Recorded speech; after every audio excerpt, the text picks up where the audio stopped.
Doing well. Everybody else is here. Moving on to the agenda. We've got a very, very big agenda today. We want to hear from everybody.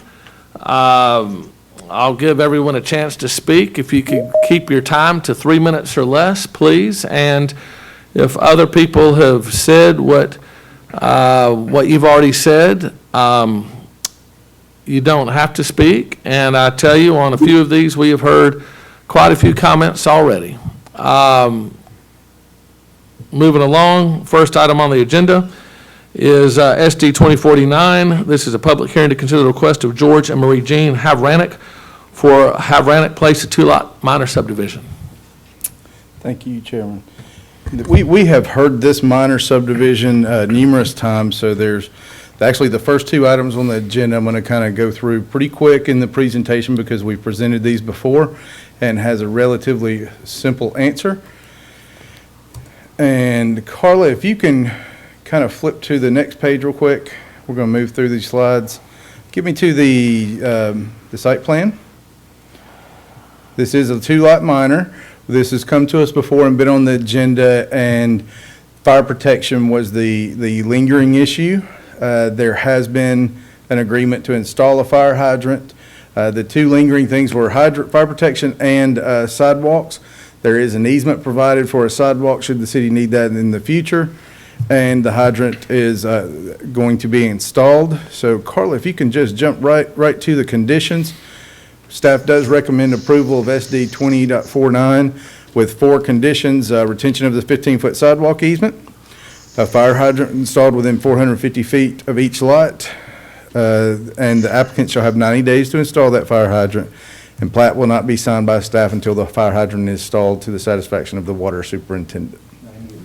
This is 180. 180, I'm sorry, 180 days. If there's any questions on this, I'll be happy to flip back through the presentation. This is the kind of the rehash of some of the things we've already looked at. Seth, do you have anything to add? No, it is. Okay. Commissioners, are there any questions? We've seen this one a couple of times. Are there any questions or concerns? If not, I'll accept a motion. I'm sorry, this is John. I have discussed this before about that fire hydrant within 450 feet of each lot. That's not what the regulations say.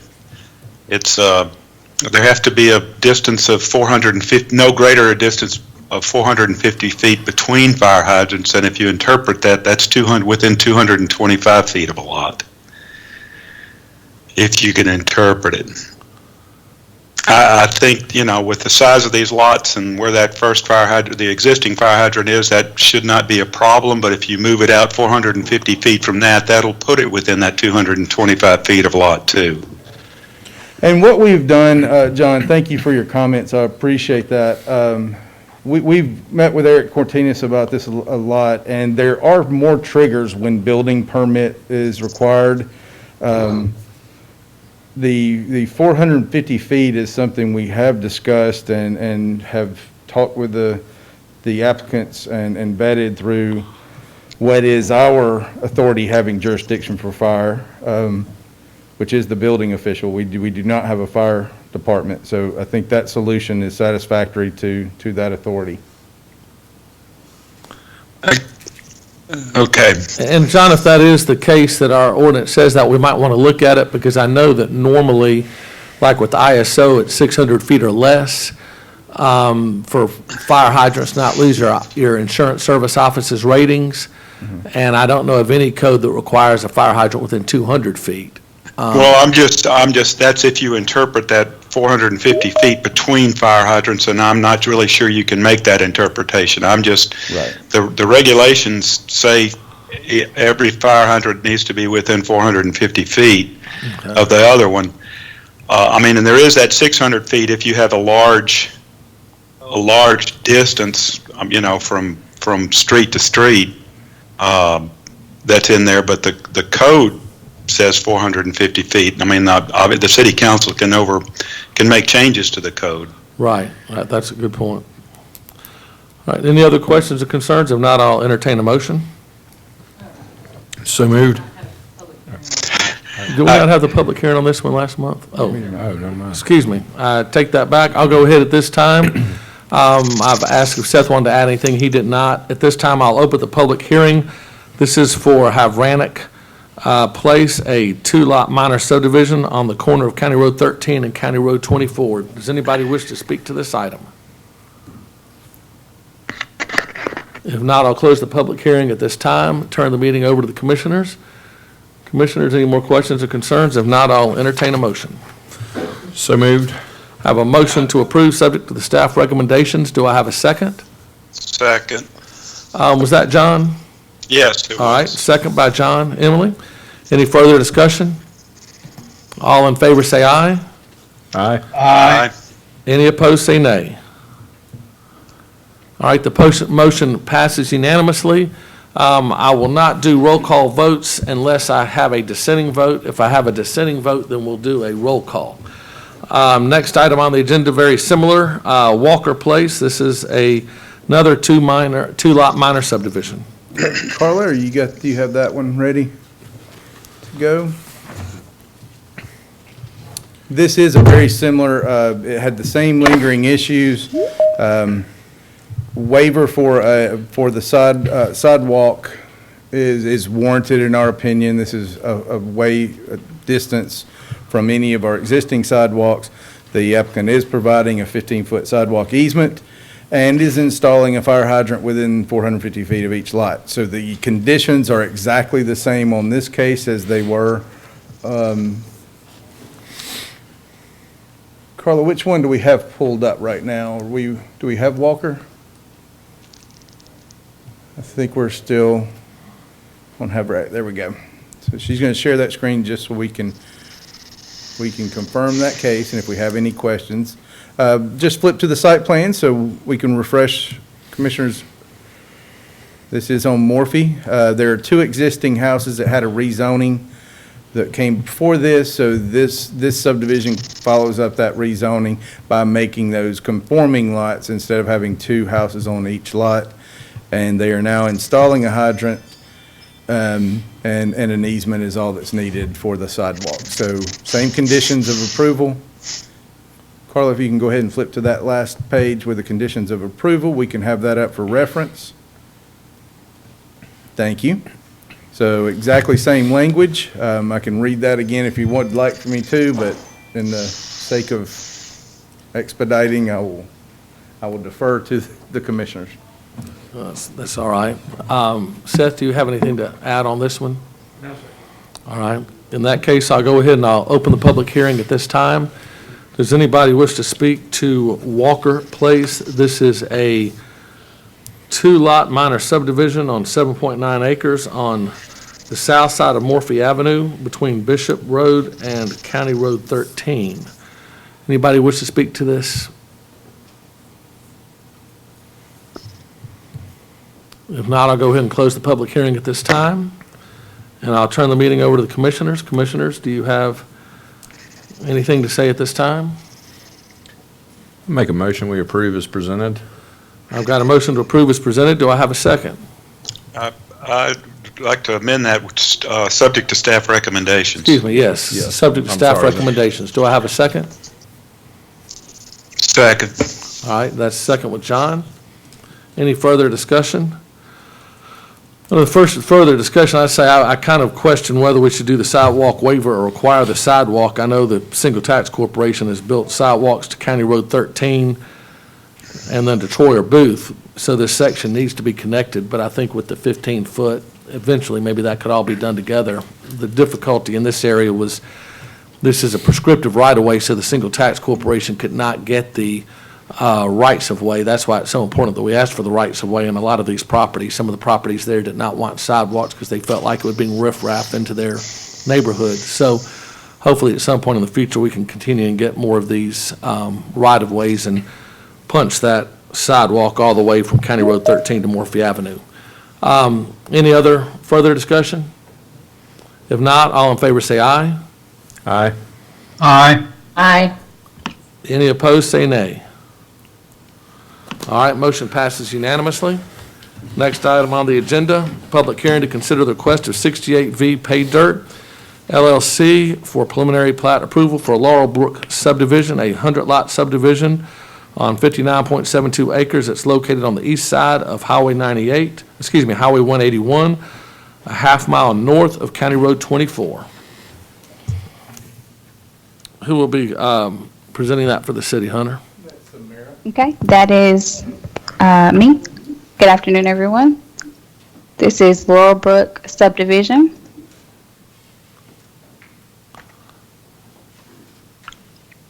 This is our subject site, again located on Highway 181 near the intersection of County Road 24. The village subdivision was approved for this case back in September of 2020. The subject property again is located on the east side of Highway 181. The complete village subdivision approval includes 100 lots comprising of 59.72 acres and resulting in an overall development density of 1.67 lots per acre. Here is our site plan showing our 100 lot division, and also you have the illustration of a typical lot.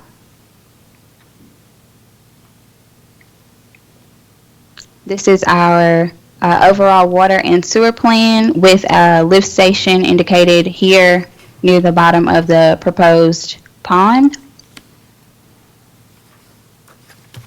This is the 181 widening proposal. This is at the entrance of the Laurelbrook subdivision at mile marker 2.74 to 2.97.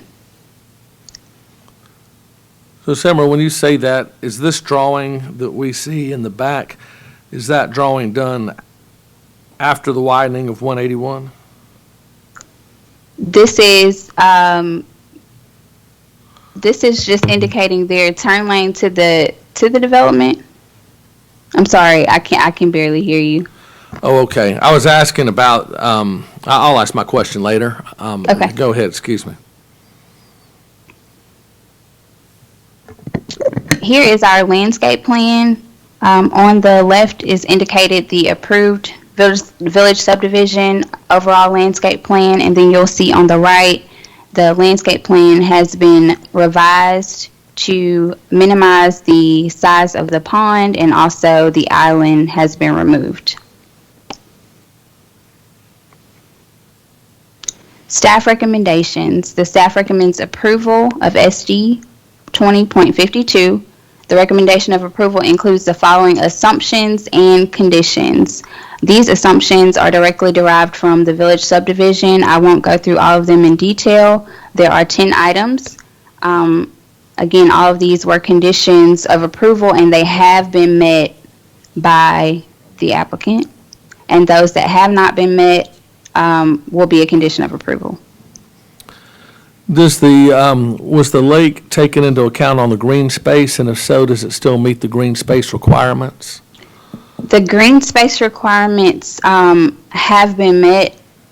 However, the lake requirement was here on number 4. The lake should be a minimum of 3.39 acres and shall not be counted towards green space calculations, and the lake is now indicated at 2.14 acres.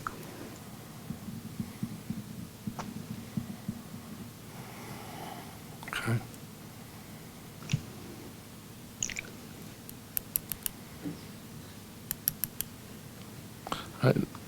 The last comment is sidewalks are not depicted. However, the Planning Commission did not address them in the village subdivision approval and may wish to address them at this time.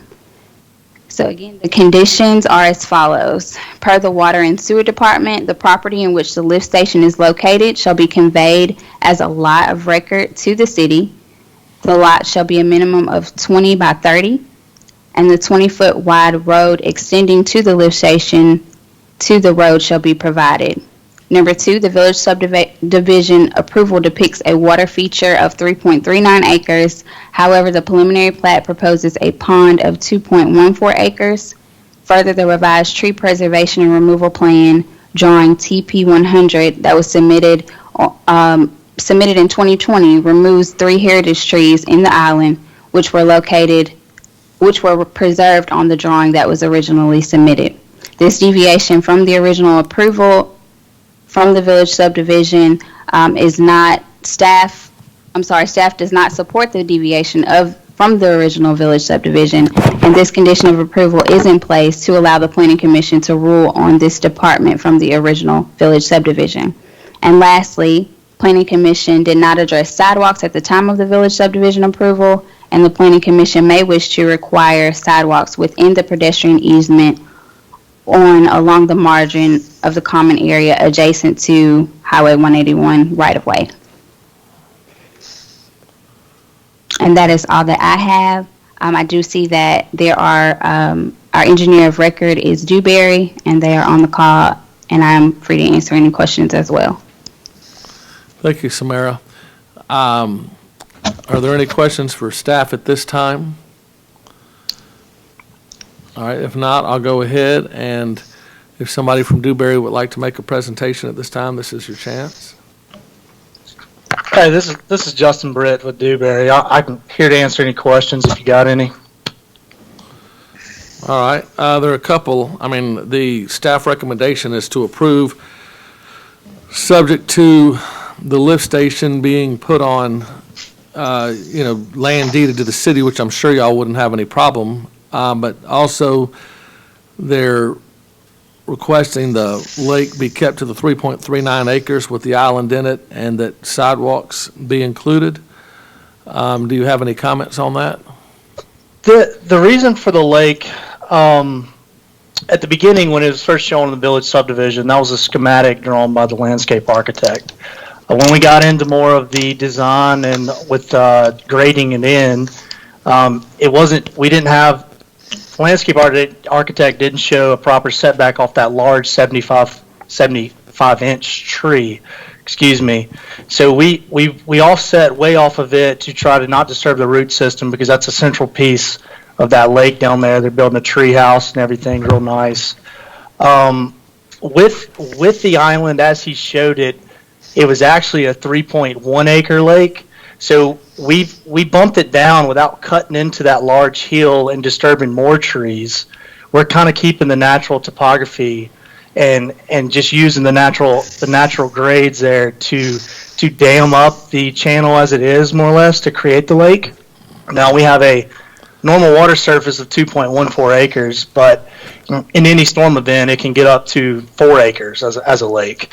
Okay. We tried to not disturb we tried to leave it undisturbed as much as possible to preserve the green space and the trees, and really that 75-inch tree is what governed the whole lake design itself.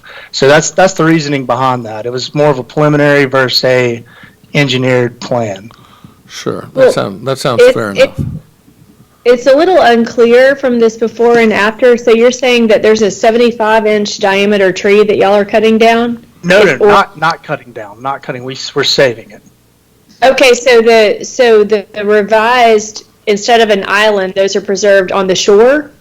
So the plan to the left, right there to the west of the island, is a large tree on that landscape plan where they plan to put a large tree house. Okay. So that plan shows the lake right up against it. Mm-hmm. So if we cut into that lake right there, we're going to disturb that root system. It's probably going to kill that tree. So we gave it, that's about a 15-foot radius off that tree.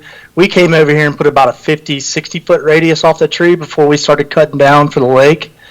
And then, so now we're losing the 2 or 3 trees that are in the island, but we're not cutting into that hill that's on that eastern side. If we cut into that hill, we're talking about another 40,000 yards of dirt that we'd have to move, disturbing, cutting, losing a couple other protected trees in the process when we got into the design stage. Okay, and just to be clear, so the trees that were on the island, what kind of diameter are those that are being lost? A 20-inch and a 28-inch, I believe. Okay, thank you. Yes, ma'am. Also, Samara commented on sidewalks on the easement. Can you tell us where the sidewalks are on the property?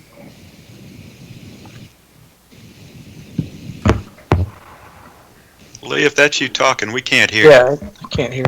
Sorry about that. I was trying to cut the the background noise, and I forgot to hit my button back on. Samara mentioned the sidewalks on the easement. Can you tell us where y'all are proposing to have the sidewalks on this plan? Well, we're not proposing to have a sidewalk at all, and would prefer not to. I believe she's wanting them along Common Area 4 there, along 181. There's really no precedent to have a sidewalk along 181. There's nothing around there. It'd be a sidewalk pretty much to nowhere. Our client would prefer not to do that if at all possible. So y'all are the last subdivision that's going to be built out there then? No, sir. Can I address that, please? Yeah, go ahead. Mr. Chairman, John Avent with Terracor Development. Another reason, it's not showing on the plat, but there's a 100-foot highway setback from the center line of 181. If you have the line that's off the center line, it would go to the back of those lots, to the closest lot, which is lot 31 and 37. That setback goes all the way to that area. And there are plans to widen that to a 4-lane and put a sidewalk in there. All it's going to do is tear it back out. And it is a designated required setback by the Baldwin County. Does require that setback with no restrictions within that setback. Mm-hmm. So when 181 is done, those people in those houses are going to be pretty well screwed, aren't they? No, it's a setback. It's not going to, the road isn't going to go all the way up to the road, to the back of the lots. The road's going to be off that, but the highway, the way the Baldwin County subdivision regulations are outlined, you have a 100-foot setback with no restrictions in it. Right. Y'all can put an easement in that setback, though, can't you? You could, yeah, but I guess you could, but then again, because if you put an easement there, it'd probably go away. Not tomorrow, but no, just saying if you put an easement in there, then AlDOT, if the AlDOT allows, somebody at a later date could put a sidewalk across there. Yeah, sure. I mean, the problem that we're running into this, John, is, we're out in the country right now. Everybody says, oh, this is the country, this is the country. We don't need sidewalks. And then we got 100 lots on 50 acres, and then pretty soon next door one comes, and a Publix comes, and then an apartment's 2 miles down. And, my dad used to go squirrel hunting where Bel Air Mall is right now, and he's still alive and healthy. So it's not that long. So I went squirrel hunting there, too. Yeah, so the Okay. point is everybody says this is out in the country, we don't need sidewalks, and then, 10 years from now, we're gonna have another 1,000 houses out here and wish we did. Yeah, I don't see a problem with the easement. I'm Okay. just saying to go in there and construct 1,320 feet of concrete sidewalk, and right now AlDOT has plans to widen it. Understand. In the event that doesn't happen, we don't have a problem with the easement. We Right. just don't think we need to construct a sidewalk at this Yeah, time. that sounds fair enough. Mr. Chairman, if it's a concern, you can move that easement inside the 100 foot. Mhm. Doesn't have to be in the same space. Then it would go through, Hunter, that would go through lots 37 and lot 1, if you do that. That setback literally goes to the back of the lot of 37 and lot 1. Okay, so that's not shown. Okay. It's not shown, and I don't know why, but I'm sure that Baldwin County also reviews this, and I'm sure that's going to be one of their comments, that setback has to be All right. shown. And I believe that the county does allow setbacks within that. They do, we've done them plenty. All right, I'll go ahead and open the public hearing at this time. This is Laurel Brook subdivision. This is a subdivision on Highway 181, just north of County Road 24. Does anybody from the public wish to speak to this item? Mr. Chairman, I would like to note that we did receive letters which were either included in your packet or you did get them digitally. Correct. Digitally today.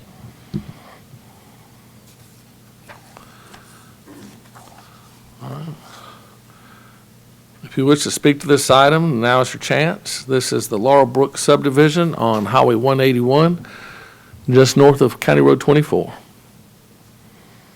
In that case, I'll go ahead and close the public hearing at this time and turn the meeting over to the commissioners. Commissioner, do you have any questions for staff or for the developer? Hey, this is Holly McKellar. I love the statement that the sidewalks go to nowhere. Well, we know they're going to go somewhere, and it's going to be soon, with Fairhope being the #1 growing town in the state of Alabama. So I require that we make that a part of the conditions. Okay. Are you That's saying just my opinion. that they build one or that they give the right-of-way, Holly? I can barely hear you. Are you saying that you would like them to build the sidewalk? That's a staff recommendation. If you would like me to make a motion, I can do so. Okay, but I was wondering, are you interested that they build the sidewalks or that they have the right-of-way? Build the sidewalks for sure, Okay. because that's close to the school, and that I just know that there's going to be continued growth. We can only go south, and we can only go east. Okay. Anybody else like to speak to this item?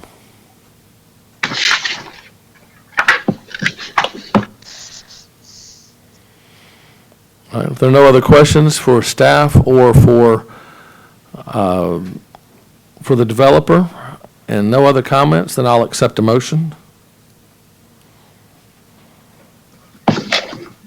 I'd like to make a motion that SD 2052 be approved with staff recommendations, and then also number 3, adding the requirement of sidewalks. Chairman, can we get some clarification on if the planning commission is approving the revised lakeside? I'll second that. Okay. Holly, the staff recommendation requires the lake size to be the size that it was. Oh, that's right. Are you including that in the staff recommendation portion, or are you okay with the lake the size that it is now? I like the revised plan. I thought that was what that's why they revised it.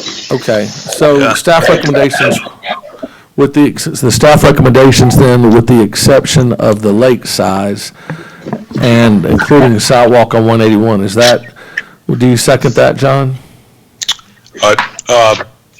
Was that the second one, keeping the lake size of 3.39 acres? No, allowing the lake to be, Yeah, I'll second that. Okay. Changing the lake size to 2.14 acres and adding the sidewalk. okay, just so everybody is clear, we have a motion to accept the staff recommendation with the exception that the lake size will be allowed to be what this proposal shows, and that there'll be a sidewalk on the 181. Is there any further discussion? All in favor say aye. Aye. Any opposed say nay. All right, the motion passes unanimously. All right, next item on the agenda is FSTC Magnolia Church LLC, a preliminary approval for a Magnolia Church mixed-use development, 10 units, again on the intersection, not surprisingly, of Magnolia and Church. Mike? This is John. I've recused myself from this. Somebody let me know when this is over. All right. Will do. Okay. So there is 2 applications tonight for the same piece of property. There is SD 20.53, Magnolia Church Mixed-Use Development for an MOP approval. And there is also a site plan review, 20.04, that the Planning Commission will vote to make a recommendation tonight to the City Council, and the City Council will take final action when it's on their agenda. I'm getting the slides pulled up now.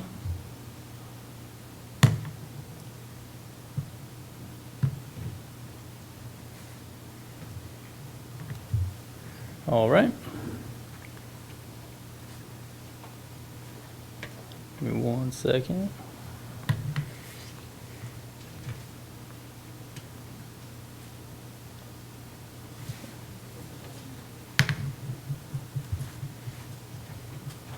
All right.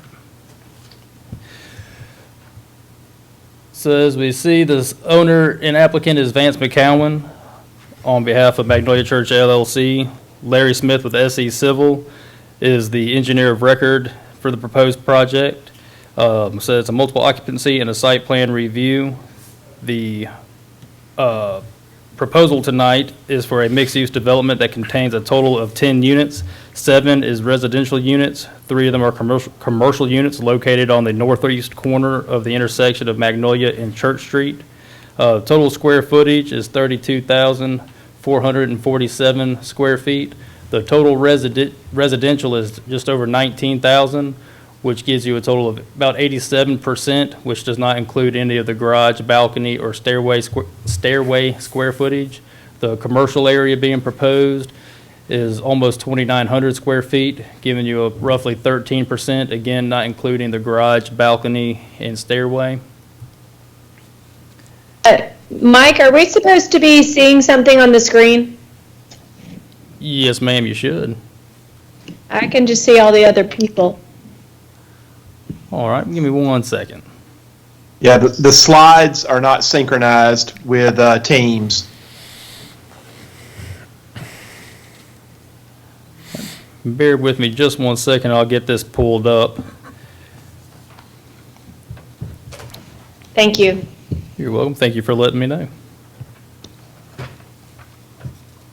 You know, I might note that someone seems to be clicking a pen next to their microphone, and it's very irritating. I'd like them to stop, please. That is noted. Pen clickers, please cease.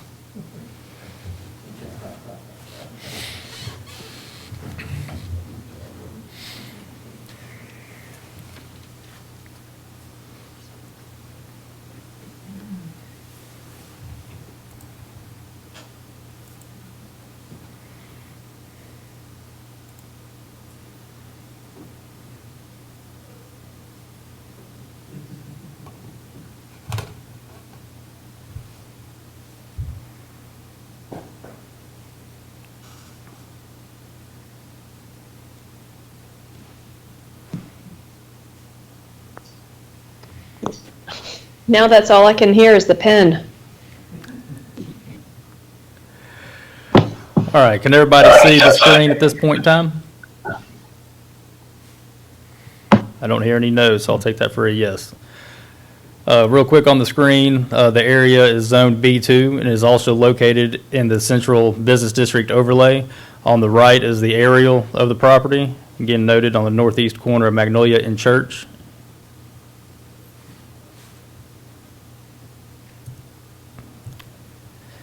And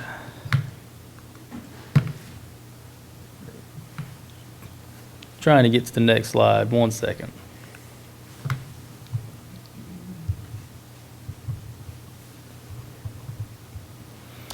All right, on the screen you can see the site plan. We're getting back to it now. Again, it's 10 units. On the first floor, there are 6 units. On the second floor, there's a total of 4 units. The ground floor of those 6 units, 3 of those are the commercial units. 3 of those are residential. There are 8 garages and 1 support space. The support space is to hold 2 compact car spaces. One other drawing shows it as 2 golf cart spaces, so a little unclear as to the exact use for that area. On the screen, this is the utility plan. The proposed transformer will be along Church Street, located just south of the proposed garage 100. There's also going to be a water manifold system for the water meters. The 10 water meters will be located near the corner of Magnolia and Church Street, and a fire hydrant is going to be relocated in front of the building, proposed building along Magnolia to the corner as well. This project is correlating with the same project that the city is working on, the proposed upgrades along Church Street, and the engineers are working together for any possible coordination to help minimize any additional impacts in that area. Let's see. On the screen is the tree removal plan and demolition plan. The tree removal plan calls for 4 trees to be removed. There's a 23-inch live oak in the right-of-way, and it's requested on the tree removal permit. There's a 27-inch live oak also in the right-of-way, which was recommended for removal by the arborist. A 33-inch live oak recommended for removal by the arborist. And there's a 42-inch live oak located in the middle of the lot that is on private property, requested by the tree removal. I want to make sure there, in the staff report, it showed that some of those trees were on private property. To be clear, the first three I mentioned are in the right-of-way, and one tree, the 42 inches, on private property. To note, in the staff report, there was a memorandum from Richard Johnson, the Public Works Director, addressing the extreme importance of protecting Fairhope's tree canopy after all of the loss we suffered during the September of Hurricane Sally. This is a breakdown of the commercial and residential portions again. On the screen, you can see the light beige color is the residential units, and the yellow color is the commercial units, the 3 commercial units located along Magnolia. For the height, along Magnolia and Church, the building is underneath the 40-foot height requirement by the CBD, does not exceed that. This is mostly requirements for the MOP, and we'll run through those. If there's any questions, please feel free to stop me. The drainage is all collected on site and will be directly conveyed to the city's stormwater system. Engineer of record provided a letter stating that a traffic study was not triggered. The fire flow test, due to the current construction that is undertaken by the city project, a fire flow at the end of construction would be performed to verify that there is adequate fire protection. Trash, it'll be collected in individual cans. It'll be stored in the garages and rolled out to the street on collection day. The support space was previously reserved for some of those spaces for areas to support cans, and is now accommodating to the compact car spaces. And the parking along Church Street, if this moves forward, would require a Board of Adjustment approval.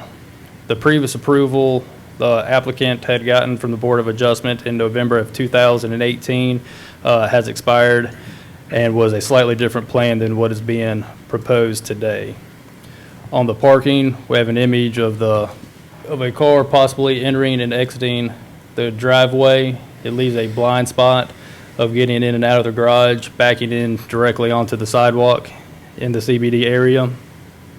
The next graphic shows a site triangle going there. You can see there's still one tree on the north end that blocks some of the site. This was supplied by the engineer of record along with the parking data.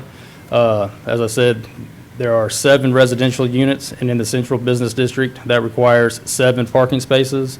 There is no required parking for the commercial units at this time, and the total provided is 20. So removal of the garages along Church Street still provides more than the parking that's required. The applicant provided some photos of some areas in downtown that resembled parking that was similar. On the left is the picture supplied by the applicant, and on the right is the same photo taken from a front-on view with a description of about where it's located. This was not included in the staff report, as staff was still working on it, and was sent out later as some supplemental information, and we'll go through these fairly quickly. This was the alleyway on Delamar. The next picture is alleyway looking at Bancroft. A service entrance on Bancroft between Equality and Pine. This was parking on the northeast corner of Bancroft and Equality.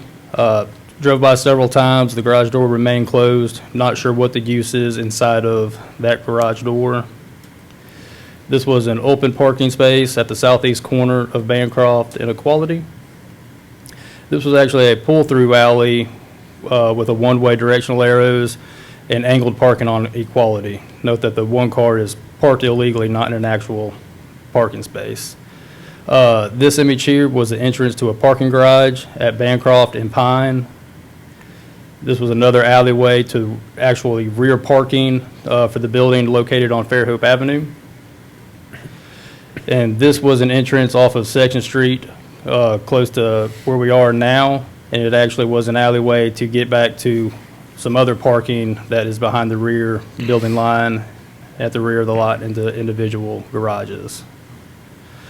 Yes, sir. Why are you showing us all those? So why are you showing us all those? Those were, the first pictures on the left were provided by the applicant showing examples of where cars were possibly backing out already into the CBD area, and the staff does not agree with the garages along along Church Street for the proposed development, and wanted to show that these examples, what they were. From one angle, it was hard to tell where these were actually located. As I mentioned, this was for two separate cases, so there are two recommendations at the end of this slideshow. For the first case will be the MOP. Staff recommends case SD 20.53, Magnolia and Church Mixed-Use Development, be approved conditional upon the approval of site plan review case, site plan 20.04. The second case is staff recommends site plan review 20.04, Magnolia and Church Mixed-Use Development, be denied for the following reasons. The proposed removal of the three right-of-way trees by the applicant or arborist report along Church Street and trimming of other right-of-way trees contradicts the city's efforts to protect the existing trees left as stated in the memo by Fairhope Public Works Director. 2, the proposed parking adjacent to Church Street conflicts with Fairhope zoning ordinance and is a safety hazard. And 3, by eliminating the parking, the removal of one tree would not be needed. And staff is happy to answer any questions. I know Mr. Larry Smith with SE Civil is with us tonight and be able to answer any questions on behalf of the applicant.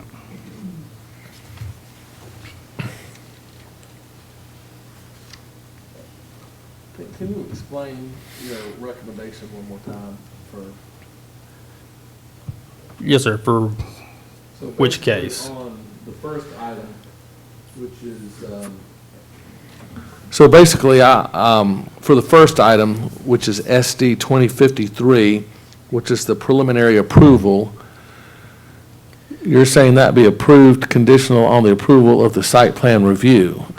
So you're saying that we could approve the first one, but then on the site plan review, your recommendation is to deny due to the row trees and the backing out on to Church Street, correct? That is correct. And part of that, to help clear that up, is the first case, 20.53, being a multiple occupancy project. The review criteria for that focuses more on the drainage, the green space, sure, and those different aspects, where the site plan has more of the subjective approach, and it comes from the zoning ordinance. The project, looking at it from a subdivision or the MOP process, it really meets that criteria. The drainage is handled, and there's not any issues with that process. It's just some of the, once you get into the zoning of it, the actual proposed plan itself is where staff has conflicts. Good deal, Mike. I just want to make sure everybody, including myself, understood. And Yes, that, sir. that makes These get a sense. little confusing sometimes when they're on the agendas at the same time. And to clarify, the site review would be a recommendation to the city council. Correct. Correct.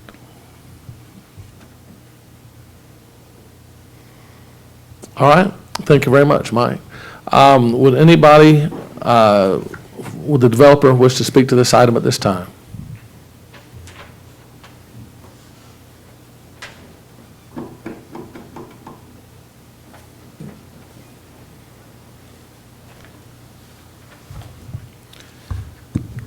Thank you. My name's Larry Smith. I'm the civil engineer for the project. This is a project that's been several years in the making. I think I first started looking at it a little over 2 years ago for Vance. And y'all know Vance. I don't know if you know who the other two business partners are, but his other partners on this venture is Mac Porter and also the Carltons. Collectively around town, they've done what I consider a lot of nice projects. I've worked on several of them, and I've seen several of the other projects. So I hope this gets to move forward. I think it'll be a nice addition to the corner there. This project is kind of right on the fringe of the CBD. It's moving from commercial to residential in that area, and that's kind of how the take on the commercial and residential mix, the majority of the residential on Church Street, and then having the commercial front on Magnolia. I know there's a lot of questions about the trees and the cars backing out onto the right-of-way on Church Street. As I said, this project's been several years in the making. One of his first steps when he started looking at this was talking with the staff and trying to figure out what the best course of action with the multiple approvals that were going to be needed. At that time, he was directed to the Board of Adjustments, where he did obtain approval for 3 driveways backing out onto Church Street. There is a slight change, as Mike had mentioned, with the site plan. The main thing is we've gone from 3 driveways backing out to 2 driveways backing out onto Church. And then a lot of the other issues that we had were really coordination issues. We've been coordinating with Sawgrass to make sure that anything that we're proposing doesn't have to tear up any of the new work that the city's doing in the right-of-way. We've coordinated the curb cut locations. We've coordinated utility tie-ins where the contractor will stub them out at the developer's expense, so that any of the new infrastructure will not have to be torn up to support this development. It was throwing me off too. Are we good? No.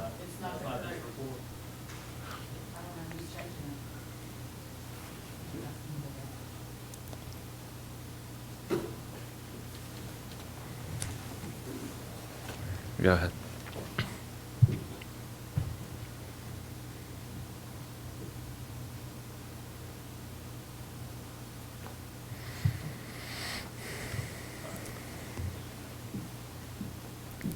Thank you. All right.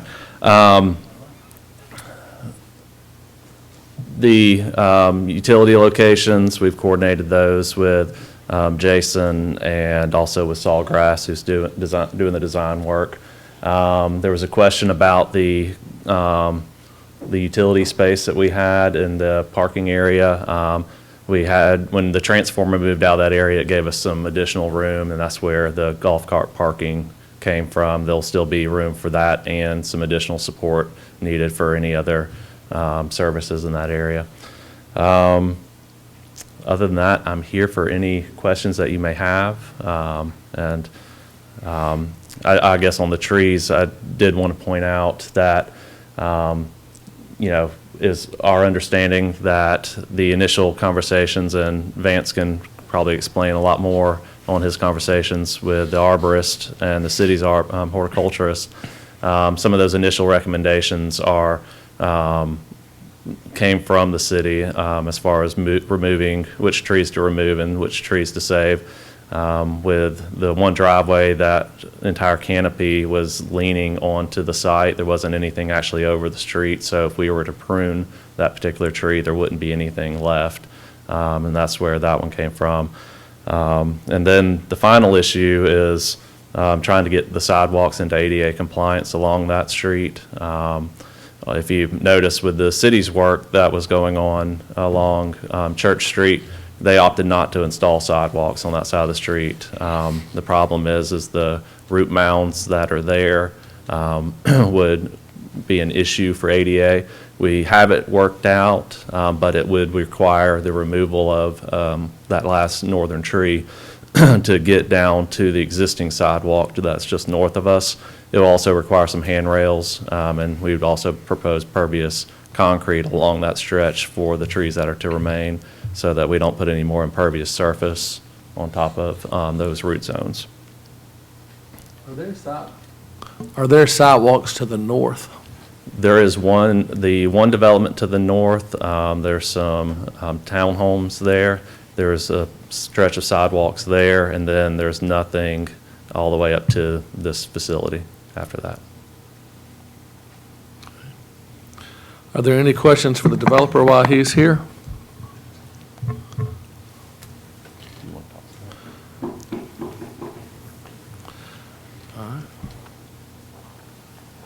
Good evening, I'm Vance McCowan, 351 North Summit Street. Appreciate all y'all's help and the time we spent on this. I think Larry did a good job to point out the length and the extended time we've spent on this. I appreciate whether I sent an email, or appreciate the fact that maybe y'all were able to look at the email that I sent earlier because of the long extended time of this meeting, I wanted to maybe give a little bit of a brief first.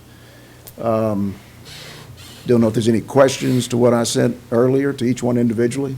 Is that appropriate to ask?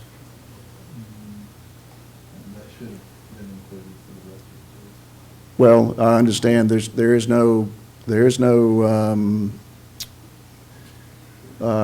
prohibitation, there's nothing prohibited from us discussing with, so as the members may have received that. If they have any questions, I've Yeah. asked that if they have any questions for the developer, that Okay. they can. But That's if you fine. sent, I got an email from you, Okay. and I assume the others did as well, but So, if they have any questions, they will.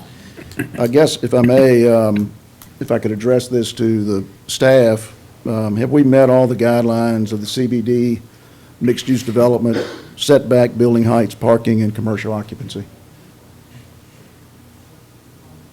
I think our staff report speaks for itself. There's property in a right-of-way that we're in charge of.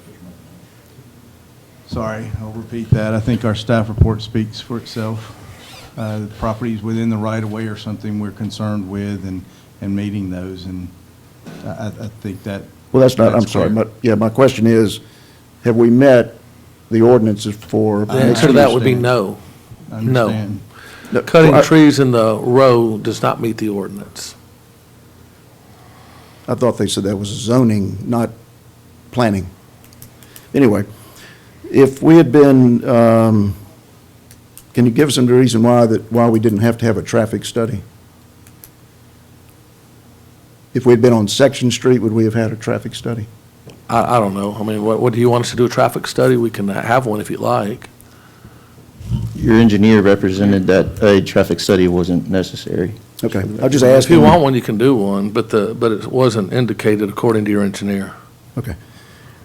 I was just asking because of I assume that the traffic on Church Street might be different from elsewhere.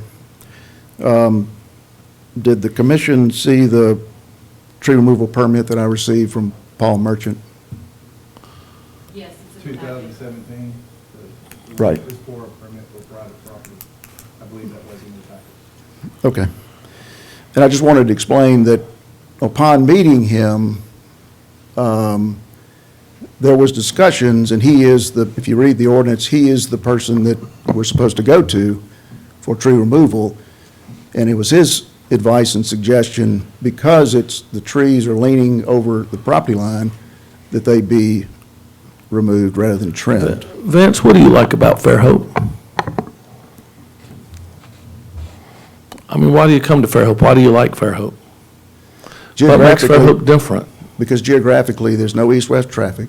There won't be any industry to the north, there won't be any industry to the south. It's a great community. Okay.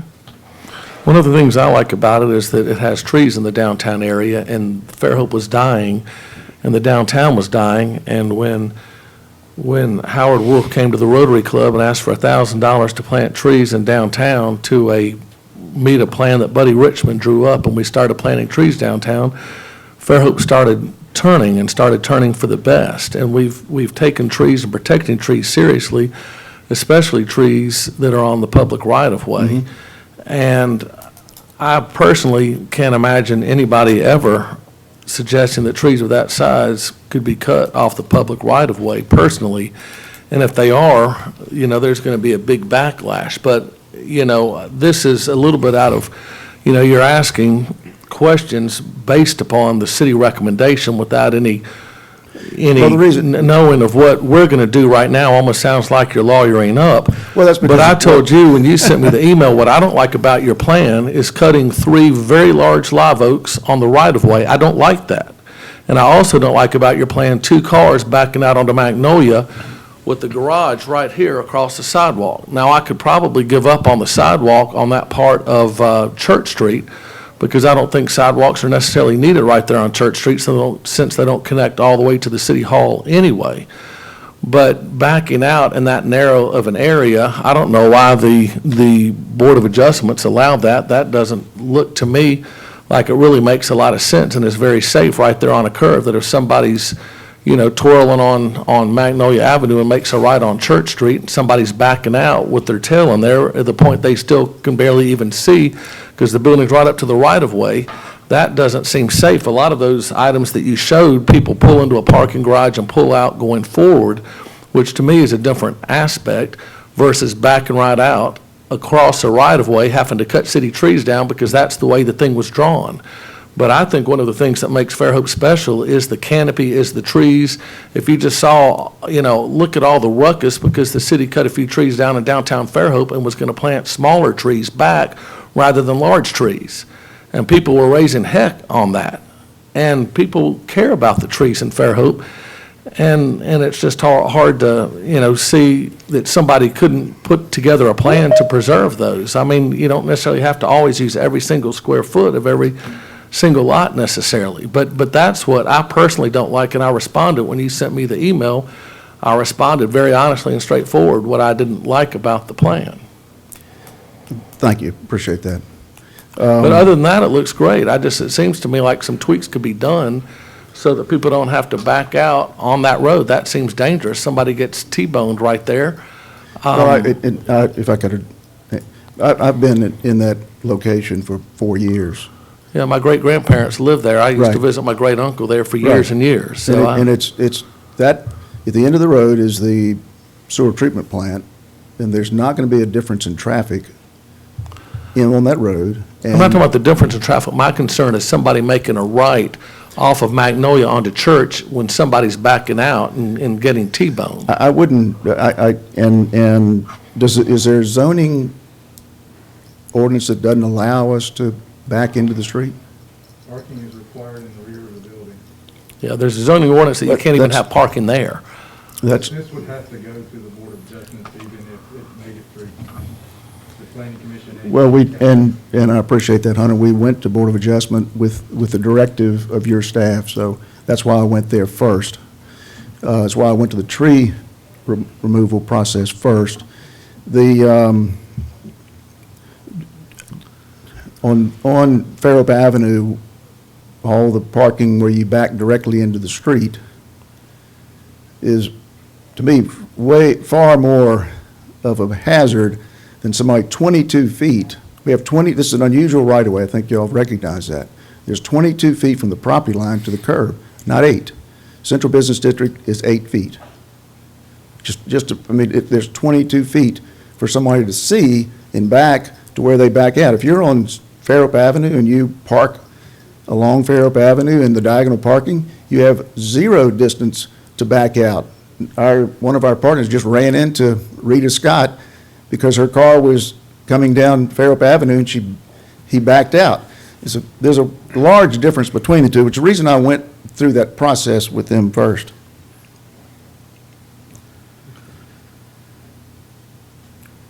So, in an effort to protect the trees, is there a proposal to increase the So right-of-way? you're saying that there's 22 feet, We have 22 feet from our property line to the edge of so pavement, 22 feet from the building where people are backing out.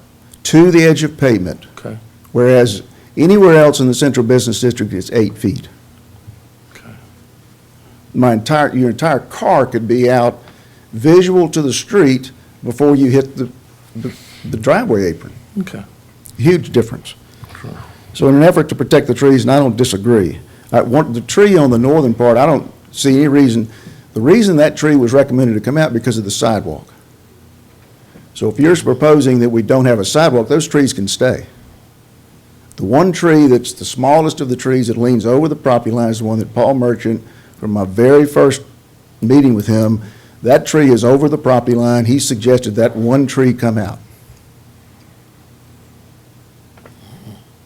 It was after we were asked to hire another arborist to review the tree conditions that they said, if you put a sidewalk in, that tree will probably not make it.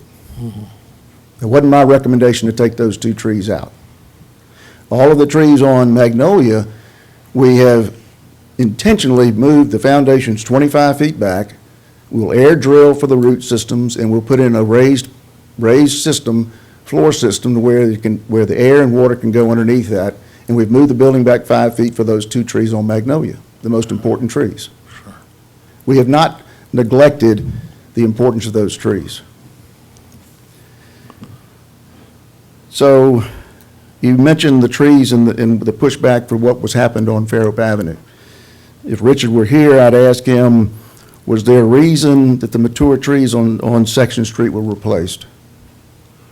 Yeah, I'm just saying, that was an I'm just example. asking. I mean, we've had, when my buddy Neil Vera cut the tree down in his private property to build his house, you know, there's I'm just pushback. asking. I'm just saying, No, anytime this trees is are a cut, there's technical pushback. question. I- Because I saw the commission meeting where he specifically, the reason that they took the mature trees out because the sidewalk and infrastructure of the right-of-way were being damaged. That's So this is correct. still the central business district, so if we put sidewalks on these root systems, is that not the same premise by which the trees were replanted on Section Street? That's true, but we Okay, have to but we have to understand that retail is dying nationwide, and in Fairhope, we say we will put up with having to have some sewer repairs and having to have sidewalk repairs, because that's what makes Fairhope Fairhope. If we decide to, let's make it sterile and go cut every single tree down in downtown Fairhope not and what pave I'm saying. over it, that's not what we want. That'll kill the downtown. We say that we are willing, and that's what needed to be understood and what the citizens taught that individual at the city was that, hey, maybe we need to rethink this a little bit, that this is Fairhope, and sometimes we have to spend a little extra to get a little bit larger tree. Couldn't agree more. And I Sometimes we think have to that deal with some issues. And I 'cause- would say that the trees could have and should have been, we just planted 2 large trees in front of the Section Place and they took them out. So I'm not, as a Fairhope citizen, that was a debacle. Hey, Vance, I'm not So- trying to be So, adversarial. I know, I'm not either, I'm just trying to telling you state the very facts. So here's straightforward the where we, issues that I have and here's where we are. Where can we So, work together Well, on I it? know, but what I got back from the staff, numerous requests as to how to build a sidewalk. Are the sidewalk standards part of the right-of-way standards in the city construction documents for right-of-way work? Are the standards, what is the standard for building a sidewalk in the CBD? I think it's 8 foot, isn't it? In a 2% slope, right? I don't know about this. Right, in a 2% slope. I'm not a contractor. So how is it that we are asked to show back to the planning something that's already required in the construction guidelines of the city? Commissioners, in other words, I if can we- answer that. Okay? In many situations that we've looked at, some to reserve trees, otherwise to provide the required sidewalks, those have been on private property, so that was always an option. But when you build to a property line, it doesn't provide any flexibility. So the sidewalks did not have to be in the right of way. There was an option. Excuse me, I'm sorry. In other words, a city sidewalk on private property? That happens all over. I think we just, know Ms. In the Moore central just- business district, there are, Absolutely. Yeah, it's in the business district, 3 feet of most of the sidewalks on private property. okay, you're exactly right. Yes, because those are old buildings, just like on my property right now, there's 3 feet. Vance, This- we've got a big agenda, so Okay. what I'm going to say, please finish up so we can get the public hearing open. All right, so we talked about, is there, the amount of work that's being done on Church Street right now, and you have the city parking garage, it's just one short block up, and there's no way to walk to the city hall to here because with sidewalks, and there are no crosswalks. And what we're asked to do the impossible. We're told by city ordinance we have to build on the property line of the CBD. Is that correct? To the front. Right, right. We're also told that in the ordinance, at the end of the tree ordinance, that you can build a foundation wall 5 feet from a tree, which we are, as long as the remaining 400 square feet is clear, which we have, because we have 22 feet to the street. That's 20 by 20 is 400. So we can build our building, protect the trees, put in a foundation wall, we just can't put in a sidewalk. The question is, do you want a sidewalk or do you want to protect the trees? That's the question. So I can't draw a sidewalk that they asked me 15 times to do that protects the trees without the tree coming out. We can build our building, put in the foundations properly, leave the 400 square feet as directed, and not put a sidewalk to the north, which goes nowhere anyway. Obviously, the city decided they don't want a sidewalk on that side for the reasons that Larry Smith just said. The bounding of all those trees, it'd be very difficult. Why the city didn't do a little value engineering and look at the fact that they're moving the west side 3 feet to the east? Why didn't they move the east side to the west 3 feet? And create an avenue of oaks or an avenue of trees with the proper 8-foot sidewalks in the CBD. Y'all mentioned it in the last work session on December 14th. This is going to come up, just like you just said about the future developments on 181. The future development is going to be to the north on Church Street. There are going to be requirements and requests for sidewalks. So why didn't the city do their homework and due diligence to put in an avenue of oaks, put in the right tree wells along that road instead of moving? Go look at the sidewalks and aprons on the west side. They were replaced not too long ago, but they're taking them out. Look at the amount of money being spent on this infrastructure when planning did planning review or discuss anything to do with the aesthetics of Church Street, which I live on, what I have an office on. The answer is no. So we're being recommended by staff because they can't tell me how to build a sidewalk and save the tree. That's why I asked the first question. Have we met every guideline of the ordinance to build this project? The answer is yes. And we had an approval, a proper approval of Board of Adjustments for the parking to be screened in the front with 3 approved driveways. And I went through step-by-step process, tree removal, parking, and then this process. And I've had contradiction after contradiction about what I should have done first.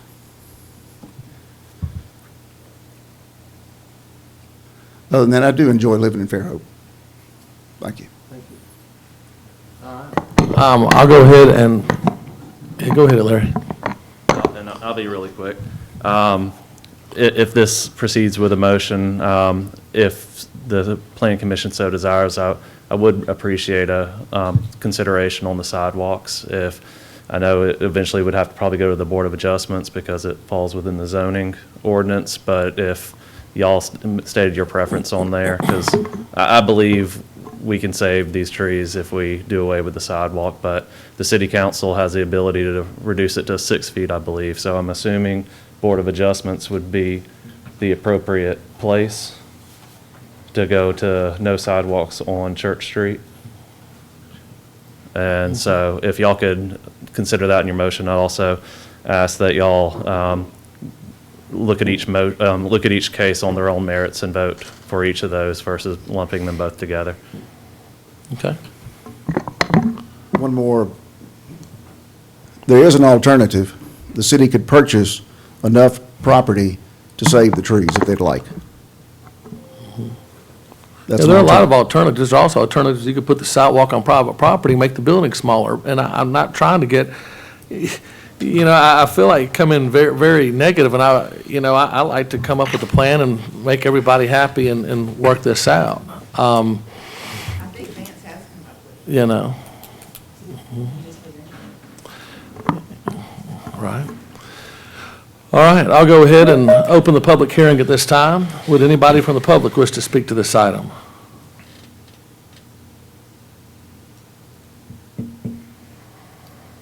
Mr. Chairman, would you remind people that may be calling in if they want to speak when we open a public hearing to hit *6 to unmute?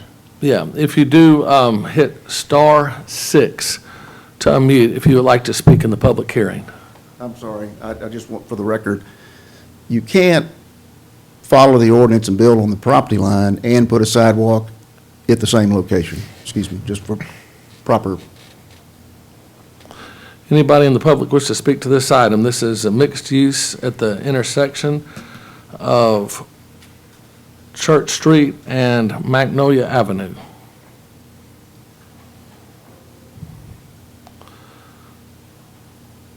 All right, in that case, I'll go ahead and close the public hearing at this time and turn the meeting over to the commissioners. Commissioners? I think it may help if we're looking at this project, if we prioritize some of the items that are being brought forward, if we say, okay, well, if we're trying to find a solution that we can move forward with, what's the priority? Is it going to be the trees? Is it the sidewalk? Is it the parking? I would say first priority, just because, as you mentioned, Lee, I think people in Fairhope put a lot of attention into the beautification of the town, and I feel like trying to save the trees, to me, would be more. That would be the top priority, maybe over the sidewalk. If the sidewalk had to be reduced in size to allow for that, then that's something I would be willing to consider. I totally agree, Jimmy, and I don't even see where you necessarily need a sidewalk in that one spot. You have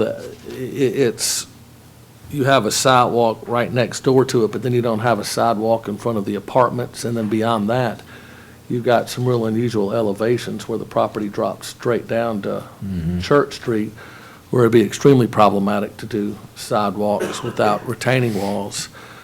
And I don't have a big issue with there not being sidewalks there at all. And I don't know about the backing out, I have a little concern about that, but if there's 22 feet and they're totally out before they back out, maybe that's not a big deal. But I have less concern than I did have on that because of the 20, I didn't realize we had a 22-foot.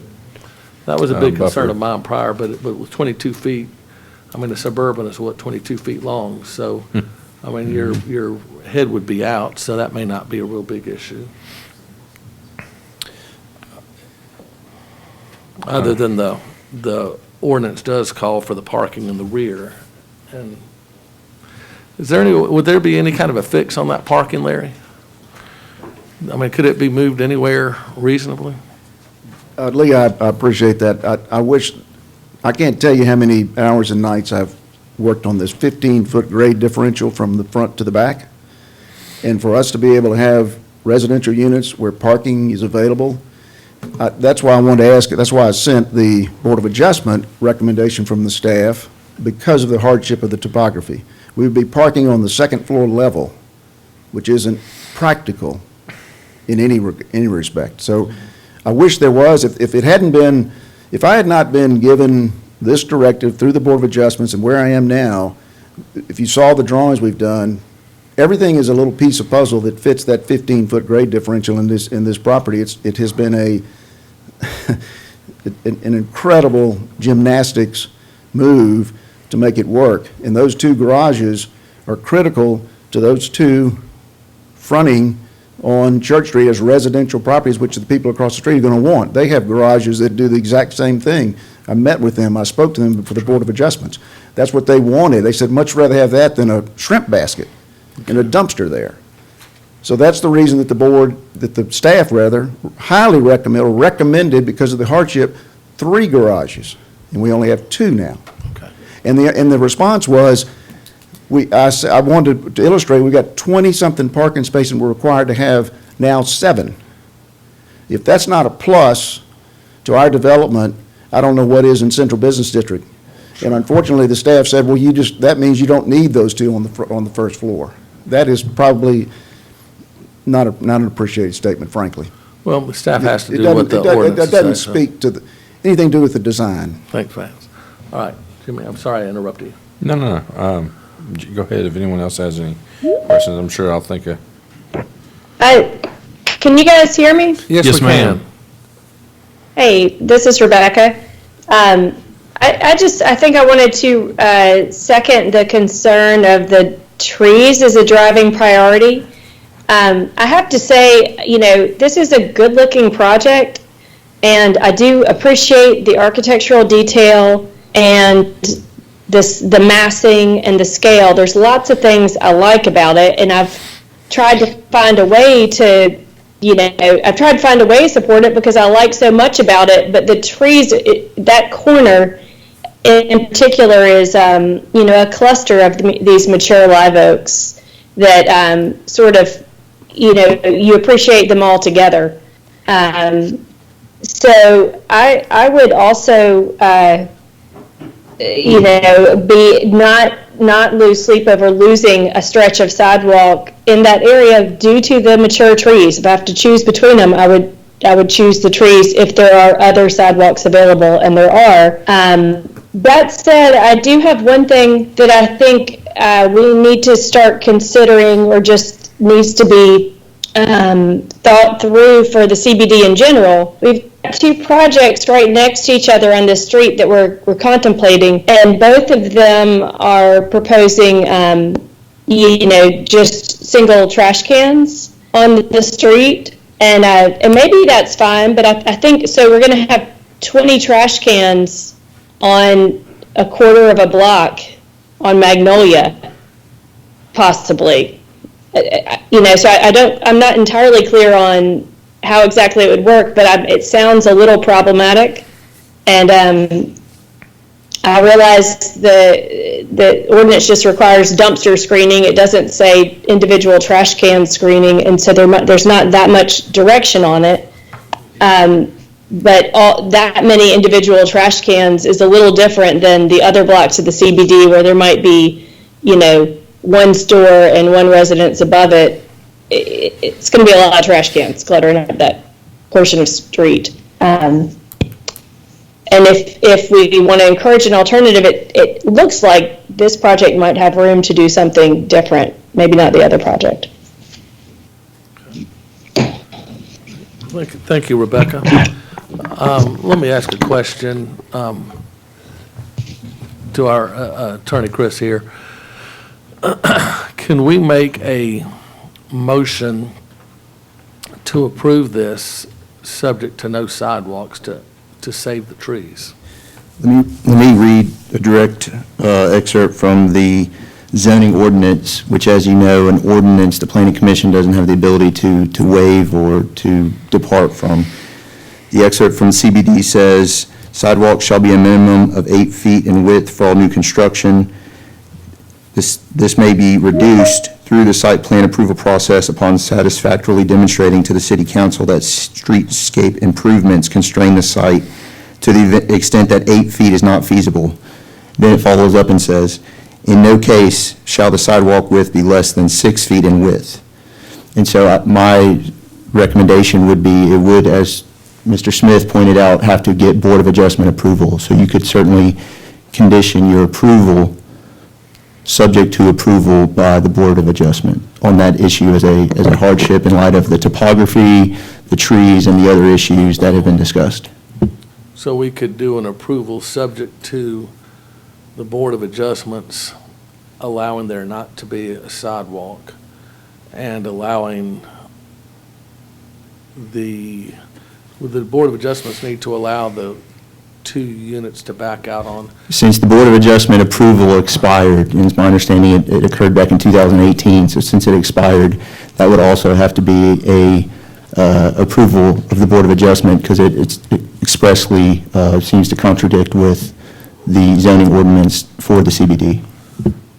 So if a commission member felt such, they could make a motion to approve subject to the trees and the row being left alive, subject to Board of Adjustment approval for there not to be a sidewalk and for 2 cars to be able to back out onto Magnolia. Correct. Okay. Thank you very much, Chris. Lee, The public hearing's been closed, yes. Lee, just to point out that the one tree being removed is due to one of the garages being located right in front of the tree. So you would, if that Board of Adjustment approval was to occur, there would be one tree that would have to be removed to get access to that garage. Well, that can't be changed, Vance. That's the tree that Paul Merchant and I spoke about that leans entirely over the property line. It's the smallest of the trees that leans completely over the property. He said it's the smallest. For those of you in the audience, One tree would have to be removed because there's one tree where the garage is, and it leans totally over the property line. The reason we designed it that way, we located it because he recommended that we Yeah, delete, we take it off because it's, maybe they could require a tree be replaced near there. Chris and Hunter are speaking right now. Well, yes. Anything else to add to that? No, that was contemplated by Mike's staff report, sorry. If, removing that parking did require, alleviate the requirement to remove one tree, so it was all tied together. Okay. All right, commissioners? And I don't want to go off too far down the wrong trail, so I'm going to throw this out there real quick, and if this is not pertinent, just steer me back. But in this project, and I'm not picking on Vance's project because I agree with Rebecca. It looks really nice. It's a good looking project, something that would, I think, improve the look of downtown. There is limited space in the CBD as a whole, and we want to preserve some commercial space in that area. This project may be far enough down the road that it's not really an issue or not relevant at this point, but I do think we need to be looking at the percentage of commercial to any kind of mixed-use project. Thank you.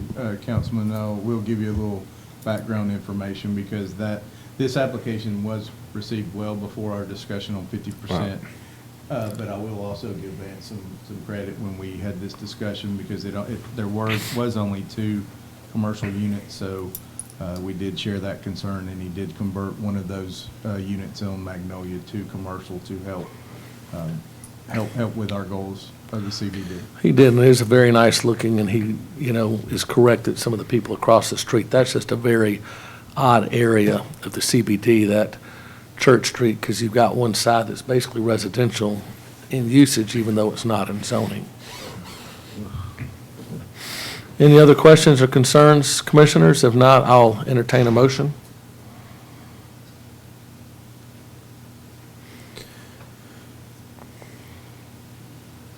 I think I'm going to make a motion that we approve the project.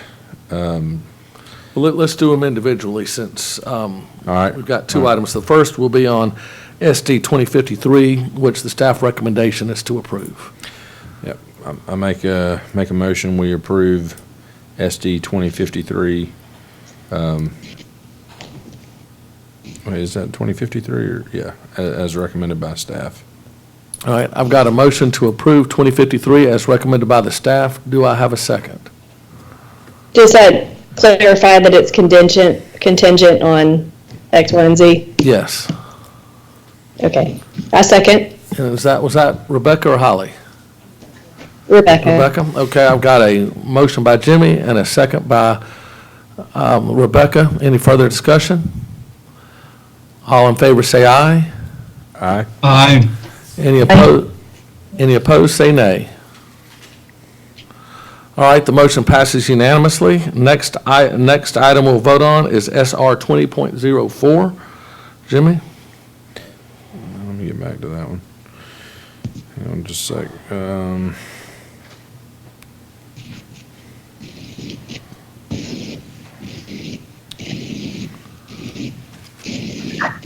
I'm just trying to verify that I didn't have those backwards on the, because I feel like mine says 20.53 is the one that, okay. Okay. Yep. And this will be a recommendation to city council. Yep, let me just get to my computer's moving slow. All right. And I make a motion to recommend SR 20.04 on Magnolia Church, and that's going to be subject to approval of the Board of Adjustments and/or City Council for a waiver of the standard sidewalk size and in the CBD. And was that the way, did y'all want to waive that completely, the use of sidewalks, you Yes, think? the sidewalks will be Be waived necessary, completely, 6 and then- feet's not going to work in that area. And then 2 of the 3 trees being Yep. left. All right, and I'll make that recommendation to waive. Also add that the offset or the tree planting, whatever you call it, credit. And to add a Mitigation. And to mitigate the one tree, plant another tree where the one's, somewhere near where the one's taken down. That sounds good. Okay, so I have a motion to approve, subject to the Board of Adjustments allowing for cars to back onto Church and there to not be a sidewalk, and allowing one of the 3 road trees to be cut, and that tree will have another tree replacing it. Do I have a second? Second. And that was Holly. All right. Any further discussion? All in favor say aye. Aye. Aye. Any opposed, say nay. All right, motion passes unanimously. All right, next item on the agenda is SD 21.03. This is a public hearing to consider the request of 68 Pay Dirt LLC on behalf of Matthew Malone for a preliminary approval of Carmel Park Flats, a 242-unit multiple occupancy project. It is on approximately 20 acres on County Road 44, AKA Twin Beach Road.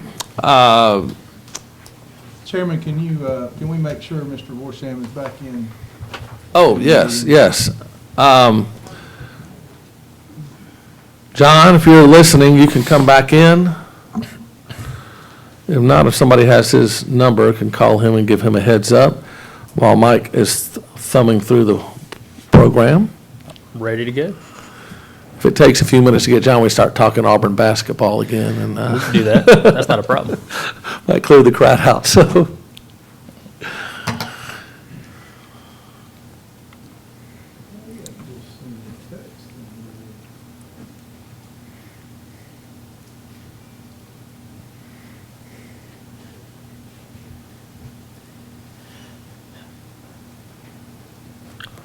John, if you're there, can you give me a sound check? Yeah, I'm back on. Perfect. Thank you very much. All right, moving forward, as you said, Mr. Turner, this is a multiple occupancy project, 21.03 Carmel Park Flats. The applicant is 68V Pay Dirt. It's owned by Fairhope Single Tax under Matt Malone. Larry Smith with us tonight is the engineer of record with SE Civil.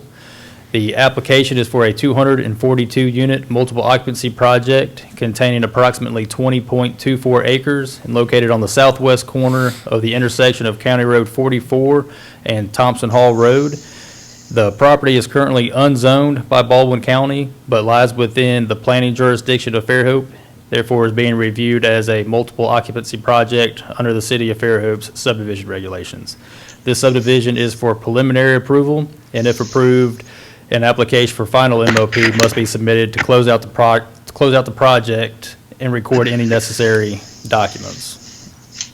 On the screen is a zoning map and an aerial on the right side. There are 2 parcels. Majority of the parcel is farmland, and the wooded area is to the south. The site plan on the screen shows a different building layout also with the proposed common areas, green spaces, and highway construction to County Road 44 is listed on there. So it's 242 units in multiple buildings. I believe there's a total of 10 buildings for it, and there's also a common area and clubhouse, lounge area, and leasing office that is up front near the entrance. This is just a quick green space plan. There's a wet pond in the very middle, has a water feature. The green space area to the middle and to the bottom portion of your screen, just to point out, north is not up on the page. North is to the left of your page to try to avoid any confusion. On the far right hand of your screen, the southern end of the property, there is a proposed dog park area that is fenced off for the residents up here.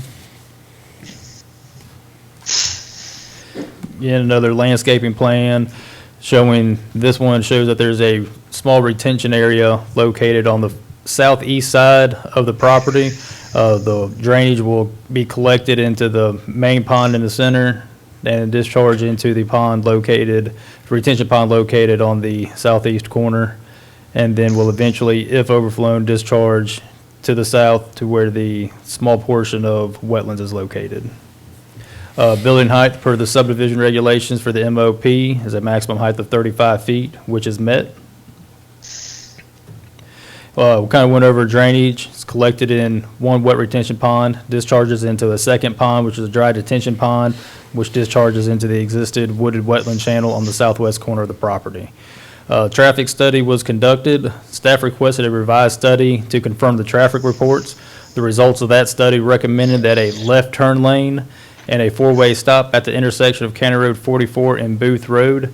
So to clarify that, that's a left turn lane into the development off of 44, a four-way traffic stop at the intersection of County Road 44 and Booth Road. And in addition to these improvements, the applicant is also proposing to install a right-hand turn lane. At the time of construction, all applicable permits will be required from Baldwin County Highway Department. The sewer for this development inside is going to remain private. It will all gravity feed to a lift station at the southern end of this development, and will be then a private force main to the right-of-way, County Road 44, where the developer will install a new gravity line that will go down to Bonaventure Boulevard, the Woodlawn subdivision, and lift station in there. The developer is also going to pay an aid to construction cost for upgrades to that lift station, including the payment and installation of a generator for that. And Mr. Jason Langley, our water and sewer superintendent, will be able to speak more details on that if needed.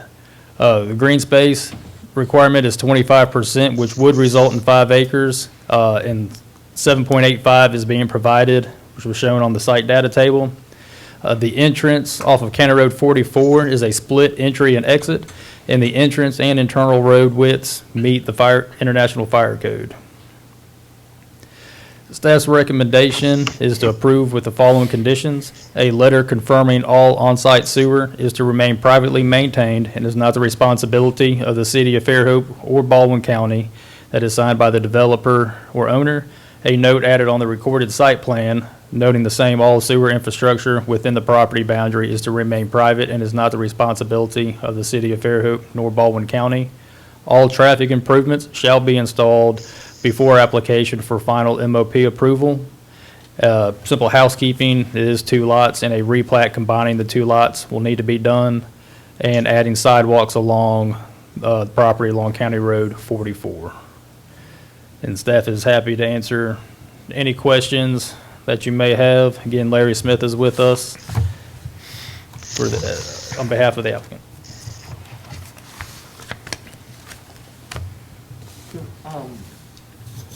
The replat of the 2 lots, so those just 2 individual lots. Yes, sir. Those are 2 individual lots from a subdivision that was recorded several, maybe 15, 20 years ago, I believe. All right. Are there any questions from? Sorry. Are there any questions for staff at this time? Well, could you guys remind me what triggers a compatibility analysis and what does not? To trigger compatibility analysis, there is nothing written in the code that triggers an actual compatibility analysis. This property is unzoned in Baldwin County, and looking at the surrounding areas, there are, and I'll go back to the zoning map, the surrounding areas are a combination of several unzoned parcels, R2 and R1 parcels with an R3 high density further down on the other side of County Road 13. So we don't have a certain trigger that triggers a density analysis for any proposed project. Rebecca, what normally the compatibility analysis and the density analysis come in when we're doing rezonings. because people are asking to be rezoned as an R1, 2, or 3, 4 or 5, and then that analysis is done to find a cumulative density of that particular area. This is unzoned out of the city limits, so that's Gotcha. not really applicable in this case. Yeah, it's out of our control. Correct. Unfortunately, we can't it's hard to dictate the use for an unzoned piece of property.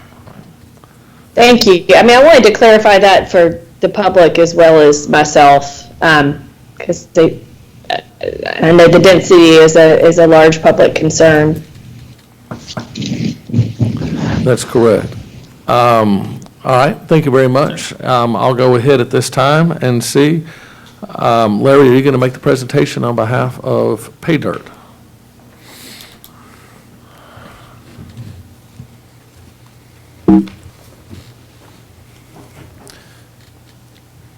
Clicker? There is, okay. All right, thank you. Again, my name's Larry Smith. I'm a civil engineer for the project. Again, I want to thank you all for taking the time to hear this. Really excited to present this. It's a 242-unit development that's going off of Twin Beach Road. There's a total of 20.19 acres, and some of the numbers that Mike was putting out there are accurate per Fairhope's, the way that Fairhope designates green space. But I did want to point out there is, of the 20.19 acres, there's actually a total of 10.51 acres of open space. That means it's green in some form or fashion. Of that 10.51 acres, we have 8.8 acres of actual open space that's usable, which is a very high percentage on 20 acres. The difference between those two numbers is really the dry detention pond. That's obviously not a usable open space. We do have a wet retention pond on site that will actually be used as a water feature. We're proposing a dock out there and gazebo to enjoy that water feature. Parking is another item that we heard a lot about during our community meeting and the meetings that we've had with staff. And we're providing 484 parking spaces, which is 2 parking spaces per unit. If you look at it as a bedroom count, we are providing more parking than there are bedrooms in the development. So there should be adequate parking. If this were zoned property in Fairhope, Fairhope's requirement is 2 parking spaces per unit, which is what we kind of guided the original parking around.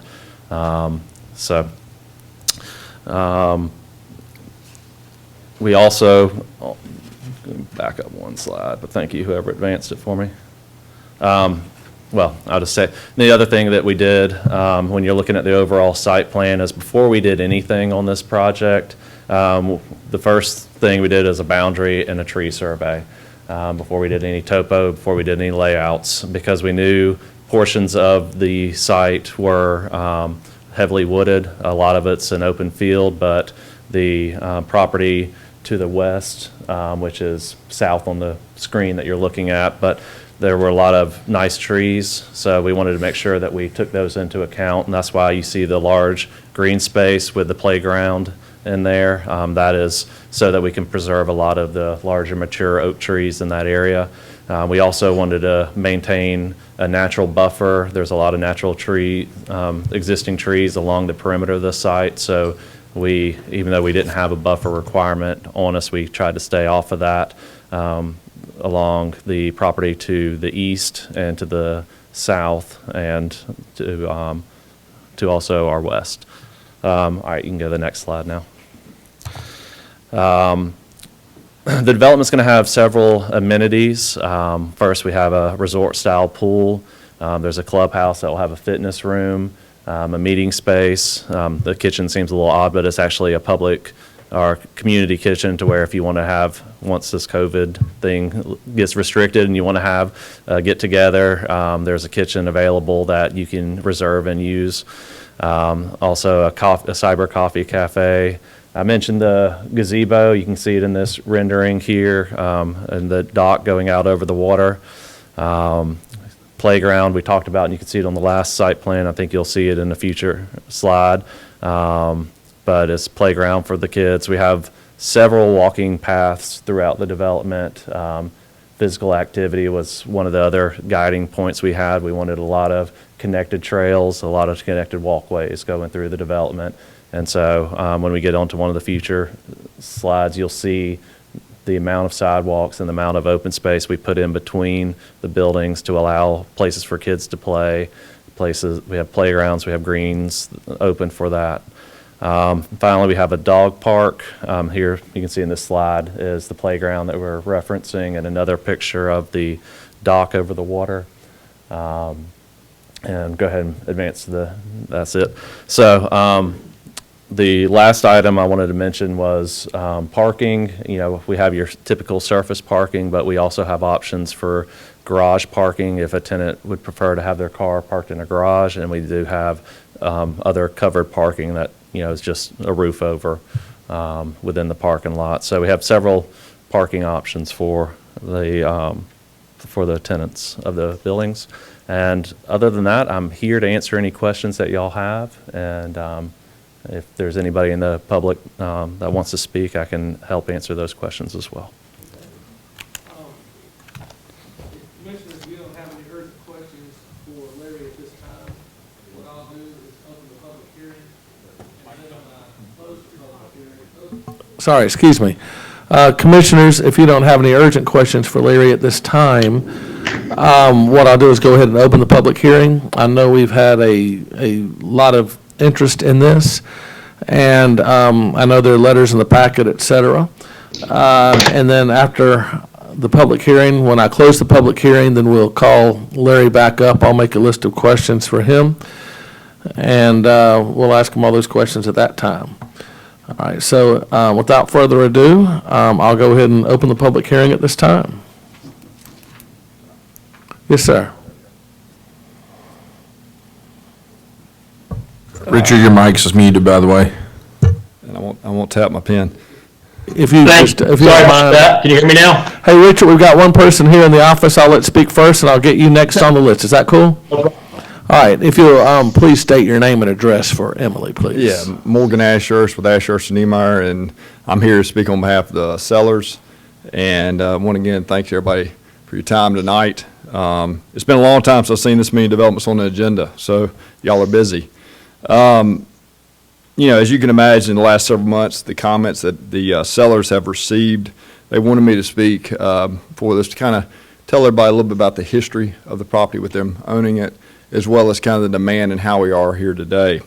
So the sellers are local. They've been in Baldwin County for generations. And just to clarify, we do not target any one developer for this property. But with the property being unzoned, we discussed potential uses for the property and priced the land accordingly. The history of the property, and I represent the sellers, and we closed on this property in 2014 when another developer had it under for a subdivision, and he elected not to develop the property. The property attracted my clients because of the location and being unzoned.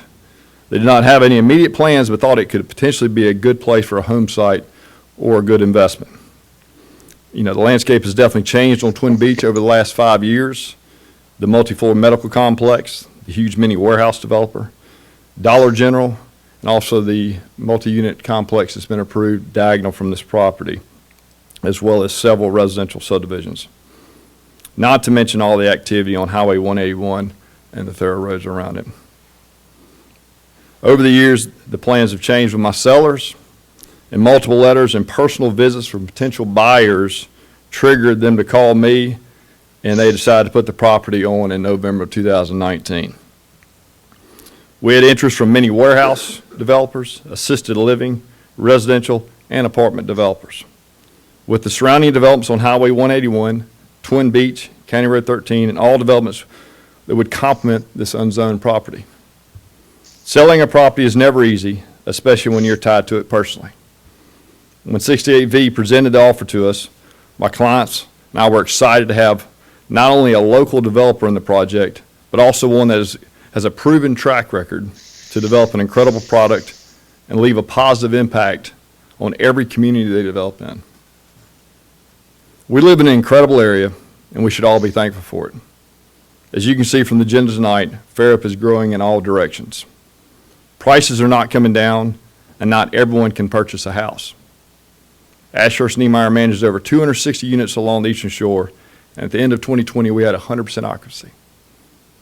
Every time the word apartments gets brought up in Fairhope, the same action and uproar takes place around the community. There is a demand, and developers want to build apartments in Fairhope. All areas and properties are not suitable for apartments. But this property is surrounded by all types of uses, from single family, which are small houses, and estates. You have commercial, from medical to office to mini warehouse. You have the new Dollar General, and you have several multifamily projects. And the reason why, because the zoning allows it. My clients knew the risk, but also the benefits when they purchased the unzoned property, just like all of the other surrounding neighbors. Nothing has changed with the property zoning. Both the seller and purchaser spent a lot of time and money to get this project to where it is today. Thank you. Thank you, Morgan. Appreciate that. Richard, you're up now. Yeah, thank you, Commissioner. I appreciate your time today. I've sent 2 letters in, and the last one had a number of exhibits attached, which you should have all gotten by Thursday or by the latest by Friday. The main thing I'm going to concentrate on today is the traffic studies that the developer has done and that were required by the city. The first one they sent in today, the first one they sent in was dated November 2nd, 2020, and the city promptly asked them to do another one for a number of reasons, which included, they didn't include any intersections in that traffic study immediately in front of this development or to the west. So that was one thing they pointed out. And they also didn't include any proposed improvements to the road, and they also had no analysis of any approved developments that had already been approved by you guys out in that area. But most importantly, in that first study, something the city didn't catch was it was conducted on October 13th, which was a teacher workday for the Fairhope Middle School and High School. So that study included absolutely zero analysis of school traffic. So they went back to the drawing board, and then in the revised study, which is dated December 31st, they did another data study, looks like on December 16th. Now, that was a day the schools were in session. However, it was 2 days before Christmas break, and we talked to the administration at both the middle school and high school, and they have no hard numbers on it, but they can tell you that, 2 days before Christmas break with COVID and nothing going on in school, less than 50% of the kids were in class. And honestly, that only, after looking at this right before this hearing today, that really only applies to the afternoon. Because if you look at Appendix B on that revised study, the peak hours they studied all these intersections, this is what they call the peak morning hour, is from 8:30 to 9:30. I don't know if any of you have ever had kids in school at the middle school or high school, but the peak hour in that area is not 8:30 to 9:30. It's 7 to maybe 8, maybe 8:15 at best. So for that reason alone, I don't think you have close to what would be considered an adequate traffic study to analyze the traffic that this apartment development will impact on Twin Beach Road. They also, the city gave them some developments to consider in the revised study. The one they didn't give them Long Branch, and they didn't give them the quadplexes that were also been approved by you guys. So that was never considered in this traffic study, the revised one. And they also never considered Thompson Hall Road intersection, which is right in front of this development.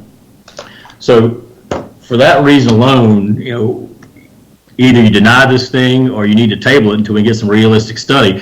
One thing I didn't even hit on, these studies are all being done during COVID. We don't know what the work commute traffic is or isn't right now because of COVID in that road. And we also, and I put it in my letter, we did get some numbers from the school about the percentage of people that are actually, students that are actually in the schools right now. It's a 15 to 20% reduction in school traffic right now, school attendance, because of COVID. And that's the numbers you look at between March 2020 and September 20 of this year. We've also, included in our packet the capacity sewer study that was completed in August of 2017. You have that in your packet we sent. I'm a lawyer. I'm not going to sit here and tell you, I can tell you exactly everything that sewer study says, but I do know this private solution, keeping everything private, that doesn't stop the sewer from heading to the west into the lines and the capacity stations and lift stations that this report says are either at or already exceeding capacity. And that includes the doghouse basin where all of this is going to go. Beyond that, it looks like, I don't know if they discussed it in the city's report today, but in the comments of the staff that were in your agenda, it talks about somehow getting this to Woodlawn Lift Station. I don't know if you guys are aware or not, but the Woodlawn Lift Station recently failed about 3 or 4 months ago, and that may be why they've got it in here to the developer's going to put in a generator. But 4 houses flooded in the Woodlawn subdivision because of the failure of that lift station. And now the proposal is to somehow, which I don't really understand the direction on this, somehow get a lift station and some more lines to direct all the sewage from these 242 apartments onto the Woodlawn or into the Woodlawn lift station. It's my understanding there's already been a claim presented as a result of that flood in Woodlawn, and a lawsuit is expected to be filed. So I'm not sure how putting another 242 apartments on that lift station is going to help things. We've also added some graph in there about the traffic accidents that have occurred in the last since 2017. I think they've doubled out there. And if you need the data for that, the Fairhope Volunteer Fire Department has that. At this time, do y'all have any questions for me about anything in the letter or the exhibits we attached? Does anybody have any questions for Richard Johnson at this time? All right, thank you. Mr. Chairman, when you give an opening and when you're ready for it, Jason Langley needs to jump in and comment. Okay, I'll call on Jason a little bit, Buford, when we close the public hearing and discuss the questions that people have so far, water and sewer, traffic and sewer, the two issues, unless he has a question for Richard at the time. Go ahead, Richard. I was just saying, we ask that you guys deny this, or at least table it until we can get a realistic traffic study and see how this is going to impact all the intersections, especially the intersections right there at Booth and 13 that are greatly affected by the school traffic.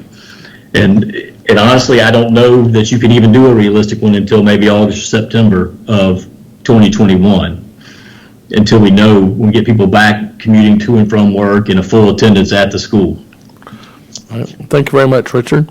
Would anybody else wish to speak to this item?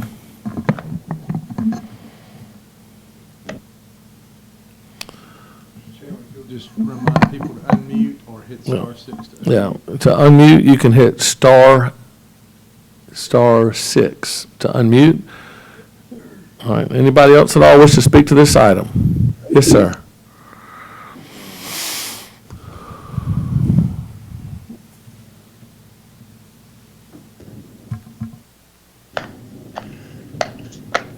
I need to press any buttons here to. Could you state your name for the record, please? Sure, Richard Davis. And I'm an attorney here. I represent the applicant. And your address, please, sir. I'm sorry. 27180 Pollard Road. Okay. Thank you, sir. Just a couple of points, please. The first is, and I thought this was necessary, though I sent a letter yesterday. I question the Planning Commission's jurisdiction here to pass on this, because under Alabama law, we don't see this as a subdivision, and because it's not a division of land. And while there are some cases that kind of get around this, it's also not in a flood-prone area. Richard, I don't mean to be rude. This is a very long meeting. Our attorneys told us that we do have the authority. If we don't, that'll be something that you'll have to file in court later, because I accept that. they tell us that we do, and I just listen to them. I accept that, Mr. Chairman. Just didn't want it to go and somebody say, why didn't you say something? And I read that, and I understand that. Right. Yes, sir. The more substantive point is, and I reflect what Morgan said, that apartments will have to go somewhere. That's the nature of the beast. And as I read the staff report and was pleased to see the honesty and the transparency, as long as we meet the requirements that are set forth in the subdivision statute, then whether somebody, or the subdivision regulations, whether somebody thinks this is a good location or not, doesn't really matter. It's the applicant's job to come here and say, we check this box, check this box, check this box. And with respect to Richard Johnson, I think we've checked all these boxes. And for that reason, I think the Planning Commission is obliged to say, thank you for your application, and we approve it. Thank you, Chairman. Thank you, sir. All right, would anybody else wish to speak to this item? Yes, sir. I really didn't want to speak, but this is John Avent with Terracord Development. And thank you. Going back to what Richard Johnson is saying, we did conduct 2 traffic studies, and I understand that his point about COVID and all that, but we're going by the direction, not only, we went to the traffic study that was required in accordance with the planning, what the planning department and regulations state. Then it came back and they added additional requirements for the traffic study, and that's to look at the whole corridor from 181 to 98 of Green Oak Road and all the intersections, which that's what we did. And the traffic study was produced. The city engineer, Richard Johnson, the other Richard Johnson, reviewed it. He concurred with the traffic study.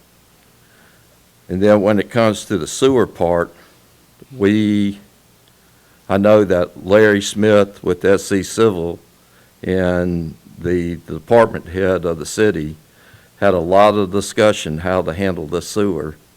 And all we can do is rely on the professionals to outline these items.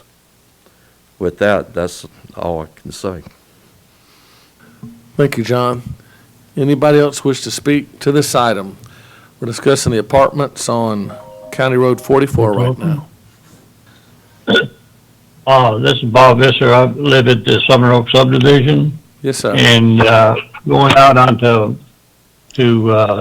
44 Twin Beach Road is difficult right now, especially the traffic at high school time from 7 in the morning till 8:30, 9 o'clock. Now, I entered the road the other day at about 8:15, or about quarter to 8, and before I was up to speed, but before I could even see over the hump there to the west, the double yellow line, 2 cars passed me up, doing at least 60 miles an hour. That would have been right in front of that that apartment complex they're talking about. It's very hard to get out on the road to begin with, and when you do get out, you got to be careful of these teenagers coming down the road like that. And we've had numerous accidents there. We had a car coming through the neighbor's fence, and it's just not a pleasant thing to have that going on. But the traffic is the main thing I'm concerned with. Thank you, sir. Hunter, I see a name JL. There's a hand next to it. Does that mean that person wishes to speak? Yes, sir. Okay, JL, if you could state who you are, your name and address. My name is Jim Laura, and I live at 574 Theakston in the Sedgefield subdivision. And I think the point that I think Mr. Johnson, or Richard Johnson made about not studying Thompson Hall. Well, that's right there on the corner. And I don't understand why that, he's made that point, but I just didn't understand why the most recent gentleman said, well, they've studied everything. Well, that's right on the corner of, Twin Beach. And I didn't see it. I read the whole traffic study. I didn't see anything noting Thompson Hall corner studied. So that's my point. I'd love to see that studied before anything gets approved. All right, thank you, sir. Anybody else wish to speak to this item? Danny, I see you just walked up. Do you have anything to say? Mr. Chairman, yes, my name is Danny Calhoun. I'm one of the adjoining property owners on property just to the east of the proposed apartment complex site. My son and daughter-in-law own property just to the south of that site. When we went to develop our property approximately 10 or 12 years ago, had 15 acres there to be developed. I went and sat down with Jonathan Smith, the planning and zoning director for the city of Fairhope at that time. He told me, he said, we want to see low-density developments go into that area. That's primarily what's there in that area. That's what we want to see remain in that area. And so that's what we tried to accomplish with our development. We ultimately developed eight lots on the 15 acres. Those lots ranged in size from 1 to 3 acres. Never in our wildest dreams did we ever consider that this may end up being a proposed apartment complex next to our property. My son and daughter-in-law bought one of the lots we developed. They eventually bought 6 acres that adjoined their property. They built their house out there, started raising their family there, and then we found out about this proposed apartment complex. 3 stories high, 242 units, 484 vehicles, and this is being proposed to be built literally in their front yard. We assumed that there would probably be a subdivision built there eventually, and I can assure you that if a subdivision was going to be built there, I wouldn't be sitting here opposing this project. Subdivision would be a logical use out there. A 242 unit apartment complex just doesn't make sense out there. As you know, there's tremendous opposition to this project. Quality of Life LLC was established specifically to oppose this complex. There was a petition circulated that garnered more than 1,200 signatures. The people out there in that area do not want to see this development occur out there. If it were not for the COVID pandemic and we were meeting there in the council chambers, I can assure you the council room would be filled with folks in opposition to this and voicing their opposition to it. Number of reasons why this should not be approved. Density is high on the list among those. Your average subdivision density is 3 to 4 acres per lot. The proposed density for this subdivision is 12 units per acre. 3 or 4 lots per acre is what your average subdivision density is. Again, this complex, 12 units per acre. To put that in perspective, that's taken 4 60-lot subdivisions, stacking them on top of each other, and putting them on a 20-acre parcel of property. It just doesn't fit out there. Incompatibility. This proposed project is not compatible with the surrounding development in the area. As I stated, the city had wanted us to put low density. That's what they recommended. That's what we tried to comply with. And I think that's where my frustration lies, is we tried to comply with what the city wanted to do, and now we're faced with 242-unit apartment complex being built next door to us and literally in my son and daughter-in-law's front yard. Most of the lots out there are large lots, 1 acre, 2 acre, 3 acres, a lot of 5 acre and some 8 acre, 10 acre parcels, even as high as 15 to 25 acre parcels of property out there. It's still relatively a low density area, and this apartment complex is just not compatible with the surrounding development there. Other additional problems come with the apartment complex of this nature, such as the high traffic that we talked about, noise, lighting in the apartment complex there. The pictures that they presented make everything look real pretty, but when you try to concentrate that number of people, that number of vehicles in that small of area, it just can't help but create numerous problems and undesired effects that would affect the overall safety and quality of life of the residents that currently live out there. I'd submit this is not good planning to approve this project. I don't think anyone on the commission would agree that this is good planning to put this type of a project right in the middle of the Twin Beach community out there. The county, this was supposed to be in a dual jurisdiction between the county and the city. The county chose not to hear this and left that responsibility to the city. And I hear a lot of talk about unzoned property.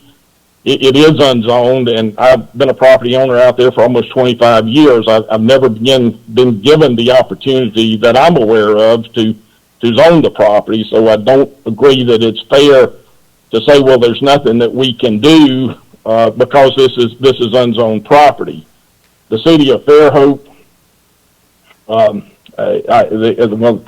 the Planning and Zoning Commission has to look at the cumulative effect that this will have on that area out there. The city of Fairhope claims that as their extraterritorial jurisdiction. They collect building permit fees, sewer tap fees, water tap fees, impact fees on every house that's built out there. So I feel that the city does have some responsibility, some obligation to protect the quality of life and the safety of the individuals who live out there. This planning and zoning, this is the body that has the authority and right now has the only authority apparently to make this decision. As Richard Johnson had previously stated, I don't think you have the adequate information in front of you to make an intelligent, well-informed decision about what effect this apartment complex is going to have on that area, the cumulative effect that it's going to have. If the commission keeps on approving these subdivisions, and as Richard Johnson also pointed out, there are 2 developments out there that have already been approved that hadn't been constructed that doesn't go into the mix and the data that you have here, because those developments, the 16-unit quadplex and another multi-lot subdivision that hadn't even been constructed yet. And if we just keep on approving these subdivisions just because they, quote, check the boxes, we're going to wake up one day and the quality of life that we knew here in Fairhope will no longer exist. And that will be a reality for the Twin Beach community if this development gets approved.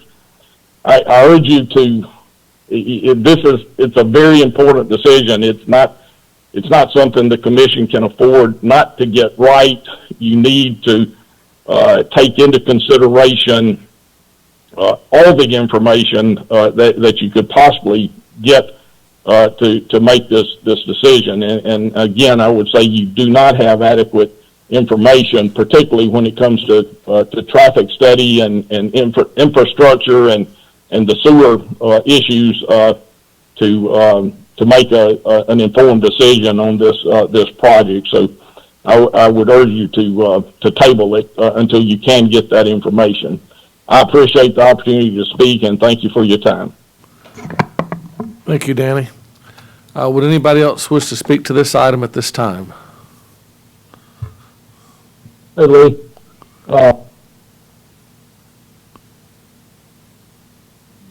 Yeah, I think you may have just muted yourself, and I'm not sure who that was. I heard somebody say, "Hey, Lee."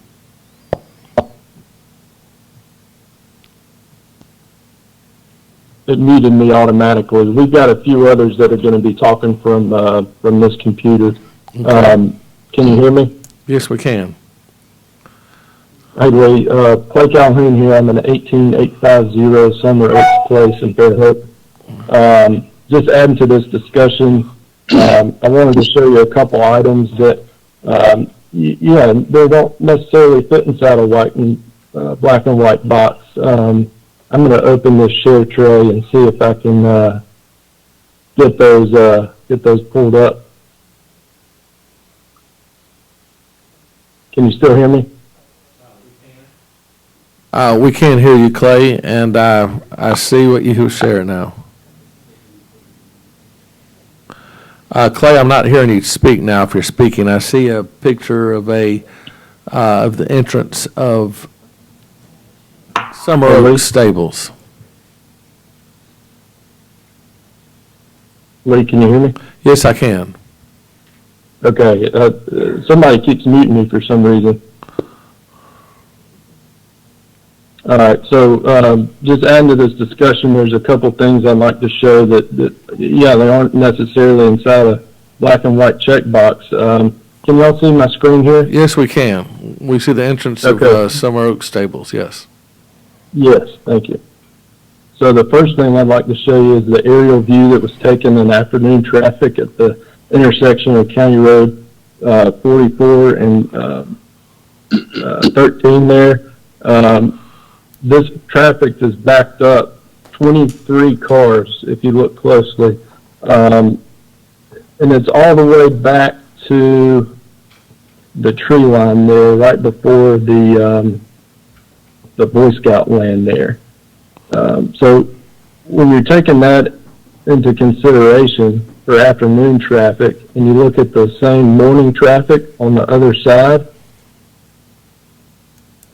so here's an aerial view of Twin Beach. And again, you see Cowpen Creek right there. Green Star to the left, that's essentially where the traffic was backed up to, what I just showed you in those aerial views. If you take the morning traffic going westbound and look at the other star there to the right, that's past where the looks like I lost it, but that's past where Long Branch is going to be going into. So if you take into consideration, let's take for example a teenager who's sitting in traffic to go to school, who's not used to sitting in line or having to wait. The first thing he's going to do is take a right onto the new Long Branch entrance, and then in an effort to bypass that traffic sitting in there waiting. Now, is it actually going to save him time?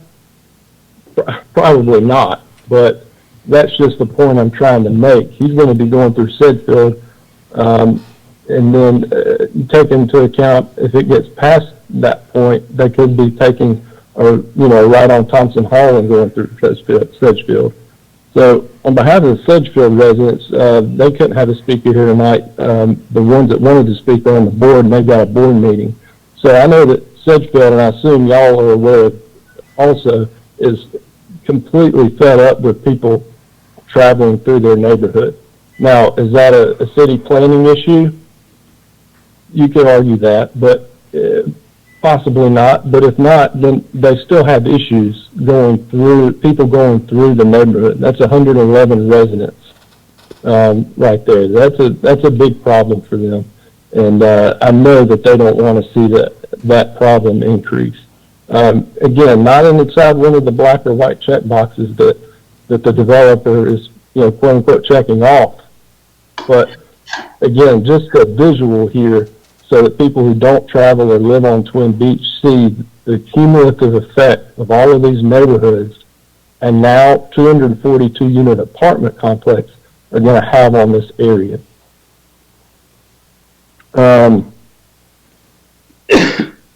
Another thing I'd like to mention and show you, I don't have it pulled in here yet, but it's a bar graph. I think you should have it in your notes, but it's a bar graph provided that we, obtained from the Fairhope Volunteer Fire Department, showing all of the traffic accidents from 2011 until 2020. And you can see that as of 2016 to 2020, those traffic accidents doubled. And that's a direct, correspondence with the development in the area. You can clearly see that within that bar graph. They doubled from 2016 to 2020. Again, you won't see that on the developer's checkbox. But fast forward, 2-3 years down the road when this is built out, and now we're sitting here looking at wondering why the numbers have doubled again for accidents on Twin Beach. I understand there's, things to effect that are going to help the traffic. I understand that. However, it sounds like, it could be a Band-Aid for those issues. And just speaking to some of the comments that were recently made, the boxes that were, again, quote-unquote checked are not checked. Refer back to Richard Johnson's statements about the 2 traffic studies that were done. Those were not checked boxes. October 13th was a teacher work day. December 16th, less than 50% of students were in attendance. Those boxes are not checked. Those are not legit traffic studies. The sewage that goes into the 4 homes in the back of Woodlawn, that neighborhood was developed by the developer who's going to develop these apartments. And if I'm not mistaken, there's an engineer in there as well that had something to do with that. Those 4 houses in the back of Woodlawn are below the lift station. And now the same developer is wanting to take their sewage and put that on those 4 houses. Again, yes, I understand if the mechanism fails, that's what happens. And they want to put a generator in there to prevent that. Well, that's just another piece of equipment that can fail. Those 4 houses shouldn't be there. And now we want to go ahead and put 242 units and dump those into Woodlawn. And that's because they couldn't tie into the main to go to the Twin Beach lift station. So I hope those comments were clearly made, and I urge y'all to take a closer look at this because it's got a long-term effect for a lot of people. Thank you. And we've got 5 more speakers in addition to myself. Thank you, Clay. And if you could ask the rest of the speakers, since y'all have talked a bit, to try to keep it to 3 minutes and not repeat anything, please. Yes, we have. Thank you.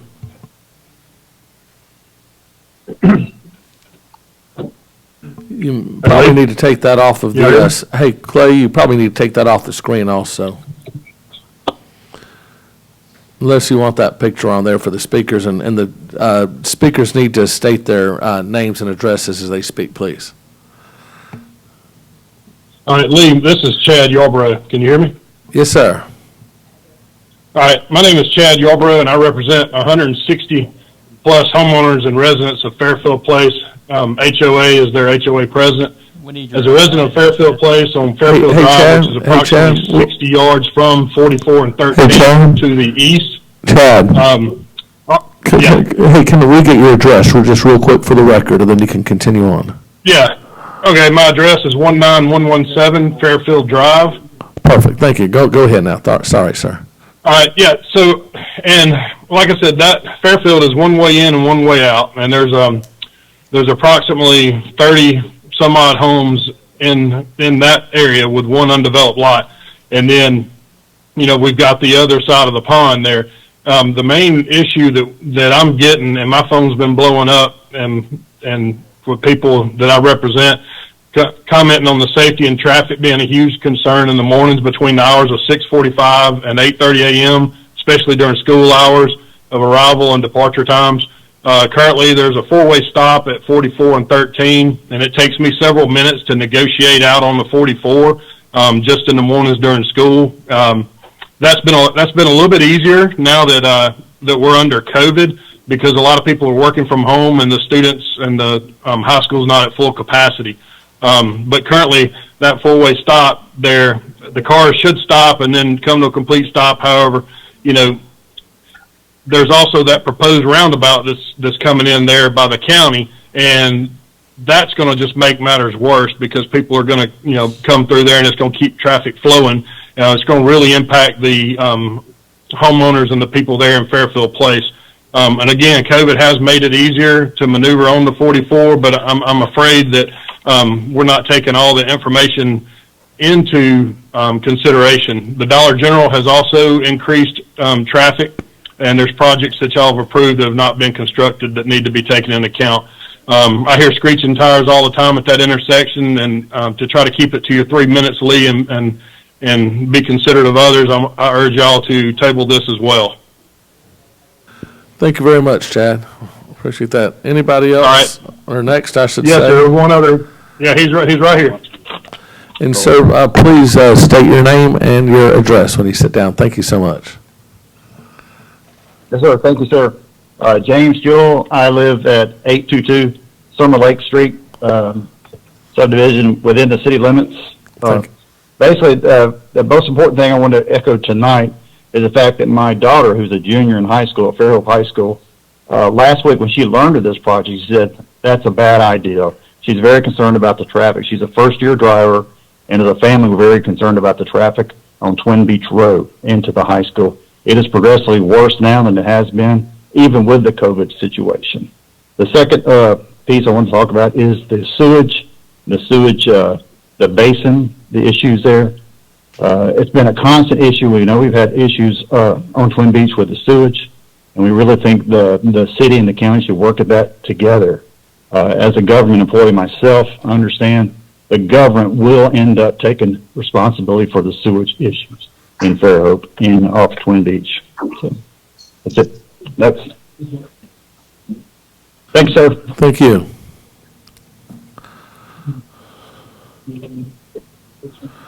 Good evening. My name is Tim Lazarus. I live at 740 Cheswick Avenue in Fairhope, which is in the city limits, and represent the Woodlawn subdivision. Thank you, sir. First off, I'd like to thank the council members for allowing me this opportunity to speak, and to thank you for your service. I can assure you, if this was held, if we were non-COVID and in the council chambers, the place would be packed. There's many people that are against this and are concerned because of the issues that we've all been talking about, safety and sewage. Along with our homeowners association, the Fairhope Quality of Life has over 700 residential and 1,200 total signatures on a petition to stop the apartment complex from being built. Our area residents are vehemently oppose this from going forward. Our main concern is safety. With 242 units being planned, you would have a conservative estimate would be over 400 cars dumping on to an already busy Twin Beach Boulevard. Each day it's getting harder and harder to get out onto Twin Beach from Bonaventure, as we have one way in and one way out. Since the Twin Beach Estates have been building just down the street from us, we've already noticed additional traffic and additional accidents. And that subdivision isn't even completed yet. Another subdivision north of it is planned that will eventually dump onto Thompson Hall Road, which will dump onto Twin Beach, which will just load it up even more. There have been recent accidents near Thompson Hall Road. As you all know, it's a major artery dumping onto Twin Beach. Even if a planned stop sign or a signal goes in there, it's the additional massive load of cars from Carmel Park that would create traffic and safety problems. Each day, many school buses come into Woodlawn and enter onto Twin Beach. They also pick up and drop off right near Thompson Hall Road, right on Twin Beach Boulevard. We must protect our children. The traffic load of 242 apartments will clog the traffic flow and create dangerous driving conditions. I don't know how 44 could handle the additional traffic each day, especially in the mornings and when school's out each day. I know we're talking about traffic studies. I think that even the county had said that one of the traffic studies was too limited.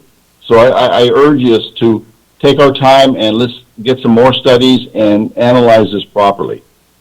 Please, Commission members, if the massive complex is allowed, it's not if, but when a serious accident will occur, possibly even involving a child. Also recently it has been proposed to tie in the sewer from the Carmel Park to the Woodlawn. How could that possibly be? When Sally hit and our power went out, Woodlawn lift station stopped working. Sewage came into the homes causing thousands of dollars, anywhere from $50,000 to $100,000 damage, and one homeowner is still fixing his house. I think he had to completely gut the place. Just this month, a few weeks ago, we had a sewage leak right on the corner of Bonaventure on the first home entering into Woodlawn. It's just been recently repaired. If you add the sewage from over approximately 500 toilets to our system that is already full, that again is another one that's not if, but when there will be another major sewage catastrophe to the Woodlawn Homeowners Association. Nobody, including you members, would want sewage coming up from their shower or bathroom or bathtubs the way these people had right after Sally. We implore you to hold off this massive complex from being built until you have more information concerning the safety and the sewage issues that will affect us all. Again, I thank you for your opportunity and allow me, and thank you for your continued service. Thank you, sir.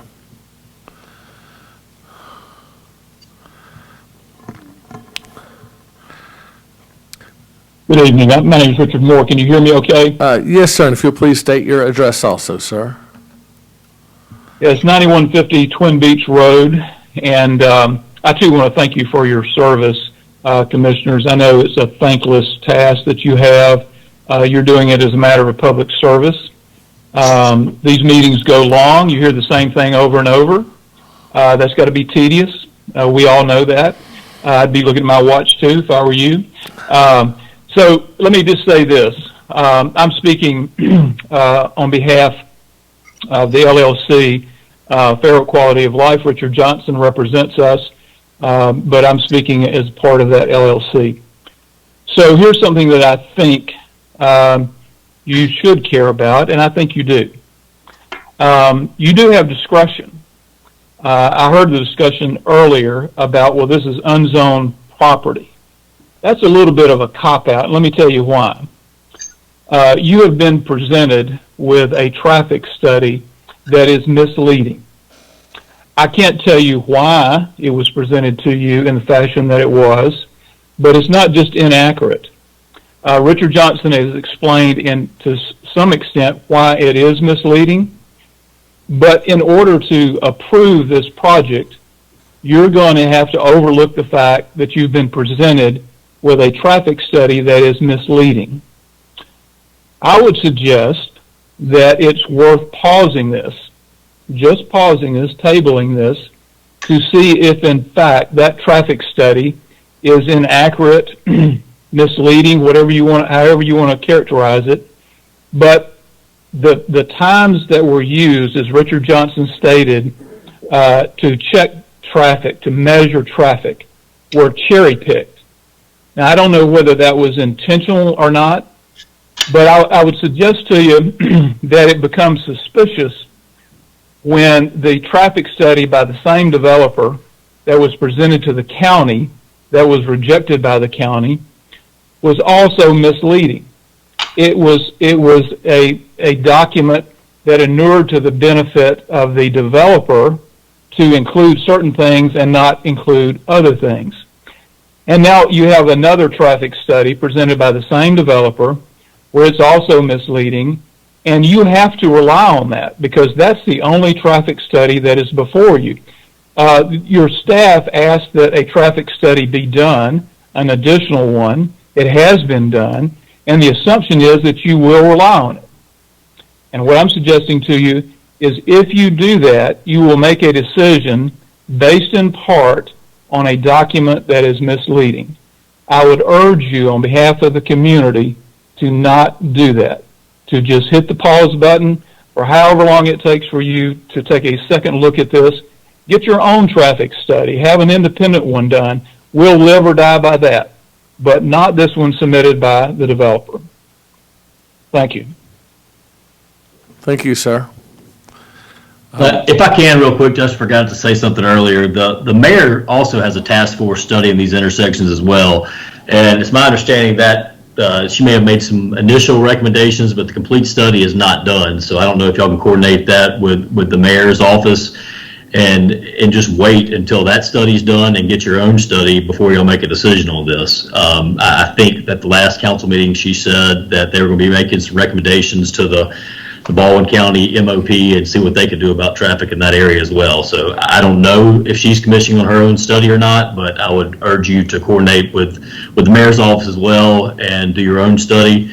You know, and like Richard, a couple others said, I mean, if your job's just checking boxes, well, you got a traffic study, you can check a box. But if you want to dig into it and see that it's accurate, I think you're going to find it's not, for all the reasons we've stated today, and that's in my report and the exhibits I've given to you guys. So we urge y'all to take this and really analyze it and study it. And I think if you do that, you'll see it's not valid. There is no morning school traffic studied in either one of the traffic studies you have at the city right now. Thank you. Thank you, Richard. J.O., you've got the hand up again.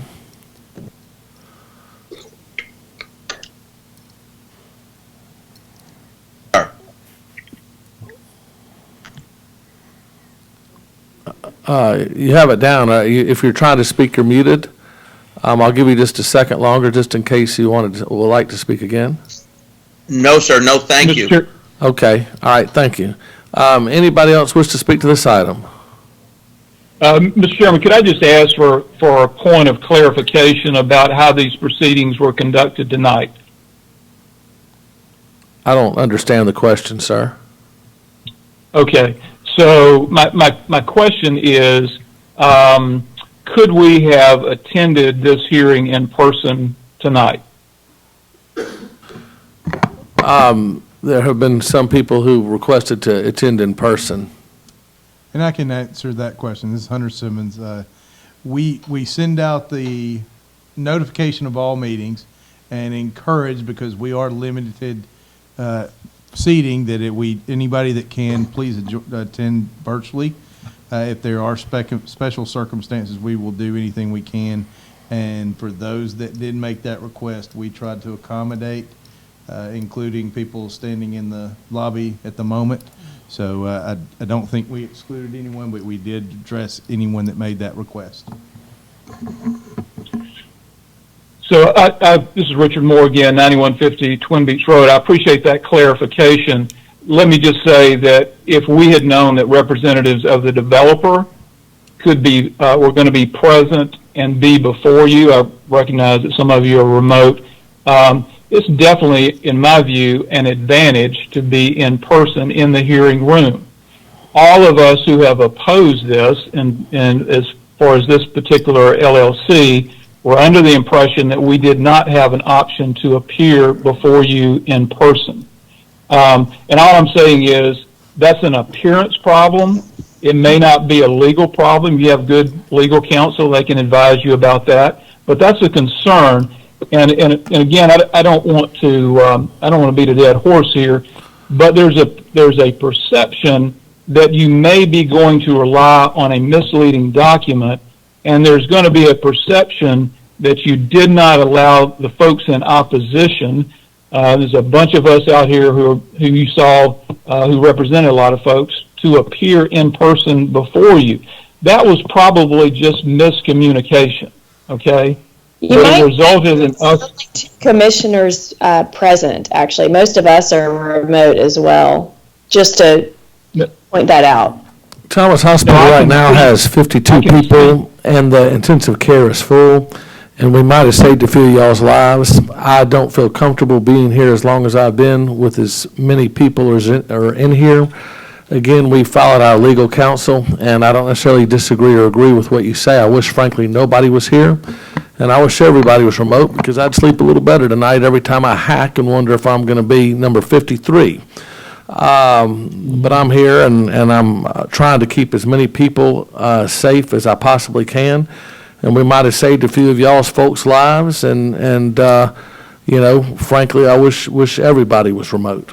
But that's an interesting point that you made, but I think that we can certainly, as we move forward, I think we can certainly say that we absolutely understand that there is very much opposition against this. We understand that there's a lot of concern against about the traffic study, about traffic in general, about the sewer study, and about density in general.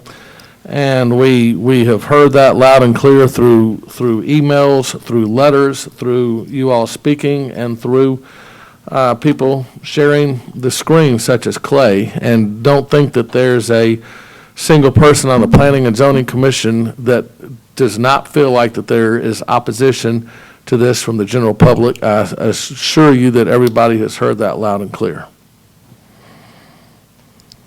Well, we appreciate you being willing to hear us, and again, thank you for your public service. My belief personally is you all just try to do the right thing for the right reasons, follow the guidance that you're given by your legal counsel and your staff. Again, I'd reiterate, hit the pause button on this one to just study it a little bit longer. All right. Thank you, sir. Anybody else from the public wish to speak to this item? I'd like to make a comment. This is Michael Reagan. I'm on the agenda. I'm on the list of people. I don't know if you see me there or not. Can you hear me? Yes, sir, we can, Mr. Reagan. Thank you. And if you'll state your address, please, sir. My address is 2891 Waterleaf Drive in Germantown, Tennessee. All right. I have my wife, Sabrina, my infinitely better half, and I recently purchased a lot on Summer Oaks Place. We have been visiting Fairhope, the Fairhope area, and Fairhope specifically for about 15 years.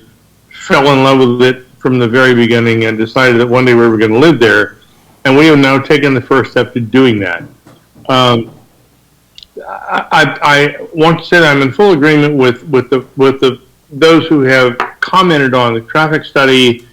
I do think that there needs to be a revision or a relook at that, just because of COVID and several other factors which have already been brought up, so I'm not going to be redundant. But I want to mention something about aesthetics. I'm an esthetist, and I'll admit that freely. There was, at the beginning of this council meeting, there was a lengthy discussion on the aesthetics of trees versus sidewalks, and I thought that was really great and very well thought through, and there was a lot of comment on it and so on and so forth. There doesn't seem to have been a lot of aesthetic discussion on this project, and I question, whether right or wrong, about its aesthetic and how it fits into where it is proposed to be. And I don't want to make a comment on it necessarily one way or the other, but I think if you're going to spend time on aesthetics, spend time on aesthetics. Think about what it's going to be when it's a reality, how it's going to look in the surrounding area, and what the perception of people is going to, people in general is going to be when they drive down Twin Beach Road and see this project. I'm going to leave it at that, and I want to thank you all for the extreme privilege of speaking, since I'm not yet truly a citizen, but I am a property owner. And just an aside, we can't wait to get there, y'all. So we're looking forward to moving down. Well, thank you, sir, for your input, and we look forward to your being here. One thing that I would like to say is you do make a good point. As we try to tell everybody, there is a very big difference between a zoned area and an unzoned area, and each presentation that comes to us has a different set of rules and requirements that we use when we look at things. If you noticed the subdivision earlier, that's actually further from the city was, was under a subdivision where we have subdivision requirements that require a lot to do with aesthetics. With unzoned areas, not so much. But you make some very good points. And if Art Dias were here, which he is not, he would be saying, zoning, zoning, zoning. There's county zoning options and city zoning options. And without zoning, we have a lot less than we look at than when there is zoning. But Oh, absolutely, absolutely. I acknowledge that, and I totally understand the concept of zoning versus there being no zoning. right down the road from there, I wish I could have done something about the aesthetics of that mini storage. I think that's about the ugliest building I've seen on the side of the medical complex, and that overall Twin Beach Road is growing quite ugly, quite frankly. And I wish there were some things we could do about that. And, recently, we had the Barnwell Historic District that got voted in that basically states that, they don't want anything to do with Fairhope or us having anything to say about the development of their property. And, as I always say here, most people want zoning for all their neighbors' property and no zoning for their own. And I'm the same way. But you bring up some good points, sir. You certainly do. That was just really my whole objective was to bring up some points for thought, that sort of thing. Yes, sir. Thank you. You're most welcome. Thank you for the privilege. Anybody else wish to speak to this item? In that case, I'll go ahead and close the public hearing at this time, and I will turn the meeting over to the commissioners. Larry, if you don't mind, if you could explain the sewer and the traffic study. There were quite a few questions about the traffic study and quite a few questions about the sewer and how that's going to work. And also, Jason, I think Buford said that you might have had something that you wanted to add to this.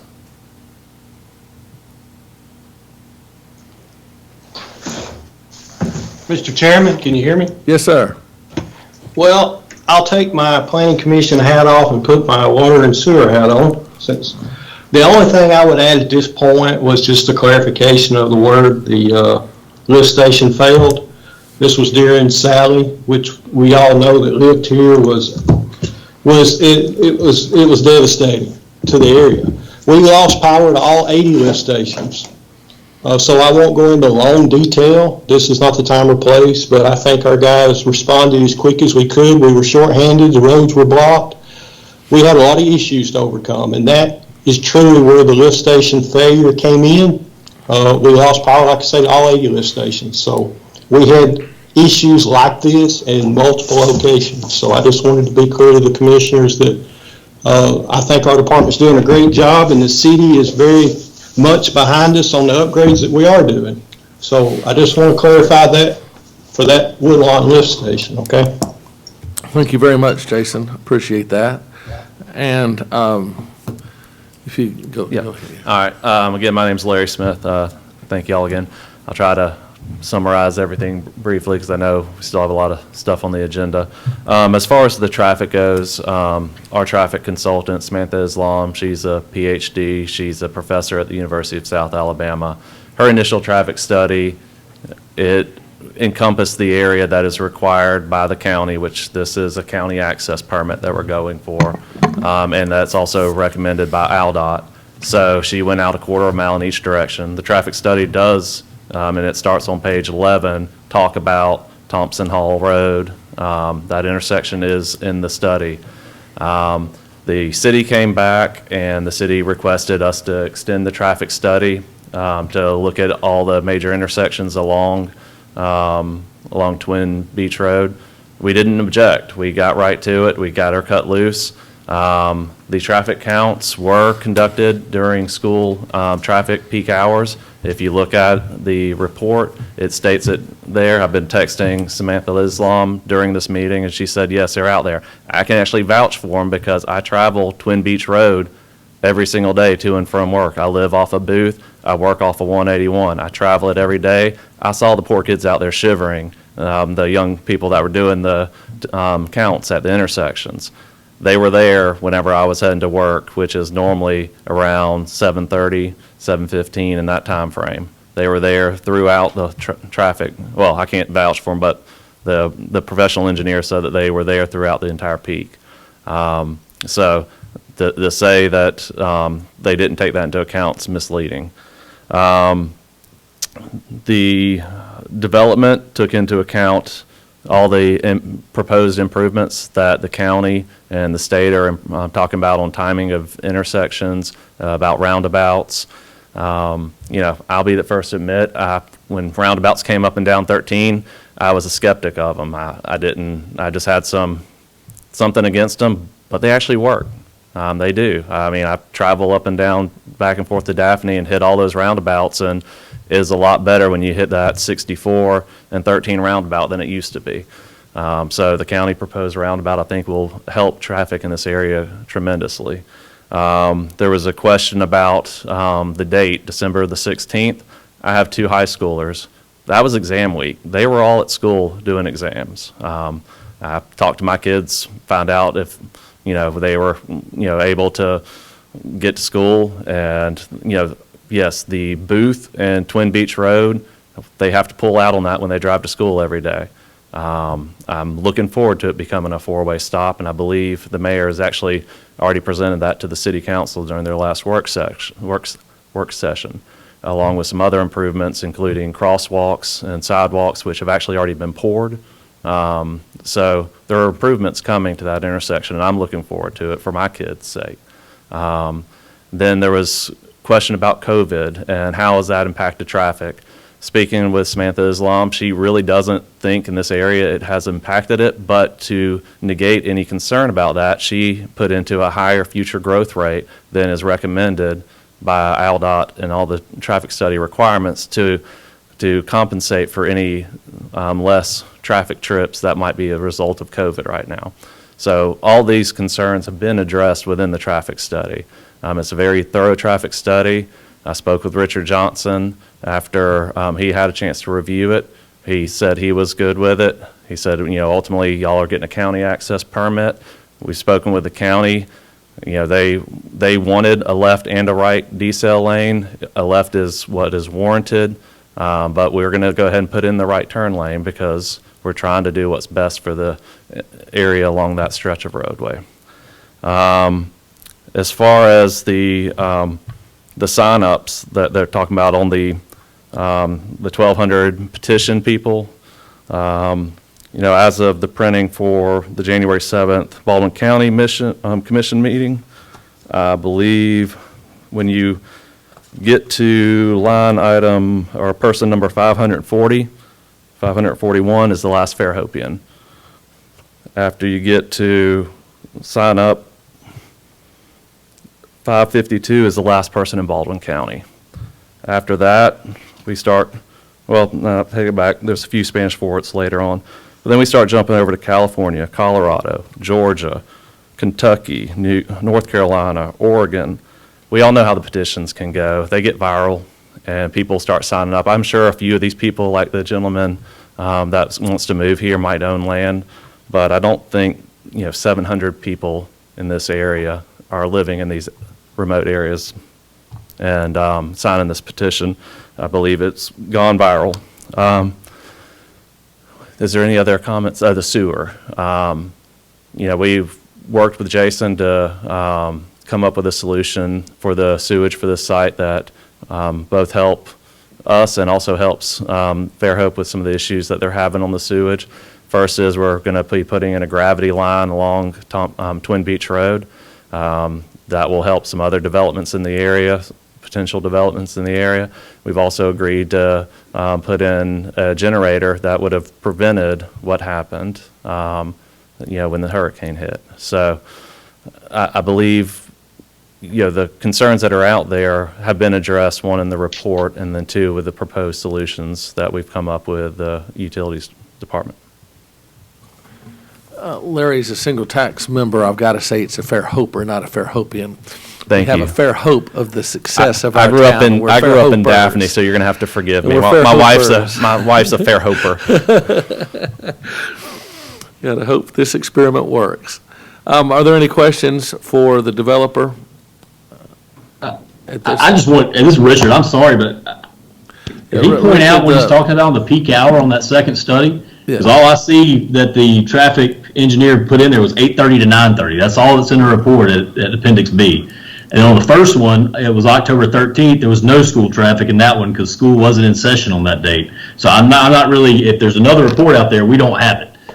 And I can tell you the revised study that there is no traffic during peak hour. It's only 8:30 to 9:30. That's all she has in Appendix B on her engineer study. All right. Thank you, Richard. The public hearing is closed at this time. I'm sorry. So that's all right. So, commissioners, any questions that you have for staff, for the engineer? If not, any comments, motions? I have a Hey, you accidentally muted yourself. Can you hear me now? Hey, it's Holly. Yes, we can now, Holly. Larry, I have a question. How many community involvement participations did you have with the community involved or that's impacted? Did y'all reach out and, send letters or, go out and meet them? And what was the result?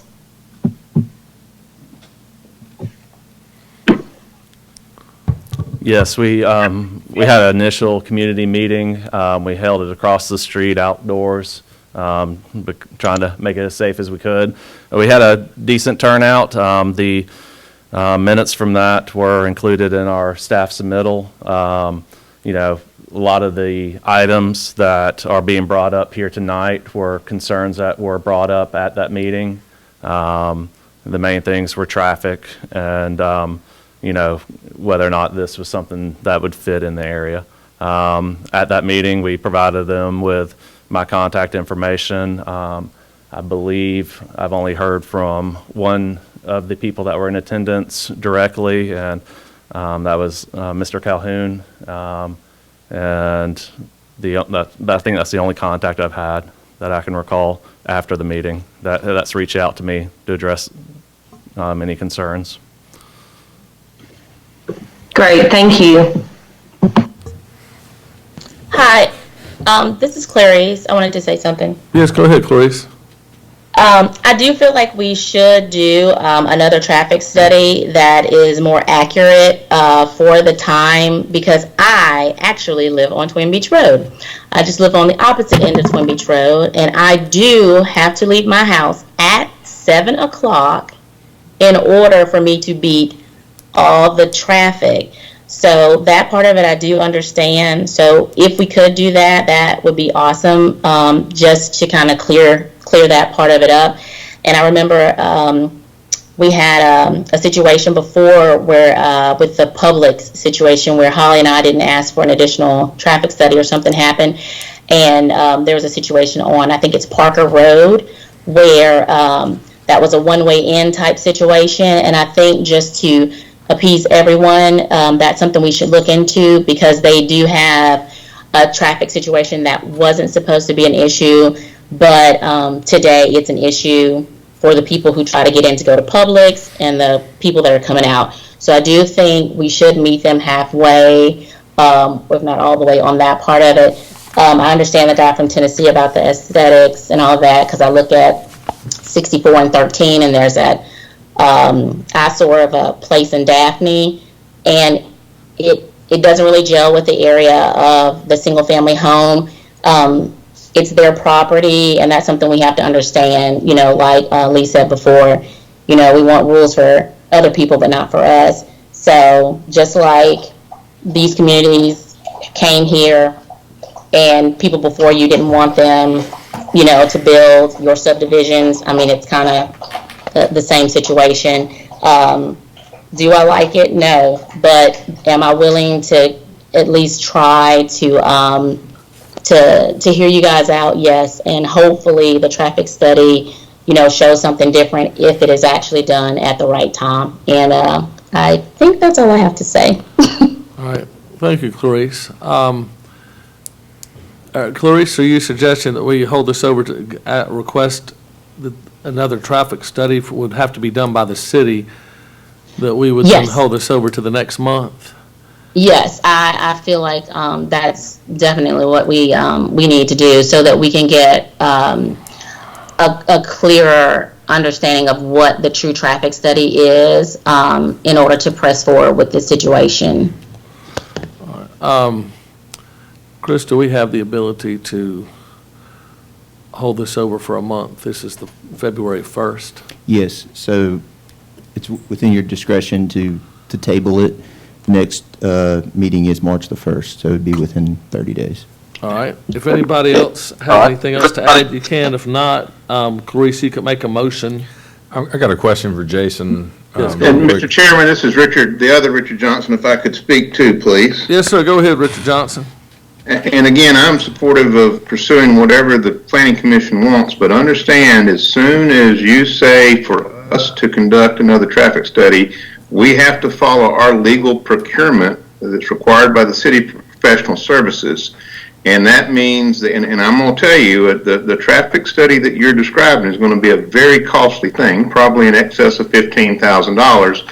So that means that's going to have to go through council to authorize the mayor to negotiate a not to exceed. Then once that's done, to come back and be executed. So it's going to be a minimum of 60 days before we have a contract, before a traffic study could begin. So keep that in mind. Thank you, Richard. Jimmy? Go ahead, Larry, if that's all right. I just wanted to read from the actual traffic study because there's a question of when the trips were counted. It said, on Wednesday, December 16th, 2020, these turning volumes included school traffic. The table just shows 8:30 to 8:45, 8:45 to 9, 9 to 9:15. So it has it broken down in 15-minute blocks, beginning at 8:30. Yeah.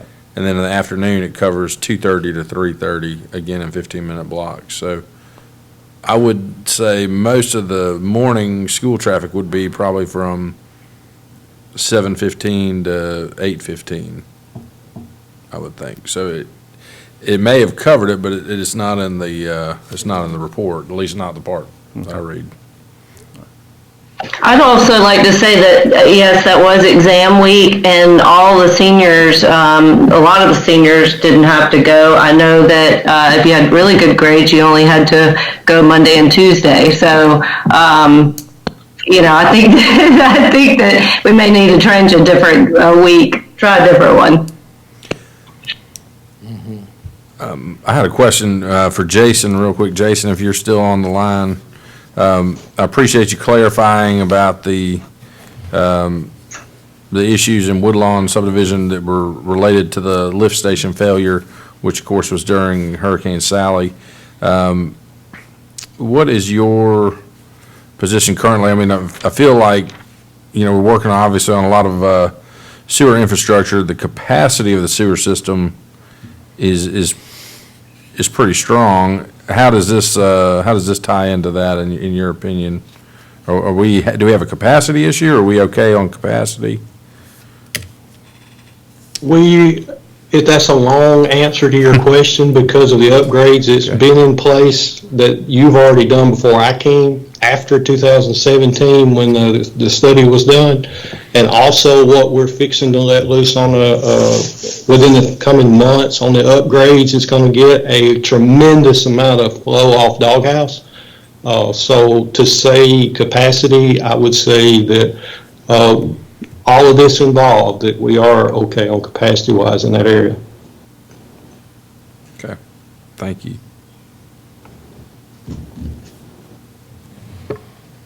Anybody else have anything to add, commissioners?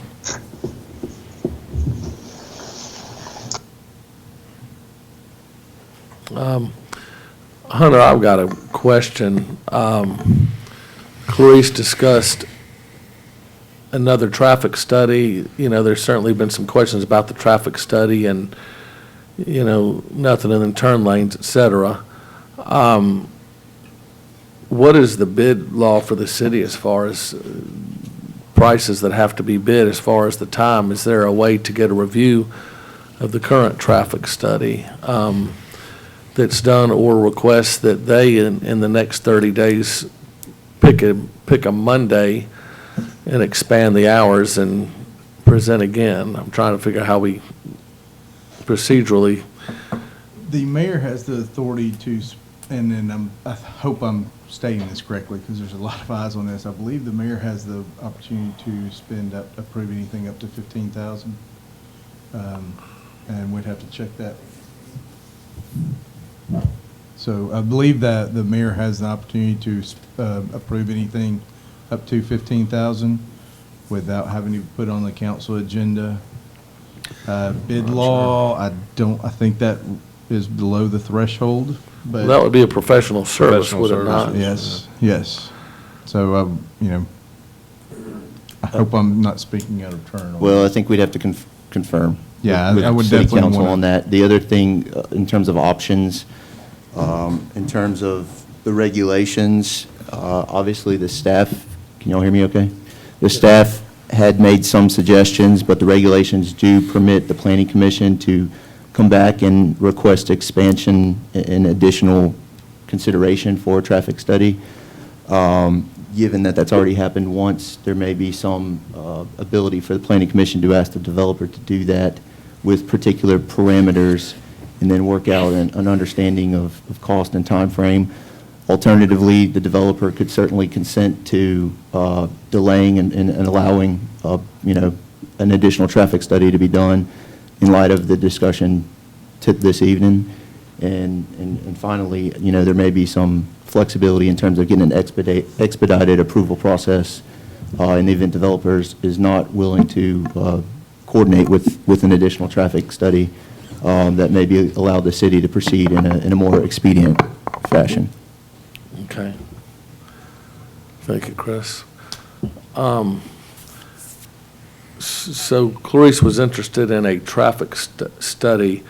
Could she, in her motion, could she request a 30-day tabling for the applicant to review the traffic study on a certain given Monday, that traffic should be increased and expand the hours so that we have the hours showing from earlier in the day? I mean, a lot of the question is that it looks like the peak time, that the traffic study was a little bit after the peak time. I think that's within the discretion of the planning commission. Alternatively or additionally, the regulation calls for a study done by a traffic engineer, an agent selected by the city. So if there needs to be an alternative traffic engineer, that could be part of the consideration as well. Okay. And if we did a 30-day, if we held this over 30 days and the city council did not want to do a traffic study, or the mayor did not approve of a traffic study, then we would just come back at the next meeting and just deal with it at that point, I guess. That would be my recommendation. Since we don't have any authority to approve expenditures from the city as a planning and zoning commission. That's correct. Okay. Do you get that pretty much, Clarice? Yes, I think I do. Hi, I realize the public discussion here is closed. Might I make one comment? This is Michael Reagan, and I'm just observing, listening to what you're saying about the traffic study. I have a question. Are we going to negate in the traffic study the impact of COVID on school traffic in general? Because the impact is still very much Mr. Reagan, there. the public hearing is closed, and, I mean, we can't put this thing off until all of us get shot. So I'll be the first to roll up my sleeve as soon as I can. But, to postpone to the end of COVID is probably not one of the feasible options here. Larry, do you have something to add? I just want to reiterate that we have done everything that was asked on the traffic study. Again, confirmed that the traffic counts were done during school hours. I'm waiting on a response, and my phone's unfortunately about to die as to why the chart says one thing and the other one says the other. But she said it was done during the school peak hours. That being said, we would like a vote of up or down. Yeah.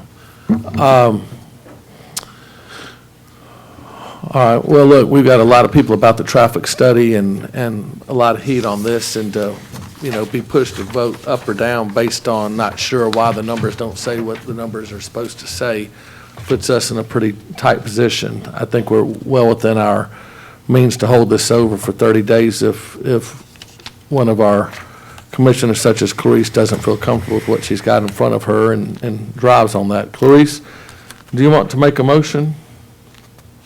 Yes. I move that we delay for 30 days, SD 21.03. Let's say till the next meeting, Clarice, because this is February 1st. Okay. So the next meeting will probably be a few days. Okay, until the next meeting, so that the a traffic study can be done at the true peak hours of travel to and from school, and that traffic there, and that I guess if the this is all I guess with the city of Fairhope approving the actual engineer that will do the traffic study. Okay. I'll second. I've got a motion. Was that Rebecca? Holly. That was Holly? Okay. I have a motion with Clarice, a second with Holly, that we table this until our next meeting so we can have the traffic study, a newer review traffic study. Is that correct? Yes. Okay, a newer review traffic study. Is there any further discussion? No. All in favor say aye. Aye. Aye. Any opposed say nay. All right, the motion passes unanimously to table to the next meeting. Next item on the agenda. Mr. Chairman? Yes, sir. Would it be okay if we take a quick 5-minute intermission? Certainly. Just for a restroom break? Absolutely. Okay. Take a 5-minute intermission, people to clear out who don't want to be here anymore, and for a restroom break. All right, commissioners out there in internet and cyber world, we'll go ahead and call this back to order. Let me see, Holly, are you there? We'll give a moment or two. I'll pay dirt on her back.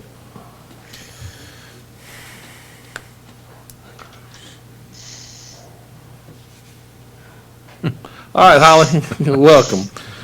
All right, next time on the agenda, public hearing to consider the request of 68V Pay Dirt LLC on behalf of Roberta Harris and Stephen Urbanek II and Margaret Dunham to establish initial zoning of PUD, conditional annexation for 30.7 acres that is located at the southeast corner of the intersection of County Road 48 and Blueberry Lane, to be known as Overland.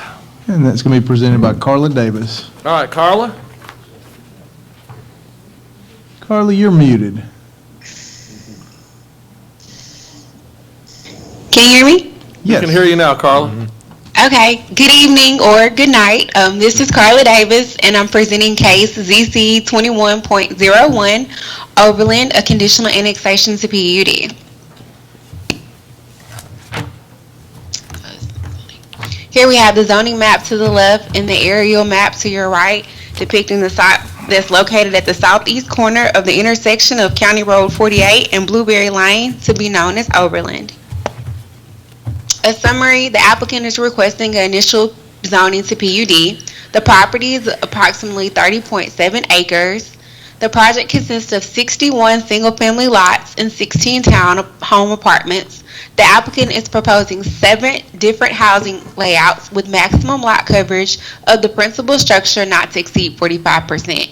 The maximum building height for the dwellings will be 30 feet. The minimum house size will be 1,600 square feet, with the smallest lot being 6,500 square feet. The 16-unit townhomes will be a minimum of 1,200 square feet each, and the maximum building height will be 35 feet. Here you have an imagery to the right and the left of the master plan of the site plan of the site. Comments: per the site data table, the proposed density for the project is roughly 2.51 units per acre. The applicant referenced other subdivisions within a general vicinity to compare the overall density. Development does appear to keep in line with the neighboring developments. Most of the lots will be 6,500 square feet, with the largest lot being 11,388 square feet. As proposed, lots will be roughly 50 feet wide and 130 feet in length. The The average lot is 7,087 square feet with 25-foot front and rear yard setbacks and 5-foot side yard setbacks, with the exception where corner lots are permitted, there will be 20-foot side yard setbacks. As you can see, the applicant provided an area of neighborhoods that are within the vicinity to get the average, the acreage, the lots, and the density and the phases that were submitted. There's also imagery of a typical lot layout. The site plan illustrates 9.0 acres of green space, which is roughly 29.4% of the total site. This exceeds the 15% requirements for green space. The total overall common area will be 14.89 acres, which is 48.5%. The site plan depicts a 10-foot buffer along the perimeter of the site. The 20-foot green space buffer as required per the tree ordinance is depicted along Fairhope Avenue, and a 15-foot common area is also depicted between lots 57 through 61 and lot 1. A 6-foot wooden privacy fence will be built along the rear lot lines of lots 1 through 23 at the time of construction, which is the eastern perimeter of the site. The layout of the site promotes connectivity and provides sidewalks along the street frontages, including a sidewalk on Fairhope Avenue, with a bridge crossing the wetlands. The plan depicts a mulch trail system, walking bridge to access the proposed nature trail, which will also include a park and benches located along the trail. There are also dogway stations and pond fountains dispersed throughout the development. If approved, the applicant has an estimated construction start time of 8 months, roughly by November of 2021. The development will be constructed as a single phase. A 3 to 5 year build out is projected. Townhome apartments are projected for completion by December 2021. An unsigned copy of Declaration of Covenants is included with the Master Plan Development Plan. The covenants state all sidewalks are to be built by each owner on their lot. Sidewalks are shown within the right-of-way. Subdivision regulations require sidewalks and street trees to be installed prior to applying for final plat approval. Covenants do not override zoning code or subdivision requirements, but in an effort to avoid confusion, staff is memorializing when sidewalks and streets shall be installed via condition of approval. There are 9 criteria standards by which an application for rezoning shall be reviewed per the zoning ordinance. 6 of the 9 are met, 1 is not applicable, and 2 state, if approved, the development will go through the subdivision process for which compliance with all regulations will be enforced. Recommendations. Staff recommends case ZC 21.01 Overland PUD amendment for PPIN 43640 to be approved with the following conditions. All sidewalks and streets shall be installed prior to submission of final plat approval, including the sidewalk along Fairhope Avenue. I'm available for any questions, and I believe the applicant's representative is present as well. Thank you very much, Carla. Just so everybody here and in Cyberland knows, this is a PUD. What a PUD basically is, even though it looks like a subdivision, it's a zoning, and later it comes back for subdivision, but it's a zoning that's does have drawings, but a lot of it's in theory and in principle, and so the Planning and Zoning Commission does not have the authority to approve ordinances. So in these cases, we simply make a recommendation to the City Council, and ultimately this will be approved up or down by the City Council. So with that said, I will ask if is this you, Larry? This is David, all right. Go ahead and make a presentation, please. Good evening. Good evening, David Deal with SE Civil. I won't repeat everything Carla just covered, but I would like to point out that we do have 49% of this site is common area, and 29% of the site is usable green space, or qualifies as green space. Other than that, I would like to point out, our little presentation's up here. Am I operating that, or? So the point of this is going to be an age-targeted community. Not age-restricted, but age-targeted. The developer has done a number of these. There's the hamlet at Old Battles Village, the village at Firethorn, up in Spanish Fort at Rain Plantation, there's a village at Rain Plantation, and then there's a couple in Gulf Shores that are similar to this. It's an age-targeted community, and the house plans and the lot layout and everything reflect that. Other than that, I'd just be happy to answer any questions the All Planning right. Commission may have. David, let me go ahead and open the public hearing at this Okay. time, and just use the closest blue tape you can find. After any questions that we have, I'll go ahead and write all those questions down. This is a public hearing. This is just to the east of Walmart, out County Road 48, on the south side of County Road 48. This is a planned unit development that this Planning and Zoning Commission will make a recommendation to the City Council, who will ultimately decide. Does anybody wish to speak to this item?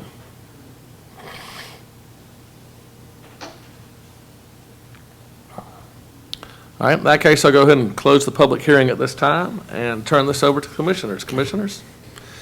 I'd just like to make a comment on this as a PUD. I think this is a good example of why you bring a project in as PUD. You've got really small lots on one side of the project, but they're catering to, targeted age project where they're targeting folks that don't want to deal with the hassle of maintaining a yard at this point. But the fact that they've got 30% in accessible green space and 50% in common area, I think that certainly sets this apart to me from a lot of developments, a lot of PUDs. This is exactly the kind of scenario I would see somebody wanting to bring this type of zoning for the city. So I like the way they've laid it out. Just wanted to say that, and I like recommendations from staff too. So, Mr. Chairman, if I could just add one correction for the recommendations, it should say all sidewalks and street trees shall be installed prior to submission of final plat approval, and not just streets. Thank you, Carl. And does the plan show the sidewalk on County Road 48? Yes, sir, it is. Okay, perfect. And I would like to agree with what Jimmy said. So often when we get PUDs, it's the purpose of the PUD is how many lots can we get on a 15 or 20 acre spot. And this is exactly what they're for, so you can get out of the box on it, and it's pretty cool. Any other comments, questions, concerns? If not, I'll entertain a motion. make a motion we approve with staff recommendations. Make a motion that we approve or that we recommend approval. Recommend to council. To city council. This is John, I second that. And John seconds it. Any further? All in favor say aye. Aye. Aye. Any opposed say nay. All right. Let's see here, we've got two. Is there anybody here for the Fairhope Falls in the audience? Okay. I was thinking about moving the RW battles up since they're going back to Montgomery tonight. John, would that bother you if we take a quick? Okay. Want to go ahead to Fairhope Falls at this time since y'all are going back to Montgomery, get there a few minutes earlier. Battles. I'm at the battles, excuse me. Go ahead and jump the RW Battles LLC. Is that cool with y'all, Hunter? Yes, if Buford, if you heard that. Buford, are you ready? And I didn't mean to surprise you. No, not at all. Not at all. Since Everyone, so they're driving back to Montgomery, I overheard during our and we'll jump right into this one. But go ahead, let's do that since they're going back to Montgomery. Okay, Commissioners, can you see my slides? Yes, sir. Yes, sir. All right, very good, Commissioners. So I have for you a multiple occupancy project, and this is Publix at Point Clear. This is a 16-unit multiple occupancy project. The total project size is about 25 and a half acres. That includes 2 lots. Commissioners, this is a bit of a complex.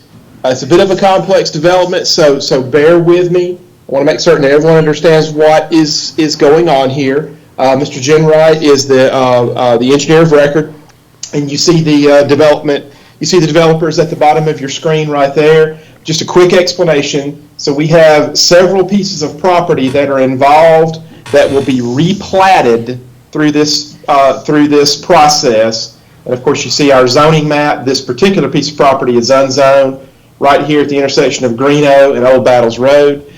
Commissioners, I'm going to try to go through this a little bit quickly for the sake of time, to save time for answering questions on some of the issues which the Planning Commission may have questions about. Commissioners, you see the basic information on screen right there. What I'll say is that just over 1 unit per acre density on the area to receive the actual MOP is 14.63 acres.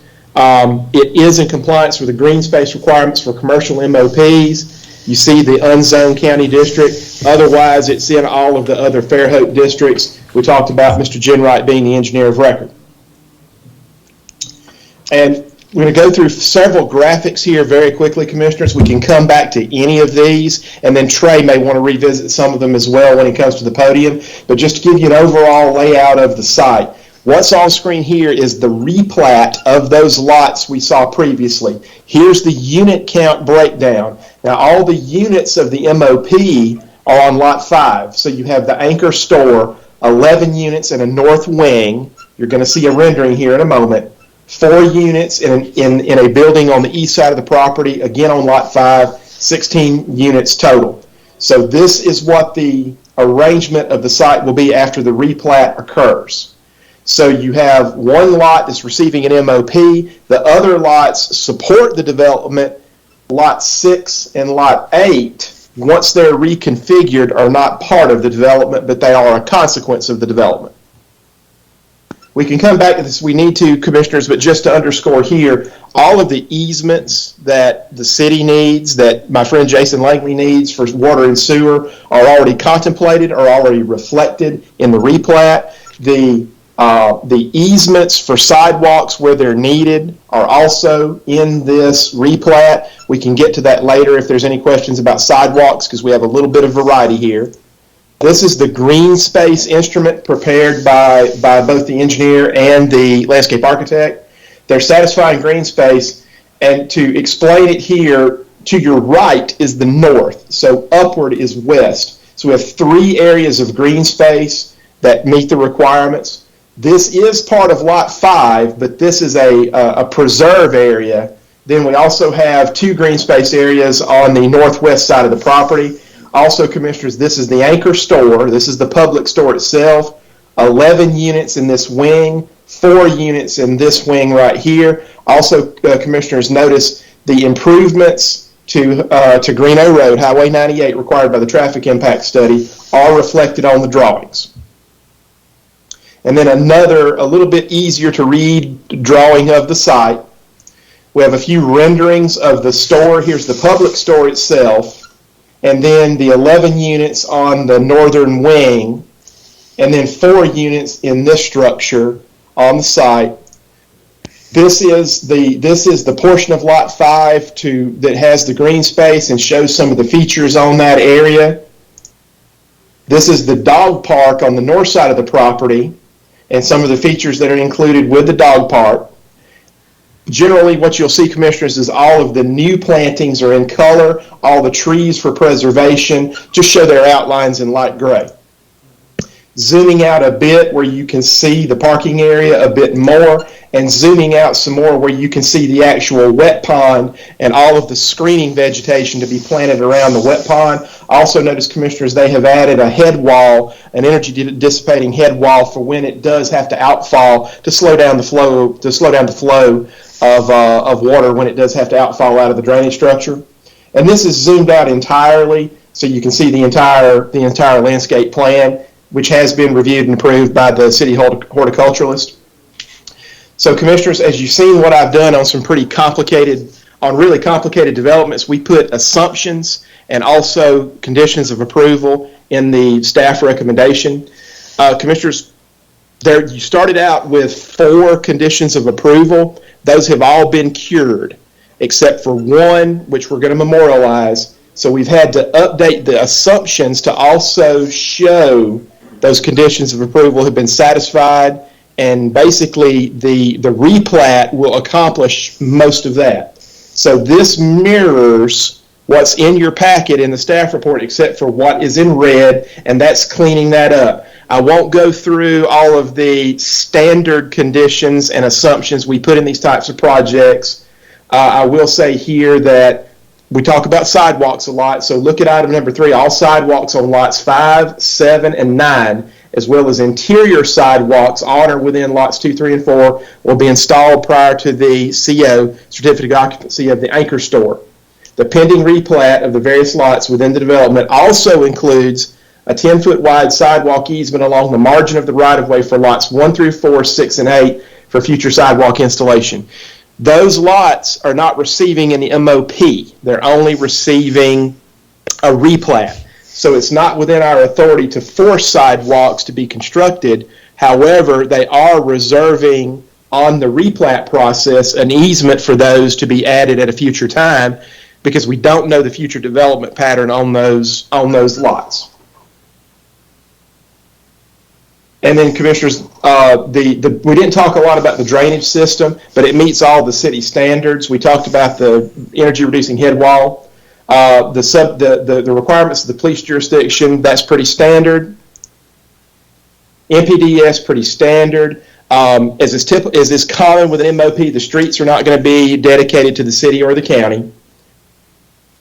Number 10 there, Commissioners, is changing what's in your staff report, and we're just now memorializing what has been corrected, and also an error on my part because I had a typo in there. So we're going to memorialize the green space for the entire development is reflected on lot 5 in 3 different areas. And then also in lot 11, I made an error in there. I'm correcting the unit count. So as we discussed, if there's an additional MOP will be required for any development of 3 or more units on lots 1 through 4, 7, and 9, or adding any additional lots above and beyond the 16 units on lot 5 requested by this application. As we mentioned earlier, lots 6 and 8, once they're reconfigured, they're not a contributor to this development, but they will contain the easement for sidewalks if those need to be installed in the future, because that's a county right-of-way. They are not requesting any waivers from the subdivision regulations. Commissioners, the only condition of approval is just to memorialize the aid to construction cost of the project is the number you see on screen or as amended by the utility superintendent. And Commissioners, the conditions of approval you did have in your packet are now no longer necessary. Those have been cured by the items we discussed previously. Commissioners, I'm happy to answer questions on behalf of staff. And then when Mr. Jenright comes to the podium, I will move slides around as he needs if there's something he wishes to underscore. But I'll answer questions right now. Thank you, Buford. I had one question, and it's my fault. I dazed out for just a few moments while you were speaking. What did you say about the sidewalks on the 98 portion? So, Commissioners, it's a little hard to see. And I think the drawing I have on screen is the best example, so let's just describe it graphically. So what will be furnished by the development, I'm going to just trace it with my cursor, if you can see. If you start at lot 9 and start on the edge of right-of-way, the sidewalks come into the site, they come into the site and stay within the site, and then when you get to lot 7, they go back down, back to the right-of-way, and then turn back along Old Battles Road. So they're complying with the sidewalk requirement for the lot that is receiving an MOP, which is lot 5. They have some internal sidewalks that are incidental to the development. For lot 1, 2, 3, and 4, as well as lot 6 and lot 8, they're reserving, when the replat occurs, that replat reflects a 10-foot wide sidewalk easement on private property along the margin of the right-of-way for future sidewalk installation. Now, this portion of lot 5 narrows and widens here, will contain sidewalks. So they are complying with the requirement of an MOP. The lots that are not actually receiving an MOP on their replat will include a provision for future sidewalks in an easement.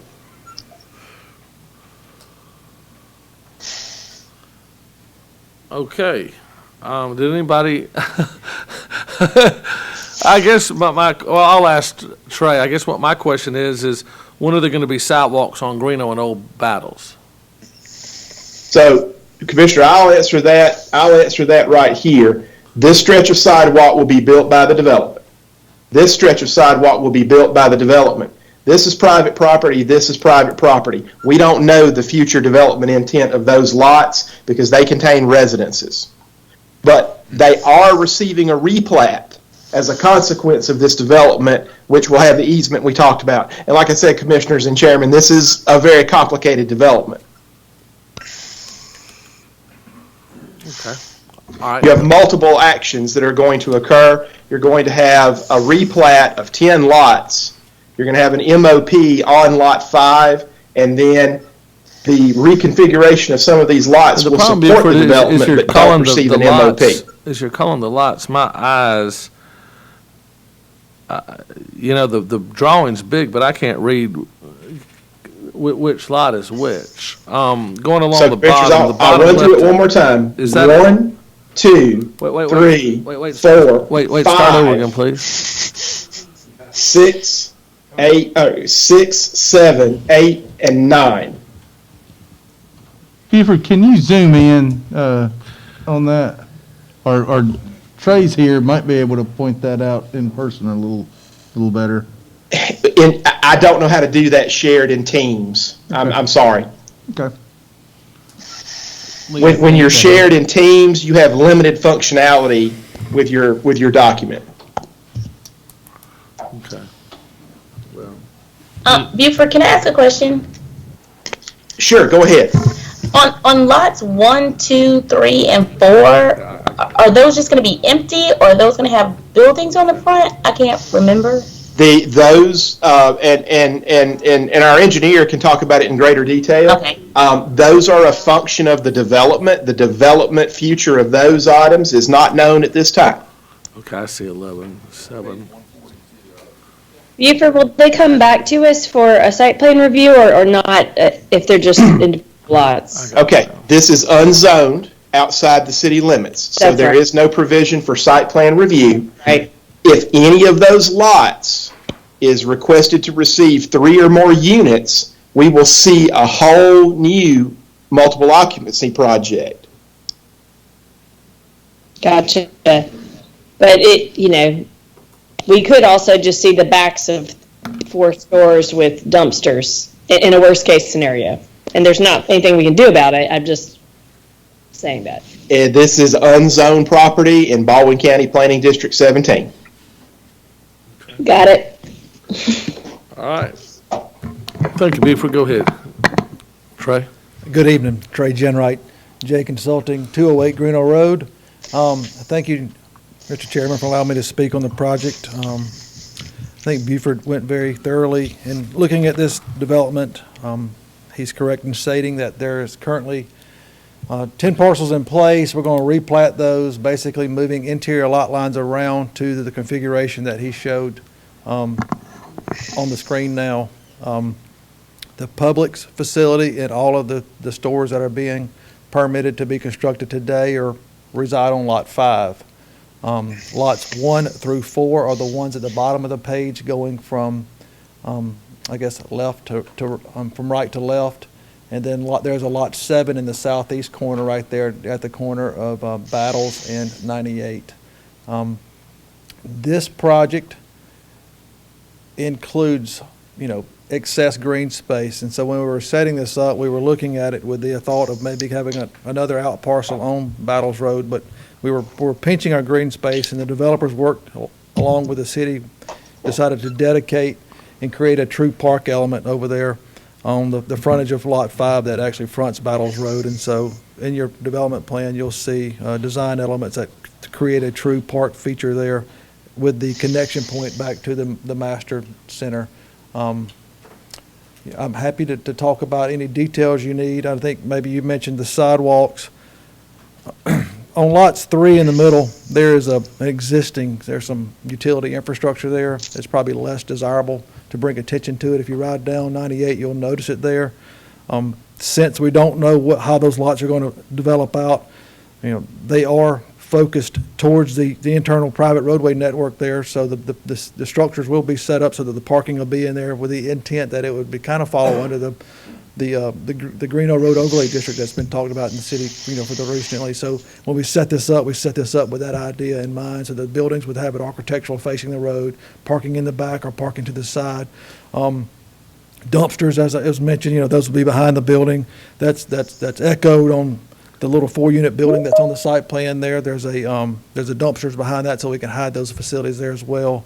We brought the sidewalks in internally onto the development as a way to try to focus, since the 4 units out there on Greeno Road are actually going to be serviced from the private road, well, then you would want vehicular traffic coming that direction. It's going to be forced that way, but then also bring your pedestrian traffic in that way as well. So the sidewalk network functions so that it brings the people to that side of the facility and focuses your traffic in that direction. The city's asked for the easements along Greeno Road, and we're providing those if and when that may become available. But we think that the sidewalk configuration, as we have shown, will be the ideal way for people to move through the development. This is in the same nature that was presented to the city several months ago for the other Publix grocery store that's going up at 104 and 181. So this is the same type of sidewalk that was blessed at that project there, so we thought that was a good idea, and we wanted to copy that same theme. Okay, because we kind of went back and forth on that one a little bit but anyway, keep going. Right, that's all I had. Okay. And so I just wanted, that was kind of where that came from, and we thought it worked well since all the traffic was going to be going internally on the development, so that was our reasoning for there. The plan's very attractive. You've got the apartment over there at the end of Battles Road, and then you've got the colony, and that area is just hot as a $2 pistol, and at some point it would just be incredible if, sidewalks connected all the way over to County Road 3, and, people could walk and bike and get to the Publix that way, and whatever other restaurants, bars, whatever are there, as that area, has great potential of being kind of a little center, kind of a little community center kind of an area. And we agree with you completely on that, and that's the way we set the sidewalks up, going down Battle, so that will make that connection. We think that's a great idea. It's an attractive drawing. Any other questions for Trey, commissioners, while he's up here? Hey Trey, it's Holly. I have a quick question. Is there a light at that first entrance, the northern entrance on Greeno, when you come out? Are you just to cross over into and then, is that what I'm saying? Is there only a light at the second entrance? Yeah, just at Battles, Holly. You talking about a traffic signal light, Holly? Yes. Yeah, you come out, it looks like, so you go in to the right, and then if you were coming out, are you only going south, or do you come straight across? Both. The only traffic signal that's allowed is at Battles Road. There's a full access movement at the existing crossover on the northern end of the development. The middle entryway is right in, right out only. Just restricted access. Okay, that's what I wanted to know. And then, this is just a personal question about the pharmacy drive-through. Is it anything like the Fairhope one? I hope not. No, what's not shown in your drawings is we've done several models of turning movements of how you drive through to go through without eating your tires. So is it like the vision on the rendering? What we've done is we've run several models showing large Suburbans of how they could turn into there and free movement. That was one of the comments my wife brought to me. So yeah. I heard it loud and clear. All right, thank you. Thank you, Holly. Any other questions? This is Clarice. Yes, how please. many as far as on the storefront, how many retail shops will there be? I see like this one that looks like it's floating. I can't find it. It looked like it was sitting in the center of the parking lot, and then there were some that were connected to the building, like the one in Fairhope going up 98. Okay. Yeah, so Buford spoke to that earlier. You've got the one center for Publix Adjacent Okay. to that is the building, what we're calling the west, or I guess the northern wing of that. There will be up to 11 units in that structure. Okay. And then the small building out in front could have up to 4 units there. Interesting. So a maximum of 16 different users. Like, what kind of analysis have you guys done to draw the conclusion that that many stores is necessary, considering the one that's up on 98 is probably like, what, 60% empty, if not 80% empty? That we need that many storefronts? Yeah, we've gotten a lot of interest on this development. Yes, ma'am. Okay. Any other questions for the developer? All right, if not, thank you, Trey. Stay up close if you don't mind. I'll go ahead and open the public hearing at this time. I'm opening the public hearing. This is for the proposed Publix Shopping Center at the intersection of Battles Road and Greeno Road. Does anybody wish to speak to this item?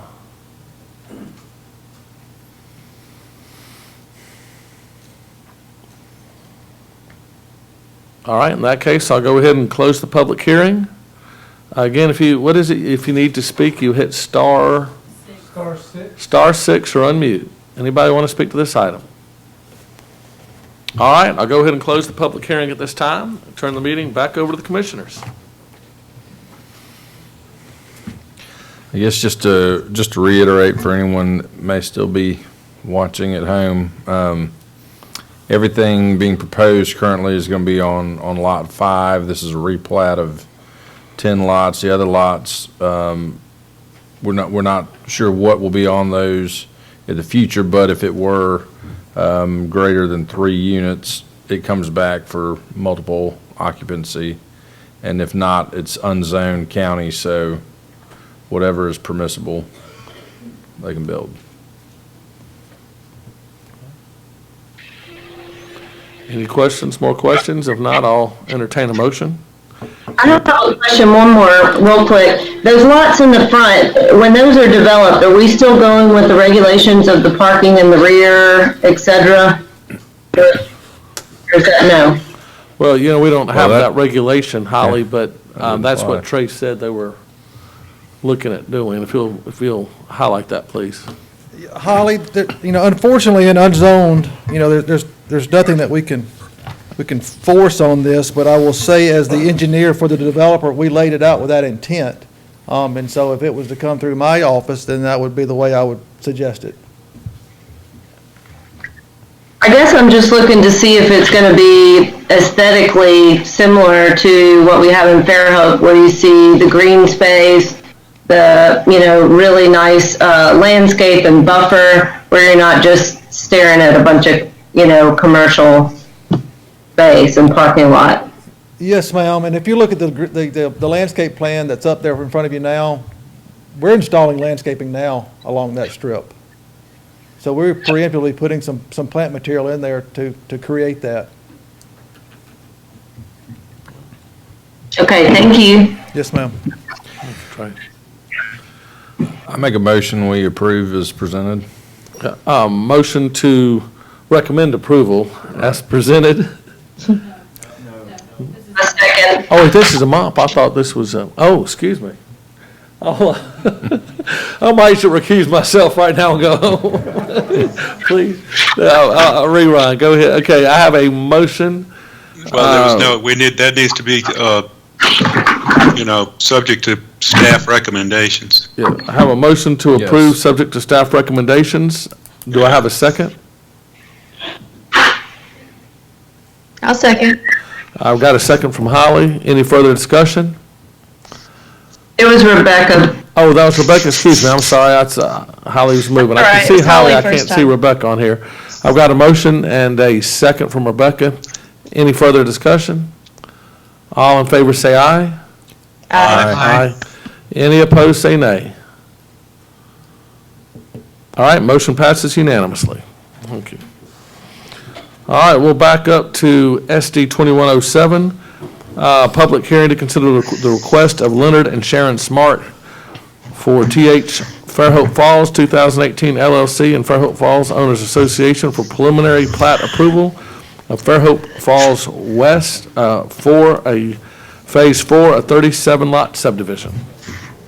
Mike? Good evening again. And as we get this pulled up, I'll kind of get into it. This is Fairhope Falls Phase 4, and Phase 5 will be the next application. They're very similar. There are abutting phases for that. So we'll go over the first one. The second one will be real similar.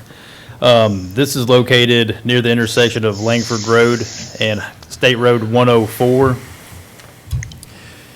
This is Phase 4 will connect to the existing Phases 1, 2, and 3 that are currently built or under construction, and will connect this development to Langford Road going through a current farmland. It's a 37-lot application, and the property is currently unzoned but does have an approved village subdivision that this has to be built in substantial conformance to. The village subdivision was approved in November of 2020. On the aerial, you can see there's configuration of lots. Part of the village subdivision was to replat these to allow Phase 4 to attach to Yosemite Boulevard and Langford Road, which as a condition of approval, you'll see that that will still be done. On here is the village plan highlighted in red is the portion that will be Phase 4. It includes some of the ponds in that area, and again, connecting to Langford Road. Is 37 lots, 1 lot reduced from what the village plan showed. And this is the actual plat showing the lots that are on there. Drainage has been reviewed and approved by the City of Fairhope Public Works Director Richard Johnson. Drainage is all handled on site and directed to existing ponds that outfall to each other and is located on the east side of the property and eventually enters the wetlands to the south and goes off site. There's a very small portion of water runoff that will sheet flow to an open ditch in the right of way on the east side of Langford Road. The ponds act as wet basins, achieving the required 80% TSS removal. The applicant has received the proper wetland permits to combine a small non-jurisdictional wetland to a larger wetland pond, and wetland buffer signs will be in place prior to any land disturbance activities. And again, the proposed lot sizes and layouts are consistent with the approved village subdivision. Some of the amenities that were included in Phase 4 was that along Langford Road, a wood fence with an evergreen hedge and a new entrance sign for Fairhope Falls West. The details are on the screen. They match what was in the village plan. And also with Phase 4 was the new pool amenity added. And at the bottom of the screen, the maximum user load says 122 users based off of 1,841 square feet. The shape of that pool could possibly change, but we know the overall size is going to stay the same. And on the right hand is just some elevation views of the facilities at the pool house.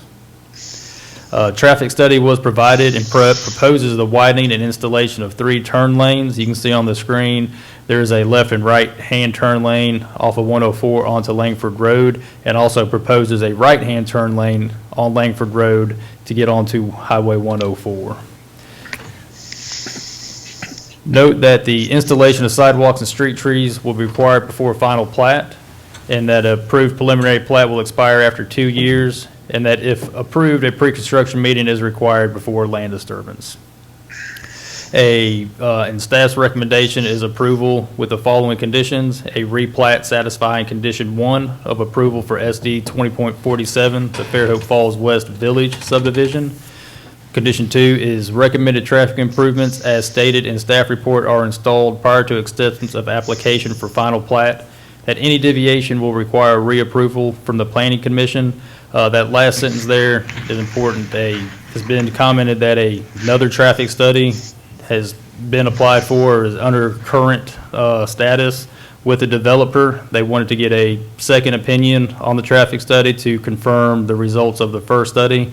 Staff has not received that and has no information on what that study will recommend. So staff is sticking with the study that we currently have with this traffic improvements that were shown. And finally, condition number 3 is that the pool amenity is installed prior to acceptance of an application for final plat for the subdivision. What is condition 1 of SD 2047? What is to do a replat of the lots that were shown at the beginning to include Phase 4 to be a portion of, all right, The easiest way to say it is that the current configuration of the properties, the right-of-way in Phase 1 did not touch and was not contiguous to the portions of the property that were left undeveloped. So as a condition of the village subdivision was a replat to ensure that the Phase 4 portion of the property did in fact touch the right-of-way on Yosemite Boulevard to allow that connectivity to go all the way through to Langford Road. Thank you. Yes, sir. All And right. I believe Mr. Avant is here on behalf of TerraCore. I don't know if there's anybody from 68 Ventures or from Dewberry with us tonight, but no, Mr. Avant is here to answer questions probably. Thank you, Mike. John, do you have anything to add at this time, or do you want me to open the public hearing first? Up to you. All right. I'll go ahead and open the public hearing at this time. This is for Fairhope Falls West Phase 4, out there Langford Road and 104. Does anybody in the public wish to speak to this item? Yes, this is Ken Ankrum. I'd like to talk on the topic, please. Yes, sir. If you'll state your name one more time. Address is 21503A Langford Road. I essentially live off of Bridlewood Lane, directly across from the proposed subdivision. My first request is really one for consideration.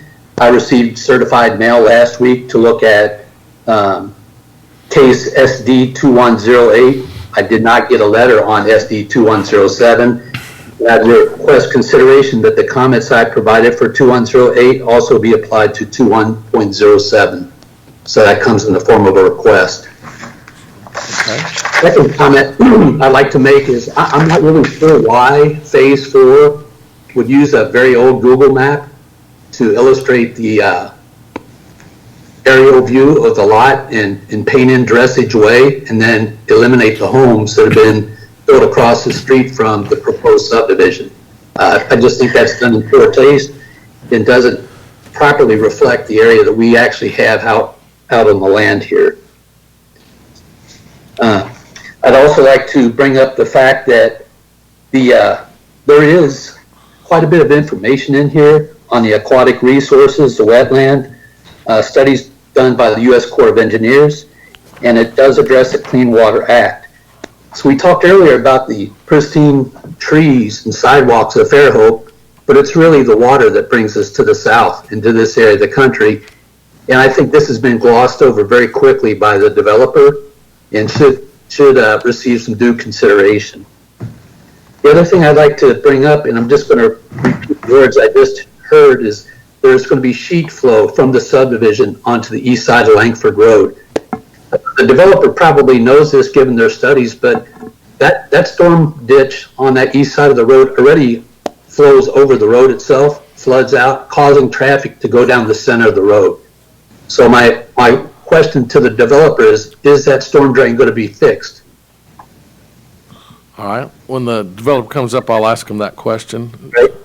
And then I have one other question. I'd like to know how, and we can get into this when we look at SD 21.07, how the comments, the safety comments in particular, will be addressed for not only Phase 5, but Phase 4. Because the traffic study that the gentleman mentioned earlier, where they're looking for additional information, to me it sounds like they didn't get what they want.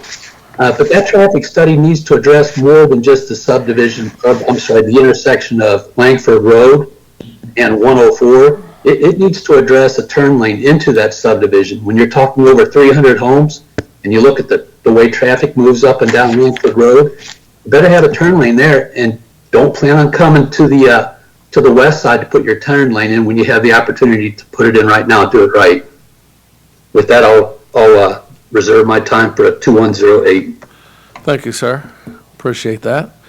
Would anybody else like to speak to this item?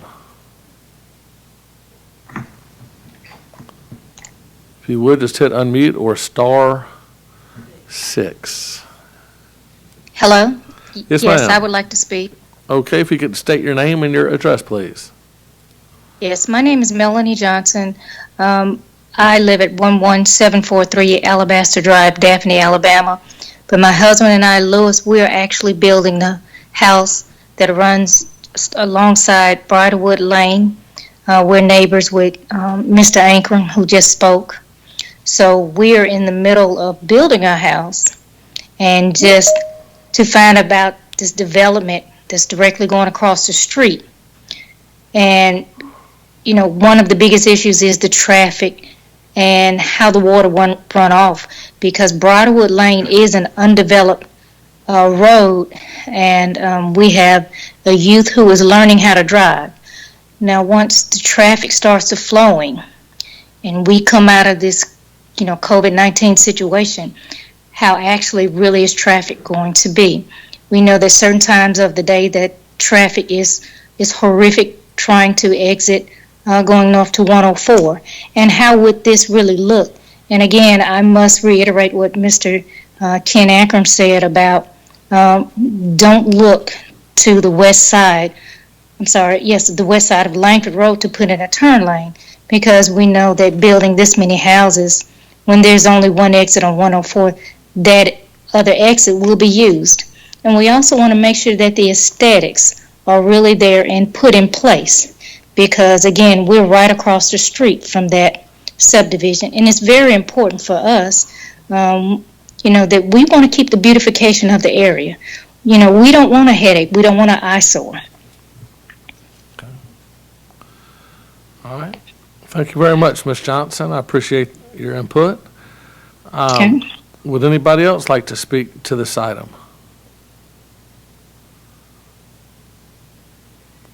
All right.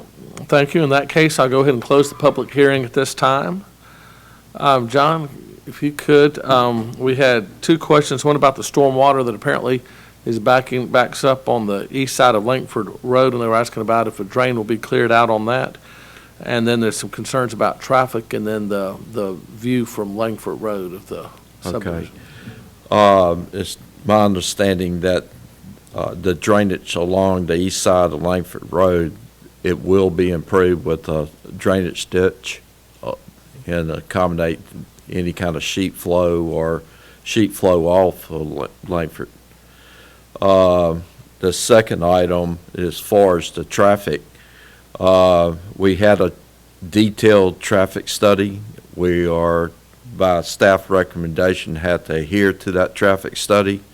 Then again, what my company is going to spend $750,000 for traffic improvements for the safety of Langford Road and this development and the people that are adjacent to this piece of property. We got a left turn lane going into Langford Road, which they don't have today. They got a right turn lane that's coming in to Langford Road, which they don't have today. And it will be, if you're going northbound on Langford Road, you'll have a right turn lane going out. So saying that, yes, we are increased traffic, but then again, we are tremendously improving this traffic flow as well. Now, for the aesthetic part of this, originally our plan was to have lots facing Langford Road. And there were going to be 100-foot lots. They were going to face the lots on the west side of Langford. We did have a public participation. There was some opposition about the lots facing them. So we went back through a redesign and had everything facing internal, not external. And then to accommodate that, we've also put a large buffer strip, agreed to put a nice entrance and a nice privacy fence, not a privacy fence, but a fence with a tremendous amount of landscaping along Langford. So, you know, aesthetically, this thing's going to be nice coming into it. Now, as far as the left turn lane coming into this development, the traffic study did not warrant the left turn lane coming into it. So that's all. You know, I can't speak on why I wasn't. I just can say that the traffic study didn't warrant it. But as far as the traffic flow, it's going to be improved quite a bit on this project. Yeah, 104 is getting pretty busy. Yes. Out in that area. Staff, while John Avant is up here at the podium, are there any questions for the developer at this time? Commissioners, excuse me. Commissioners, Thank you for, I like the idea of turning those lots around and not facing the street, and I think that was great to listen to the citizens, so I commend y'all for doing that. That's great. Thank you. Yeah, a lot fewer curb cuts out there as well. Any other questions for the developer? All right, thank you so much. Thank you. Any further questions for staff? If not, I'll entertain a motion. I move we approve SD 20.47 with staff recommendations. That's John, I think. Yes, All right. it was. And do I have a second? I second that. That's Harry. All right, Harry seconds. Any further discussion?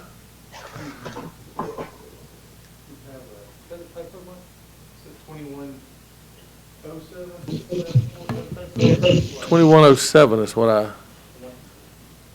The case is 21.07. Yeah. The Oh, I'm sorry, I was looking at the- 20.47 is, Yeah, I was looking what's on the 21.07 board. Fairhope Falls. I have a motion and a second to approve a public.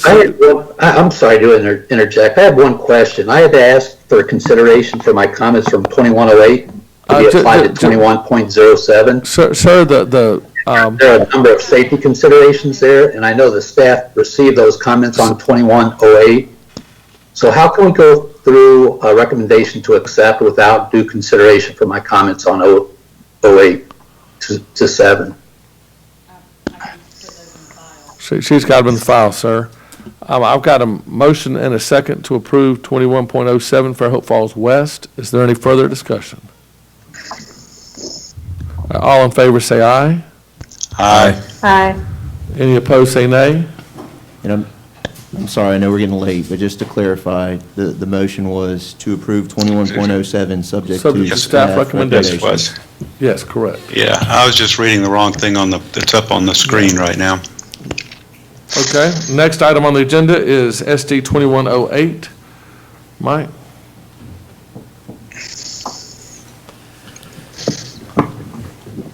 as I said, this is 2108. This is Fairhope Falls Phase 5. This is the phase that is just north of Fairhope Falls Phase 4. Again, the same information, with the only difference being that this is a 68 lot subdivision on the east side of Langford Road. The village plat, it's built in conformance with that as well. It is outlined in red. It matches the same 68 lots and lot widths. There's a proposed preliminary plat. Drainage is the same. And on that drainage, some of that sheet flow that goes into the right-of-way has been reduced. The way that the drainage is designed for this, collecting it in storm inlets. The amenities for this one, there is an open space with park benches that are included. I know it's small on this screen. It was bigger in the packets and easier to pull up digitally. But item K is the open space with park benches. The park bench layout is included on the screen. And this section also has the largest portion of that landscape buffer that has the wooden fence with the evergreen hedges along Langford Road, providing some of that buffering and some of that screening for the residents across the street as requested. Traffic study, the same study for this group as well. Those improvements are shown there. Same notes for sidewalks and street trees, preliminary plat, and the pre-construction meeting that is required. Staff's recommendation, very similar again. The replat to satisfy condition 1 of the approval for SD 20.47 Fairhope Falls West Village subdivision. 2, the recommended traffic improvements as stated in the staff report are installed prior to acceptance of application for a final plat, and that any deviation will require reapproval from the Planning Commission. 3, that the open space park is installed as designed prior to acceptance of application for final plat. And on behalf of staff, I'd be happy to answer any questions. I believe Mr. Avant is still here as well. Thank you, Mike. Any questions for staff at this time, commissioners? If not, I'll go ahead and open the public hearing at this time. SD 2108, Phase 5 of Fairhope Falls. Would anybody wish to speak to this at this time? Yes, sir. This is Ken Ankrum, 21503A Langford Road. I live directly across from the entrance to the proposed subdivision. We'll go through a couple of topics. I have a couple of questions for the commission. So we've been talking about aesthetics and open spaces quite a bit. It's essentially why we procured the land that we have out here, 10 acres, to preserve some of that for the Baldwin County area. There are 8 similar lots on the west side of Langford Road that have the same concept in mind. As a matter of fact, I signed in our contract when we bought the land not to subdivide to less than 5 acres. We talk a lot about trees, sidewalks. I don't see any sidewalks in this subdivision. I don't see any provision for people to get out and about. Trees, I have trees in our yard. I have a small pond. It's probably not the prettiest body of water, but guess what? I have a lot of migratory birds that move through here, waterfowl, yellowhammers in the front yard. We've planted approximately 40 trees since we've got here. What I see across the street taking place is essentially an erosion of that open space with very little provisions being provided for the residents that will live there. Talked about backing into the streets of Fairhope. Take a look at the subdivision that's being proposed and the traffic that'll be there. I suspect that as soon as you get the road connected between Langford through the subdivision, you're going to have people taking shortcuts through neighborhoods. So I would suggest that that traffic study include a review of the speed limits posted on 104 as well as Langford Road. You're going to have people cutting through neighborhoods with children at play just because they are not going to get out. The turn lanes that were talked about on 104 and on Langford Road, you can sit there all day in a turn lane. You're not going to be able to turn left. You can barely turn left right now, and there's no provisions that'll help with that. With what I saw, Langford Road floods on the south side. So Hurricane Sally was closed for over 2 weeks with water and trees. So we have one essential outlet to get out of this neighborhood. So I doubt the traffic study addressed all of that. I'm willing to set aside all of those comments. If the council will address the safety comments that were provided in a very short term. I received a certified letter upon return from business travel on Friday. I had essentially 2 days to prepare. None of this information was presented. I presented those comments to the commission. I was told that the commission would address those safety comments. I would like to hear the response to those, to the comments provided. Likewise, I had requested due consideration for my comments to be considered in 2107 that the staff just voted on and concurred without even recognizing the comments that I provided. Those are all safety concerns. I hold each of you responsible and liable if somebody gets hurt. With that, I'll turn it back over to the commission. Thank you, sir. Will anybody else? Thank you, sir. Will anybody else wish to speak to this item? In that case, I'll go ahead and close the public hearing at this time. Do you have a list of those safety items? They were in the email that you got today. The Okay. list, they'll be incorporated into both files. Okay. I came in here, my laptop was 100%, it is now dead, so I have no ability to go back and look at this, but just to put out there, this is a village subdivision. We're looking at phase 4 and 5 tonight, but I believe all total it's 9 phases, correct?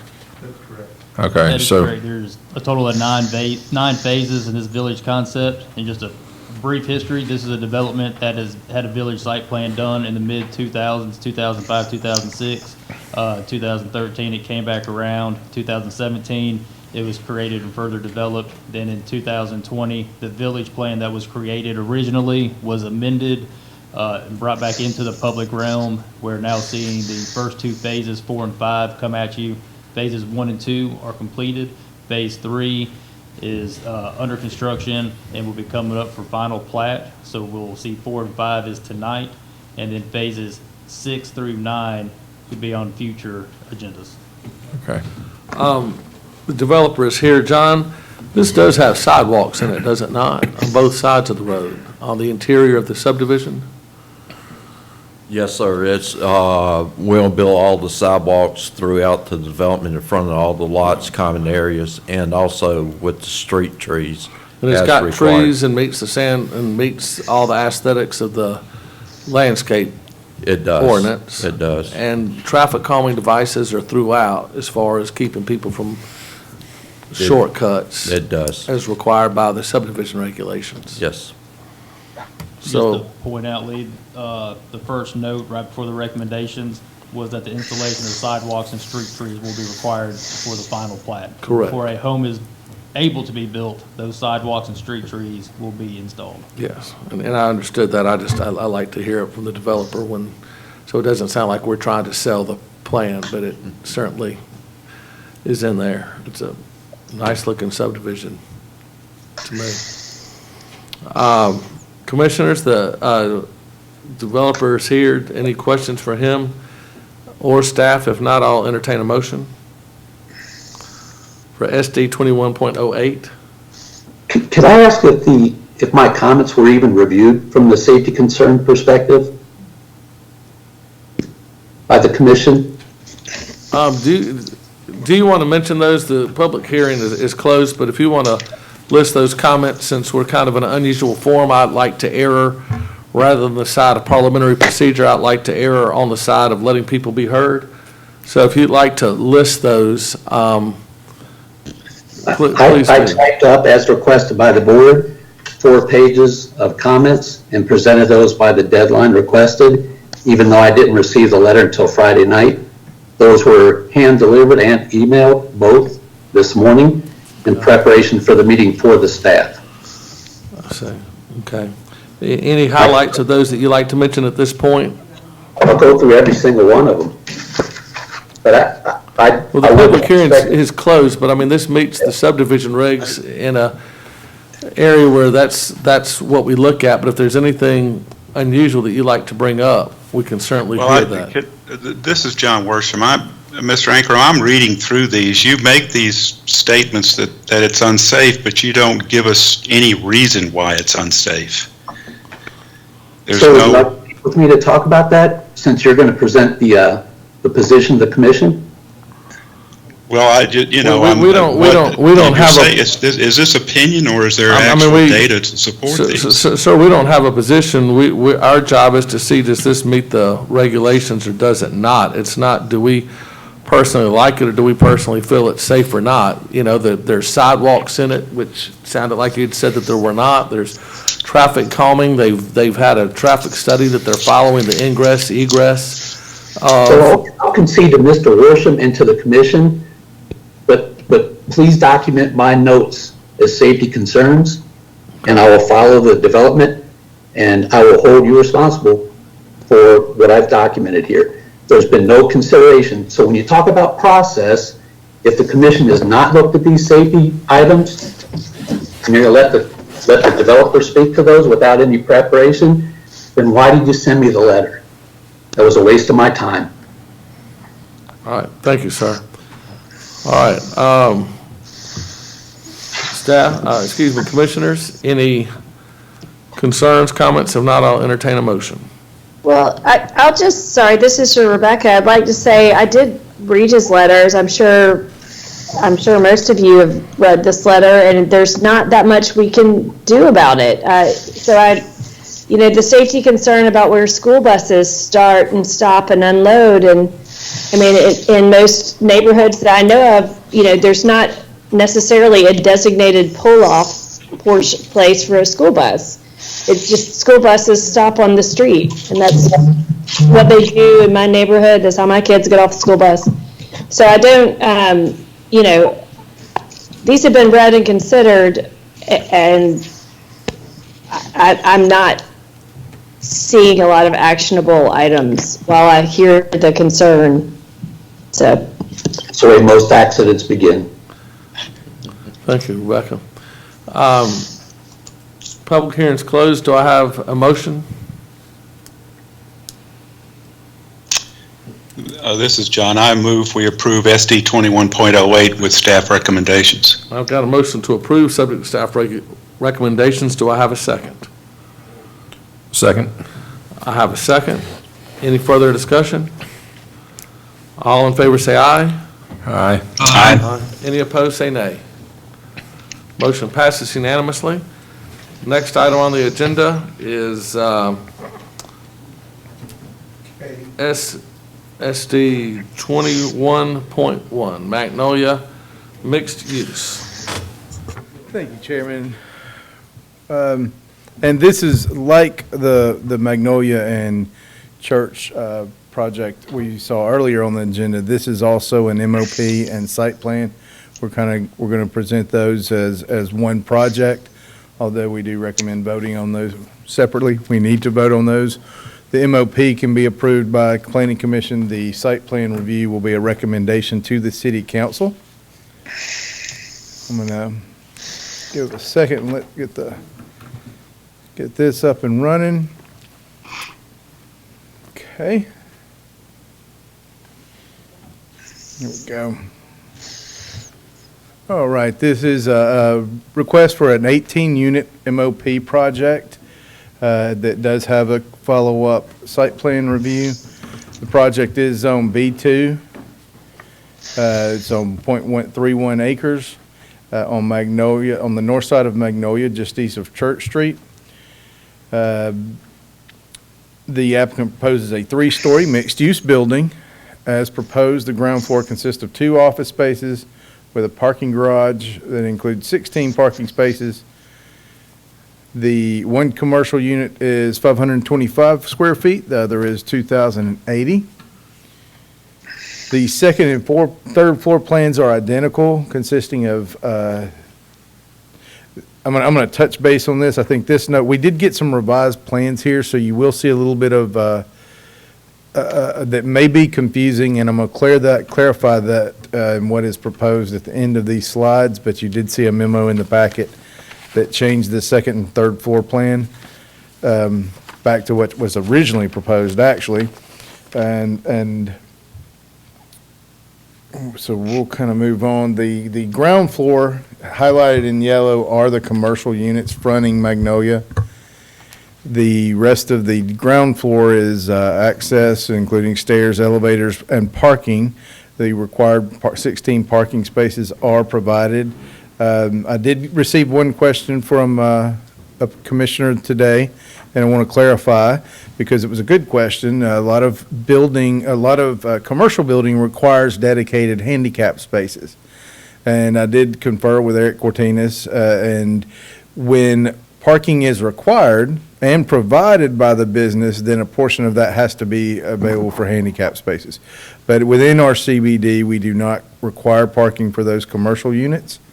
Thusly, that is not required. So the handicap is provided for the residential portions. This is not a public parking area. It will be provided for the residents on the second and third floor.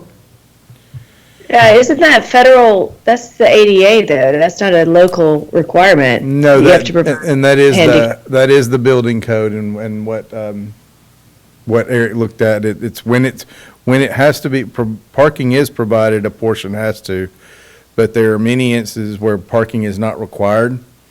Maybe there's shared parking agreements or other things, and when that happens, there's no requirement for that for the commercial space. I'll wait till it's the open discussion to talk about that. Okay. Okay. So as seen in the packet, this was the second and third floor plan that provides a common space, a common commercial area. There were discussions here, and I do believe the applicant has tried to meet the intent of a potential zoning amendment that's been proposed and going to City Council that will require 50% of the ground floor to be commercial. While that was unattainable, and in this case, there was an effort to add commercial space on the second and third floor. And I'm going to come back to the floor plans on the second and third floor. And as you can see on the elevation, this is also what was provided in the packet as the elevation you would see on Magnolia Avenue. The rear and then the sides would be pretty typical are very similar to each one another, the east and west elevations. A couple of items about the site. Garbage is handled with 10 individual containers stored within the site, but wheeled out to the street on garbage day. There is a management company hired that will manage that. There is a 8-foot sidewalk provided that does provide 2 tree wells and street trees, Chinese pistache to match what the city is planting downtown. There are currently four parallel parking spaces in the street. 2 of those will need to be removed to provide the ingress and egress into the parking garage. And there is, on either side of the building, they're not building quite to the property lines here. There are 5 feet on either side of the building. Within that space is where a lot of the utilities are managed, including drainage that will connect to an existing conveyance system. I think gas, everything except for electrical is handled within those spaces, and electrical transformers will be installed within a vault that's within the sidewalk. So we walk across those all the time without noticing, so that will not be a hindrance. We did ask the applicant if they would consider putting a gate at that front, or at the sidewalk frontage of those 5-foot spaces, just to kind of screen those utilities, and they have agreed to that. Balconies will be over the city sidewalks, and a hold harmless agreement will be provided. Traffic study was not warranted due to the location. This is Fairhope Utilities for electric, gas, water, and sewer, and AT&T will be the provider. This is currently 2 lots. Administrative replat will be required prior to the issuance of a building permit that combines those 2 lots into one, because we do not allow building over property lines. And we briefly discussed an alternative curbing option with our Public Works Director, and there's been some challenges to our communications last couple of weeks. And if just whatever that approval is will need to be approved by Public Works. I know whether that was stand-up curbs, and I think we talked about this at DRC as well. Stand-up curbs, what is proposed by Larry Smith, the engineer on record. I don't know where that lands. I don't think there was any opposition to what's being proposed, but just because we've had some challenges and want to make sure that Public Works approves of that. So I'm going to come back to this. There are 2 cases on SD 21.10, the MOP. We have recommendation of approval with conditions, one being the approval of the site plan by City Council, and then city sidewalks, curbing, and striping shall be coordinated with Public Works prior to installation. And then I'm going to come back to this because we did receive a couple of revisions. So the revised 2nd and 3rd floor plan I mentioned earlier takes out the commercial space, and what I mean by that specifically is when there's a potential for a residential unit, a parking space has to be is required. So what you saw earlier was dedicated commercial space. This is a live-work commercial unit that does intend to house an individual, so it does require parking. And then we did also receive this morning a different elevation of what Magnolia and the east and west side of the buildings might look like. Notably, the garage door balconies are expanded. I believe that's a functioning balcony. You might ask that question. All the way across the building. So with the revised plan, our staff recommends approval of SR 21.01 with the following conditions, and that highlight is slightly different than your packet. The hold harmless agreement for balconies over sidewalk will be provided to the building department, and sidewalks, curbing, and striping shall be coordinated with the Public Works prior to installation. The reason for that highlighted areas just because there is a little bit of a gray area, and we just want to make sure we are okay with this approval. Parking is required on behind the building, but then it also says and screened from public view. So it's tough to build a parking garage and put it behind the building. So that's something we just want to make sure we're following that condition and clarifying any discrepancies that may be made in the future. So if there's any questions, I'll be happy to answer those, or we also have the applicant, I believe Larry Smith is here, and John Wise to answer questions.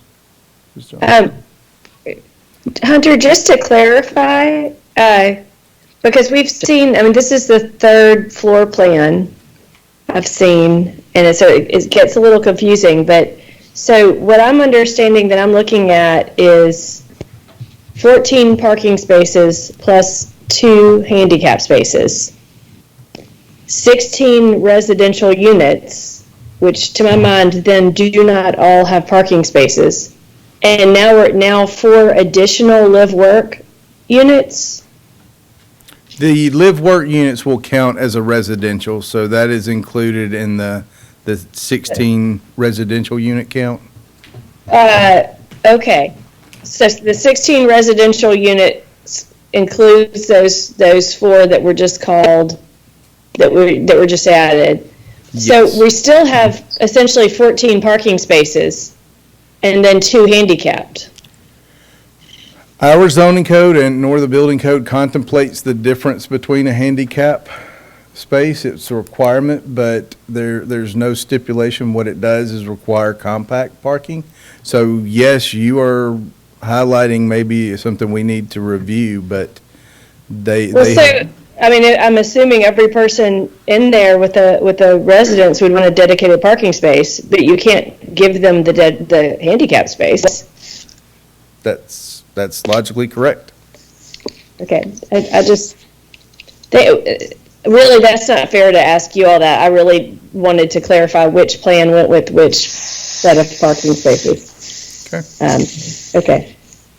Okay, and the applicants are here, so we feel we can ask if they have any points of clarification for that. Sounds good. All right, Larry, would you like to go ahead and make your presentation now?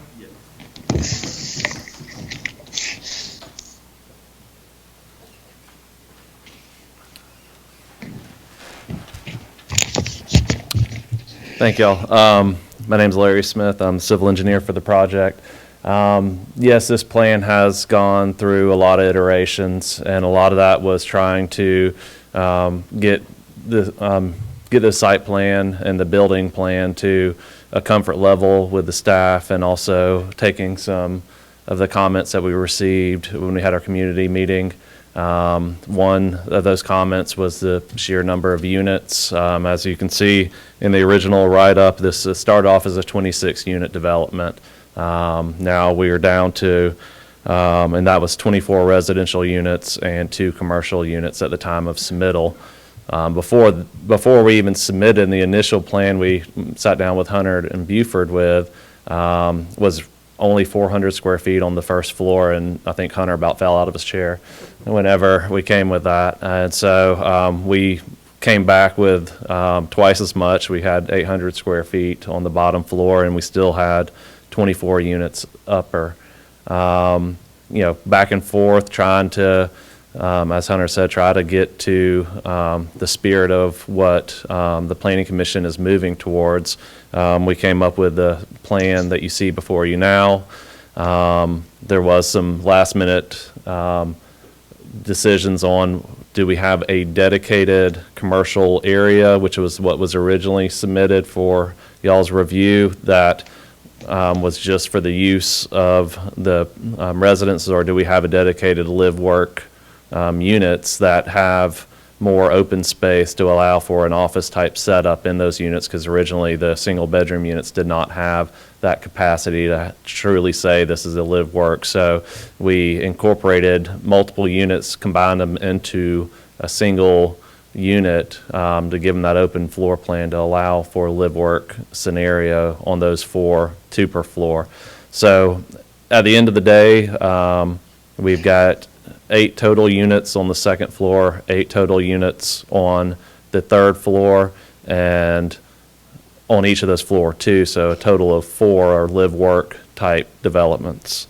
The question on the parking is, you know, these are going to have elevator access. They will have units that are ADA accessible, and so we have to provide ADA parking for those units. And so, you know, we provide in what the zoning requires and meeting the ADA components for the ADA units.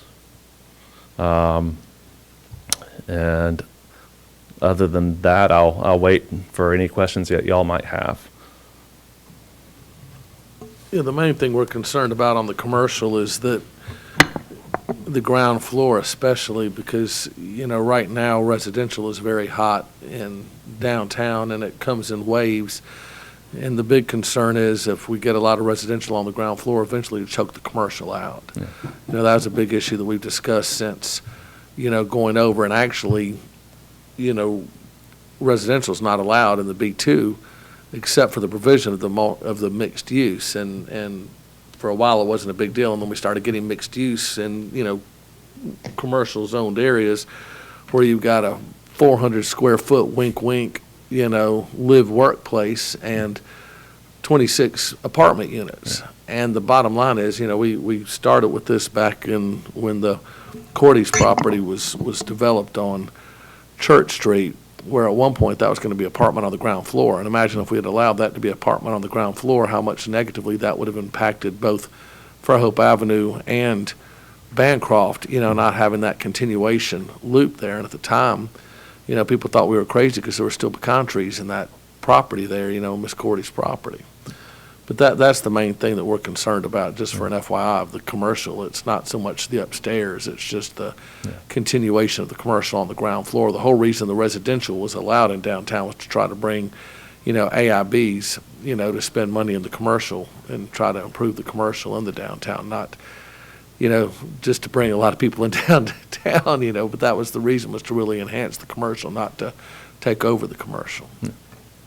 Yeah. I have a couple more. I don't mean to dominate this, but I do. My office is across the street, so I stare out at this. I'm very familiar with this lot. And so, Larry, I guess I do appreciate the responsiveness that that it seems like, you know, some of the concerns about density were heard, and there's an attempt to respond to that. And I even appreciate, you know, I think the live workspace is kind of a creative, interesting thing. That might be, you know, an interesting addition to the CBD. I still, you know, while the floor plan is moving around, the massing has not.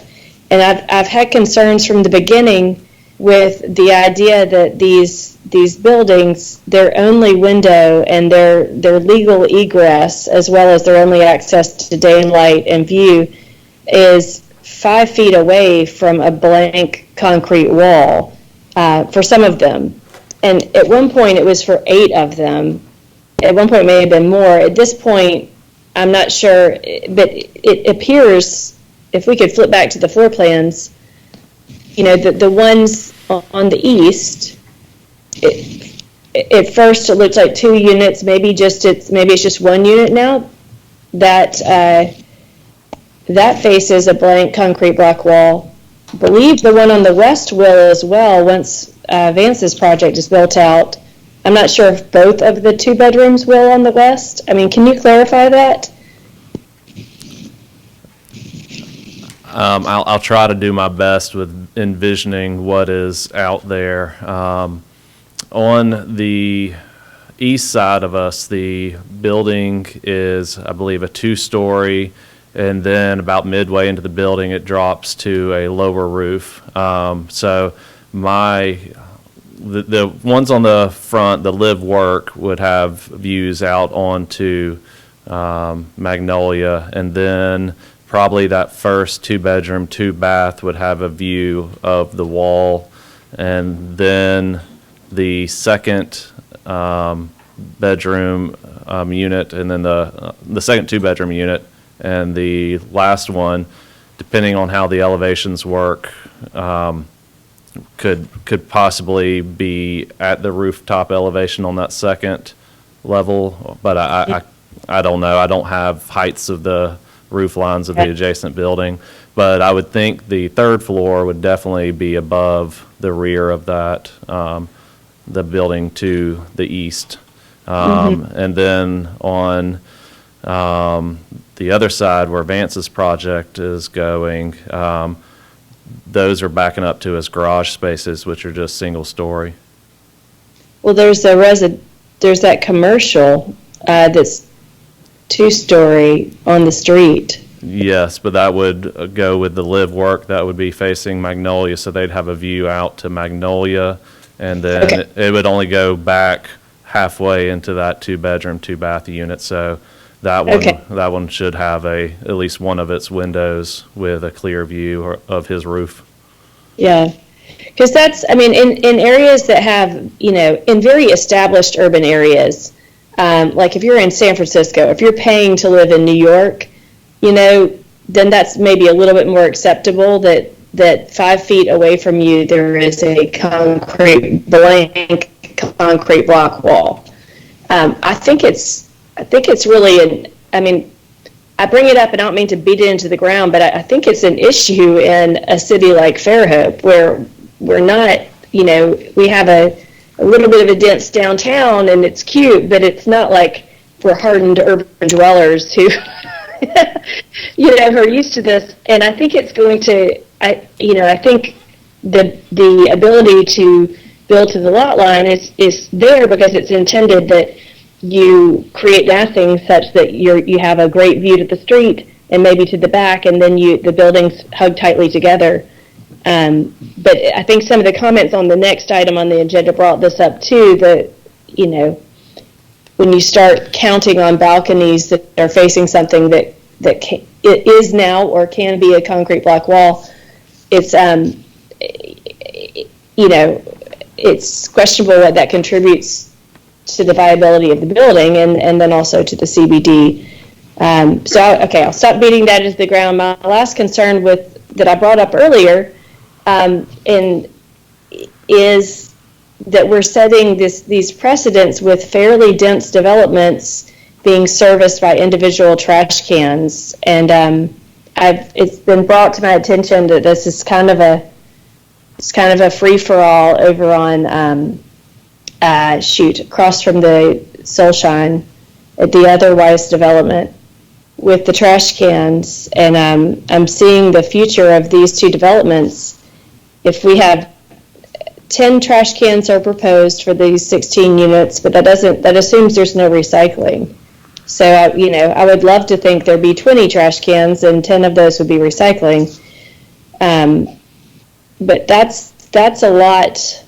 I don't even know if there's room for that on this part of the street. And I don't think that's, I don't think we have spelled out those requirements very clearly, but I think it's something we're going to need to consider as developments get denser, and so you have more units and more trash cans per block.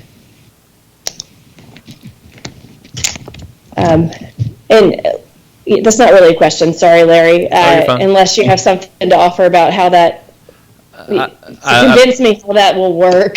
Yeah, I have had conversations with Richard Johnson, and he's still on this. I know he was earlier. He might be in bed by now, but if he's on, he can definitely chime in. But when we were working with this, after hearing public concern and hearing the staff comments, I called him to find out exactly how it operates in the CBD, and talking with the client on how they operate internally. They do have a local management staff that manages the other building, and they'll have one that manages this building that is responsible for taking the trash cans out to the street on the days that are prescribed. And talking with Richard, that they have a very stringent policy on how long those cans can remain out on the street before the tenant, the owner of the building, is fined. Then as far as the number of units, I spoke with my client on how many they're currently using at the other facility and developed a ratio for this one because that other one's more dense than this development. And then I had another conversation with Richard about it, and he said the way that their department handles the CBD is they look at need, and if they're not utilizing all the cans, some of those cans will be removed. If they need more cans, they will leave more behind. And so downtown, they understand that nobody wants to see garbage, according to Richard, and so they will, accommodate if more cans are needed to come out or if they need less. So I don't know if that fully answers your question, but there's a certain time window the trash cans are allowed to be out on the street down in the CBD. And as far as the quantity, he said after the initial 10 go out there, their staff monitors each facility and increases and decreases as is needed. So do they, just walk me through that? I mean, I'm looking, I know it's late, but I'm looking at the parking plan and it shows 10. So that could be really just the whole line of that parking could be full of trash cans, but people just, do they have a dedicated trash can to units share, or is it just kind of a free-for-all with the line of trash cans? It's just go to the first one that's open, that isn't full, and then go to the next one. Okay. And honestly, whenever I had a place downtown, that's what we did in the early days. There was garbage cans in the alleys, and we just walked to the back and opened up the lid to the closest one and kept walking down to the next one. Okay. And the alley's not a particularly nice place to be, so I'm picturing that in their garage. I know, anyway, okay. I know the alley's improving. I'm starting to get hungry, and I got a 20-minute drive. After Publix Okay, gets keep built, going. it'll be 30 minutes, and after that other subdivision and Publix, it'll be 40 minutes. But if there's no other questions, I'd like to open the public hearing at this point, especially with this COVID breath probably building up in here, and I've been in here 5 years. I go 5 hours, I go ahead and make my appointment at Thomas Hospital for room 312. But if no more questions, I'd like to go ahead and open the public hearing at this time. Yes, sir. If you'll state your name and your address and any questions you have. Yes, thank you, Mr. Chairman. I'm Michael Shipper, and I have a townhouse at 52 North Church Street, which is right around the corner from this MOP. I sent a letter to the commission earlier today. I'll keep my comments very brief. This is a primarily residential development. I think we all know that. It is hyper dense. I believe if you do the math, this is a third of an acre. If we were looking at an acre, we're talking about something like maybe 50 units per acre or something like that. So it is very dense, and we've seen this exact same development, unfortunately, on Bancroft Street. I know I included a picture of that with the letter I wrote today. We've talked a lot about the character and the beauty of Fairhope, and especially the unique nature of the approach to the bay. There is nothing like that development in our This is John. Have we neighborhood. lost sound for everybody? I can't hear anything. Okay, make sure your microphone is on. Yeah, it's Can on. anybody Just hear me? talk right into it pretty loud. Okay, sorry, is this better? I'm sorry. Where I left off, there is nothing like this type development in the neighborhood in this area of Fairhope, and this particular approach to the bay is unique and beautiful. We want to maintain the character of Fairhope, particularly this area, and this type of super dense development. I have lost sound. I'm sorry, this type of very, very dense development we think does not fit in with the Let's make sure that's not everyone. John, can you hear me? I'm still here. I can hear everything. I can still hear. Okay, I'm sorry to interrupt. It sounds like John, can you hear me?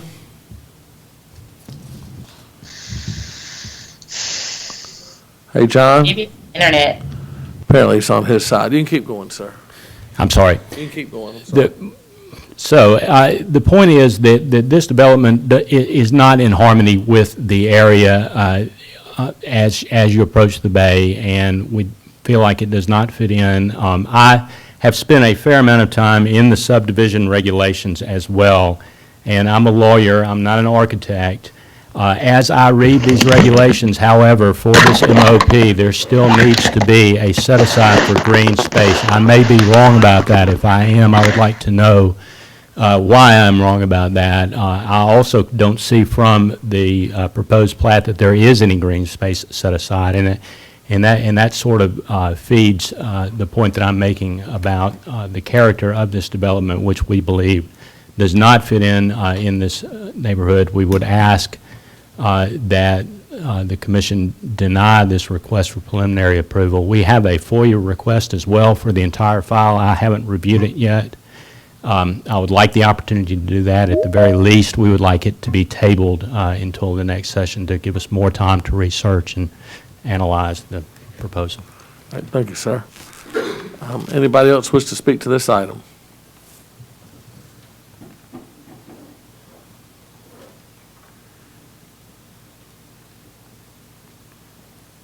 Thank you. It is getting late. I'm Mike Dobson. I own 311 Magnolia Avenue, where it was once the ABC liquor store. My wife and I bought that, converted it into executive office suites, and our residence is on the second and third floor. So it's a three-story building that is on the east property line of this proposed building. I don't want to beat dead horses either, because your scope is limited to what you can and can't do, and you don't need to hear all the aesthetic reasons why people are for or against something, but there's a whole number of people in the area that are very much vehemently opposed to the project, including me. We're not opposed to development. I'd very much like to see a development. I just don't want to see this development. I heard somebody say that no traffic study was needed or required, and maybe that's the case, I don't know. But certainly from my vantage point, it ought to be required, because one of the things that's the greatest concern that I've heard all night is what's going on with traffic and infrastructure and all those sorts of things. Certainly our CBD area is inundated with traffic problems, and Magnolia Avenue particularly is the biggest traffic nightmare probably escalated in all of this area. And if you do a traffic study, you'll see that. You know, when they made the turn lanes on Section Street, and you turn left on towards Wells Fargo, you got a turn lane there. 1 out of every 100 cars turns left. Every car goes either right or straight. So the minute they did that, traffic started backing up all the way to the Triangle area. It's getting worse instead of better. Now when they turn down the bay to head down Magnolia, it escalates even further. And it's probably the biggest traffic pedestrian nightmare in the city right now. In the last 2 months, I've almost been run over twice there. You take your life in your own hands trying to cross that walkway there, and there's 4 walkways to cross there. But people that are turning left onto Section Street, coming up from the bay on Magnolia, they're so afraid they're going to get caught on their light again that they will run over you instead of stop. Now, every other pedestrian crosswalk in town, they're the most courteous people in the history of the world. They don't have a light there. If they see anybody that's even walking, they'll stop on both sides of the traffic. So that's a primary concern of mine.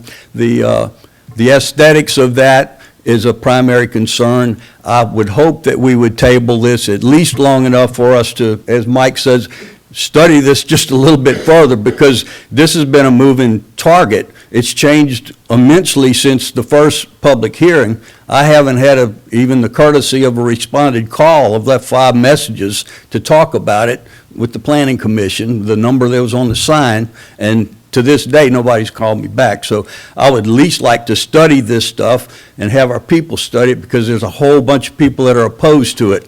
not opposed to development, because I'd love for something to be developed there. Just not something that just densely populated, that, oh, by the way, is going to take up, I think they just said, 2 more parking spots off a street that already doesn't have parking. And now the 2 that will be remaining are going to be filled up with garbage cans at least twice a week. So we got a big issue with trash, parking, and traffic. And I think it needs to be considered a little bit further, because I don't think the city planners, I don't know how to put words in their mouths, but I don't think anybody ever planned on 3-story densely populated apartment use in a pristine CBD area.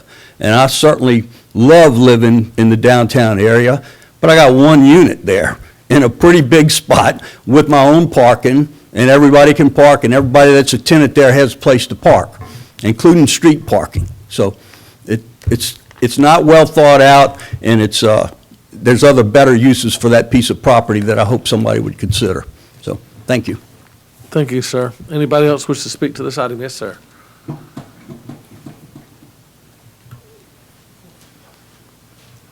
I'm Doug Kennedy, and my wife and I own Kennedy Place across the street from Dobson Building, 308 Magnolia Avenue. And like Mike said, we're not opposed to development. I mean, I like what's going on down at the corner of the Vance property, and I think they're going to do a good job, and that's going to really help the city. But high-density living right there in this area where they're planning it is not a good idea. The traffic is terrible. There's been several side swipes just in that area where people are flying up the hill to try to catch the green light. And more than once, about once a week, people come up the hill from Magnolia from the bay, and there used to be a left turn lane. Well, they get in the left lane, but it's the oncoming lane. And I've seen even an AT&T truck did it the other day. So there's all kinds of things going on there. Plus, there's not enough parking in this building. You could see that by the monkeying around with the parking spaces and the handicap. And one of your commissioners has already pointed out there's really not enough parking. And having 1 parking spot per unit with 2 bedrooms, you know there's going to be more cars than that. Where are they going to park? On the street, and they're probably going to come up the big wide driveway across the street to try to park in our parking. We're already having problems with that. So I really think this is a bad idea for the reasons I've been pointed out already, which I agree with. Thank you.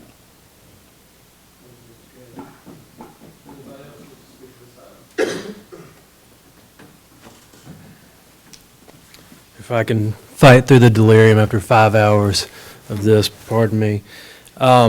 I came to speak my opposition. My name's Blake Barnes. I live at 522 Equality Avenue, but I own the law office across the street at 306 Magnolia Avenue. I came to speak my strong opposition to what was presented at the community meeting, and now I'm not even sure exactly what I'm opposed to, because it's now different. What I was presented was 24 residential units that were roughly 650 square feet apiece. So first of all, if I might could just ask 2 questions. First of all, these live-work commercial units, what makes them live-work? Is there some regulation that requires that people work in there?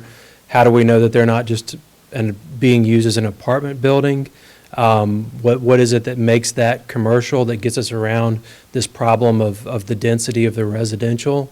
And then second of all, how in the world does it make sense, or is it allowable to have 1 parking spot for a 2-bedroom unit? Not to mention the fact that for most of these people, at least anybody that's married or that's in a relationship, you're going to need 2 cars for each 1-bedroom unit. So if somebody could address those issues, I would appreciate knowing about that, as things have changed a lot since the community meeting. So I would echo the other voices that would ask that this be tabled for us to get more information about what's actually going on here, because it seems to be a moving target. And the last, I guess, comment I would just make is that the Planning Commission really look at this as what is actually going on, which is a small hotel that doesn't have any of the amenities that a hotel would normally have. There's no place for these people to hang out. There's no lobby, there's no courtyard, there's no gym. Most importantly, there's no safety precautions in place, managing what's going on here. There's nothing that's going to say that every single one of these is not going to be an Airbnb unit, and it's going to cause lots of problems. It's something we need to look at. It's going to drastically affect the nature of the area there on Magnolia, which, along with several of the other projects that have been approved or spoken about tonight, is really becoming a main thoroughfare from everything south, including all the development around the Colony and the Publix shopping center and everything in the fruit and nut. And it's getting more and more so as I work there every day to where the traffic is backing up from that stoplight there. So I really think we need to slow down, do a traffic study, get some of these questions answered, and figure out what really is the plan here, as it seems to be changing even as early as today. And we simply haven't had enough time to dig into what they really are trying to do with this place. Thank you. Thank you. Anybody else wish to speak to this item? In that case, I'll go ahead and close the public hearing at this time. We had questions, Larry, about number one, kind of live work. What does that mean? Are there any requirements that it's that? Was one question. Okay.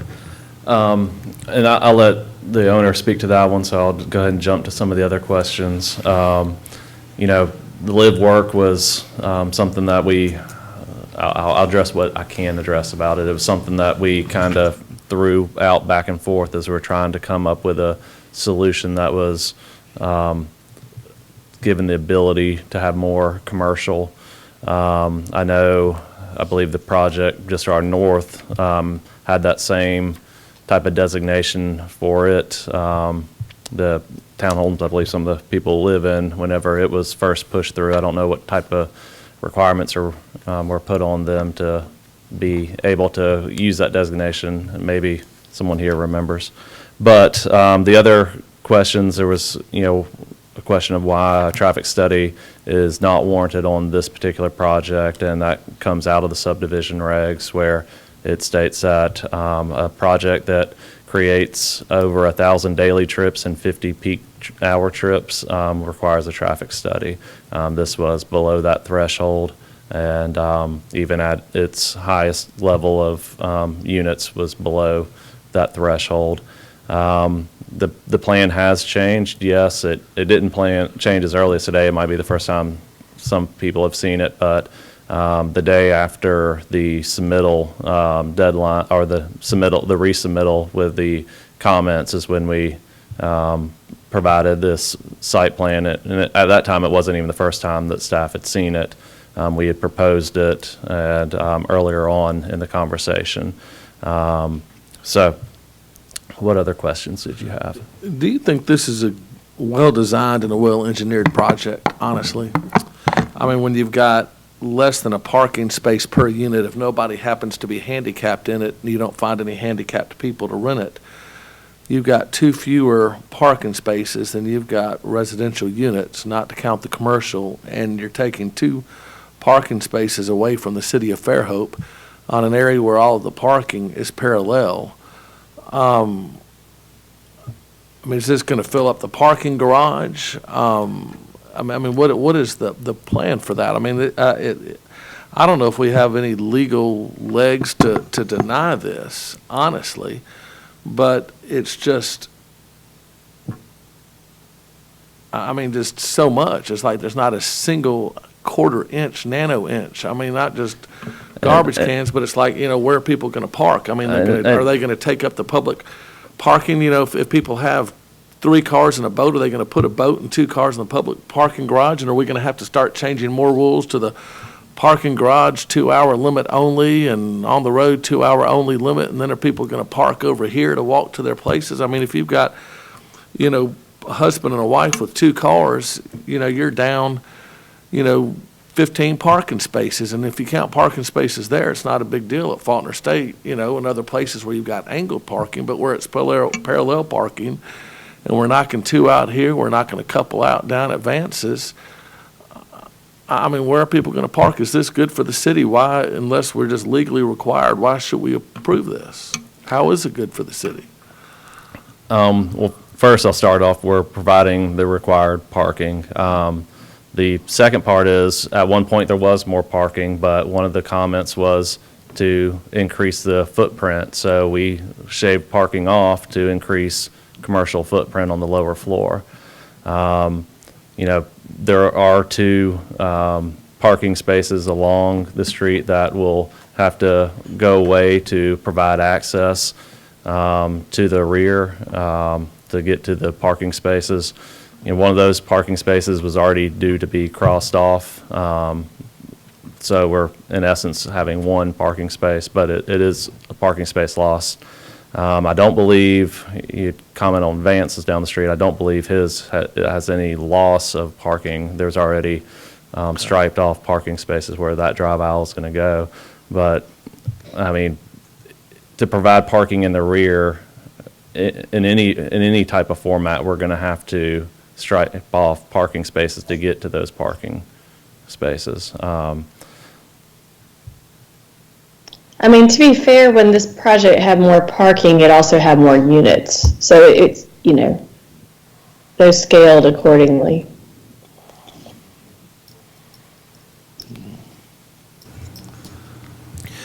Since I don't have the ability to go back and right now and look at the two comparisons, just because they're so close by in proximity, can I just get a lot size and a unit count and a parking space count on the McCown project versus the Wise project, just so I can compare them? I think Larry has them both on one of these site plans together. He just has McCown's as a reference. Well, my laptop's dead now, so I can't look at anything unless it's on the screen. I can answer your question. Thank you, sir. Just give me just a second.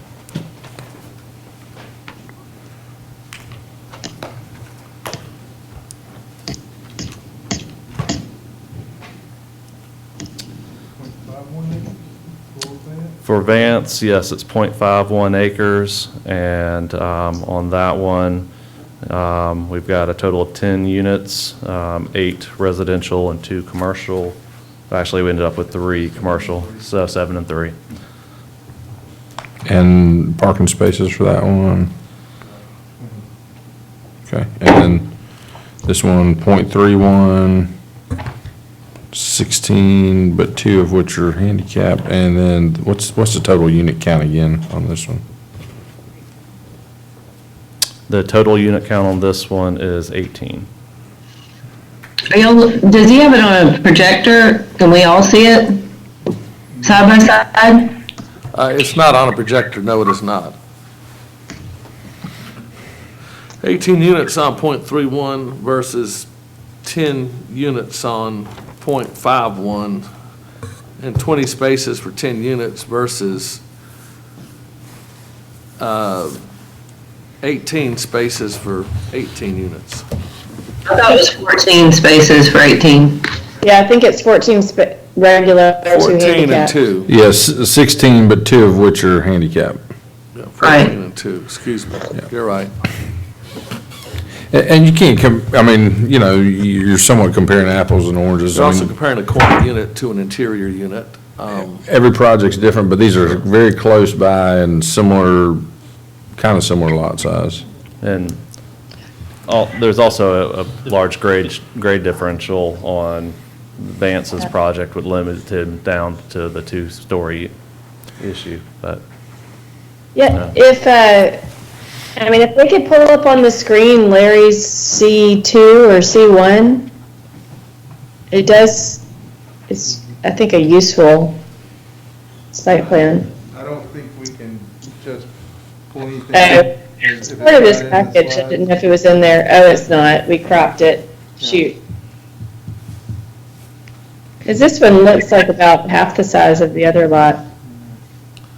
It's 0.31 versus 0.51 of an acre. Okay.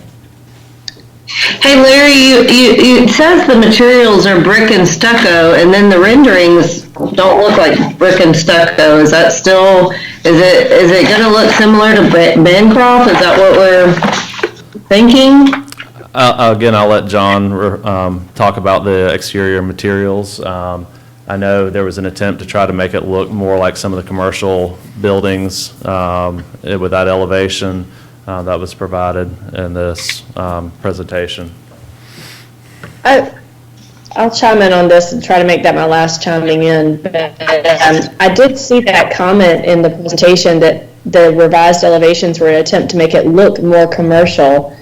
And I wanted, just from my perspective, the intent to have more commercial spaces in the CBD does not equal us wanting the buildings to quote unquote look more commercial. I think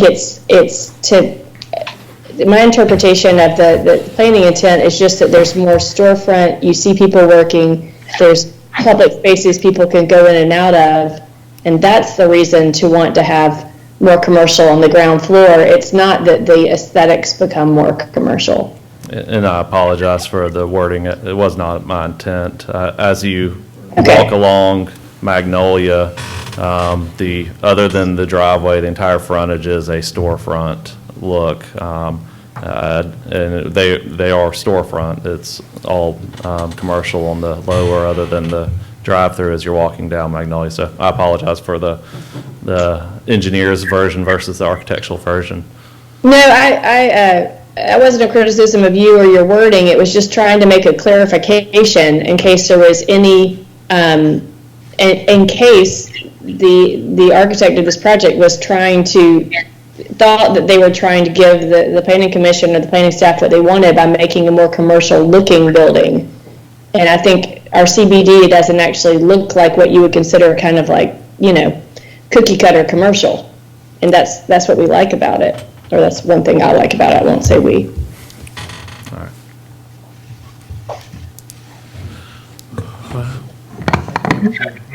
Go ahead, Hunter. A couple of those. I'm going to go ahead and get up here. So a couple of things to kind of touch on that might clarify some of these questions. I think there were some good comments about dense apartments or things like that. And I just want to, for the record, at previous planning commission meeting, we had this long discussion, and there is a proposed amendment to the zoning code.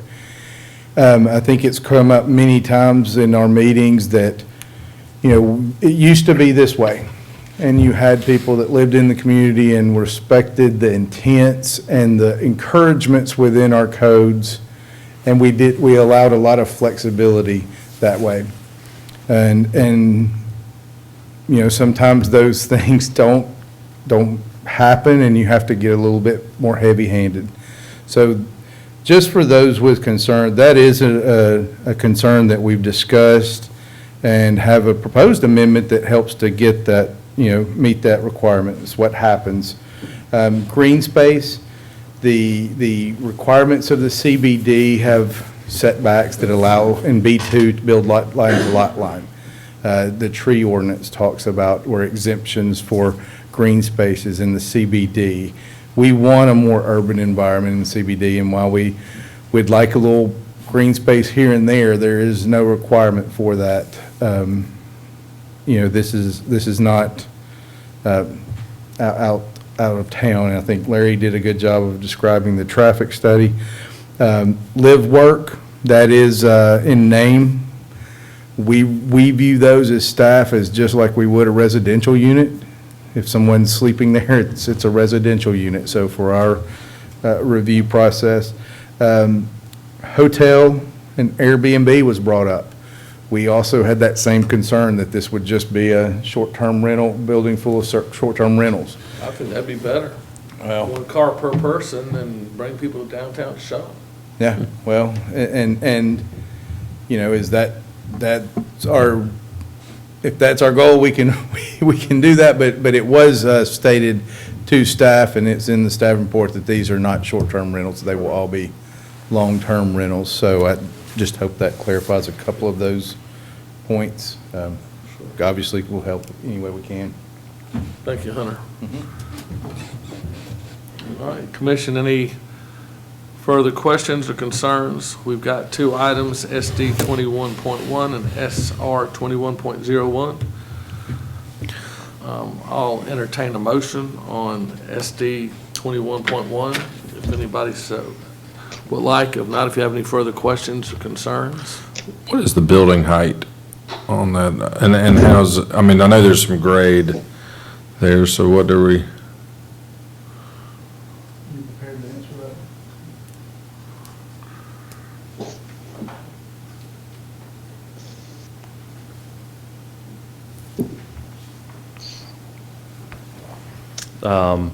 I don't have the elevations in front of me. I do have this one, but it doesn't have the actual heights on it. But I believe we maximized with the parapet the allowable building height.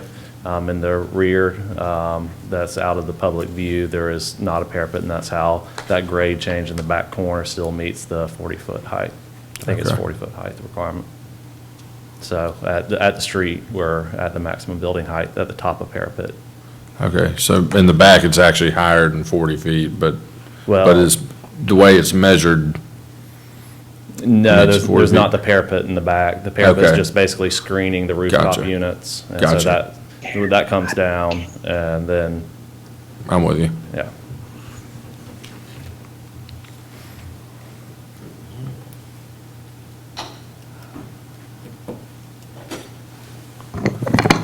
Commissioners? I'm still kind of, I mean, is tabling on the table? Make whatever motion you want to. I move that we table case SD 21.10 to allow them to respond to the concerns that have been raised by the Planning Commission. Can you list those concerns?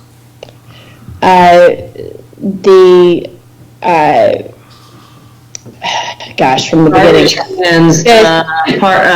Parking, Parking, handicap parking, the density and, I mean. what is the commercial workspace, have that outlined a little more. okay.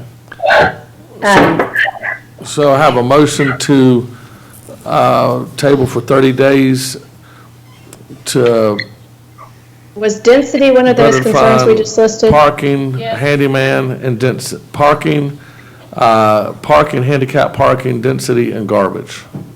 Okay, because I guess included in density is the facing a concrete block wall. If you solve Been sitting here density, for you 5 might minutes, solve sure. that. But, Okay, yeah, that's a concern. all right. I'll second. I've got a motion and a second. Is it out of order to? For the MOP? This is, well, the MOP. Do you have something you'd like to say? Just address those. Okay.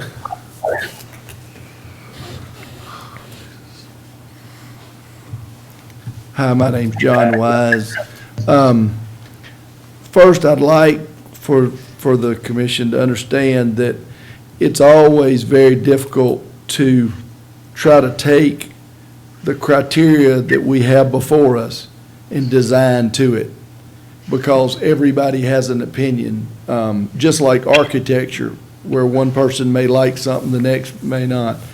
I'll address that immediately. The last elevation I sent in was only an attempt to improve the architectural. I am open to any suggestions on the look of the building. But with the garbage cans, we're not guessing at the garbage cans. This building will not require 10 garbage cans. We've got 24 units over there that only require 6 garbage cans. So I'm not sure how the 10 came about. This building, I mean, I have a history that I can go by. We also have management in place where garbage cans don't sit around all day.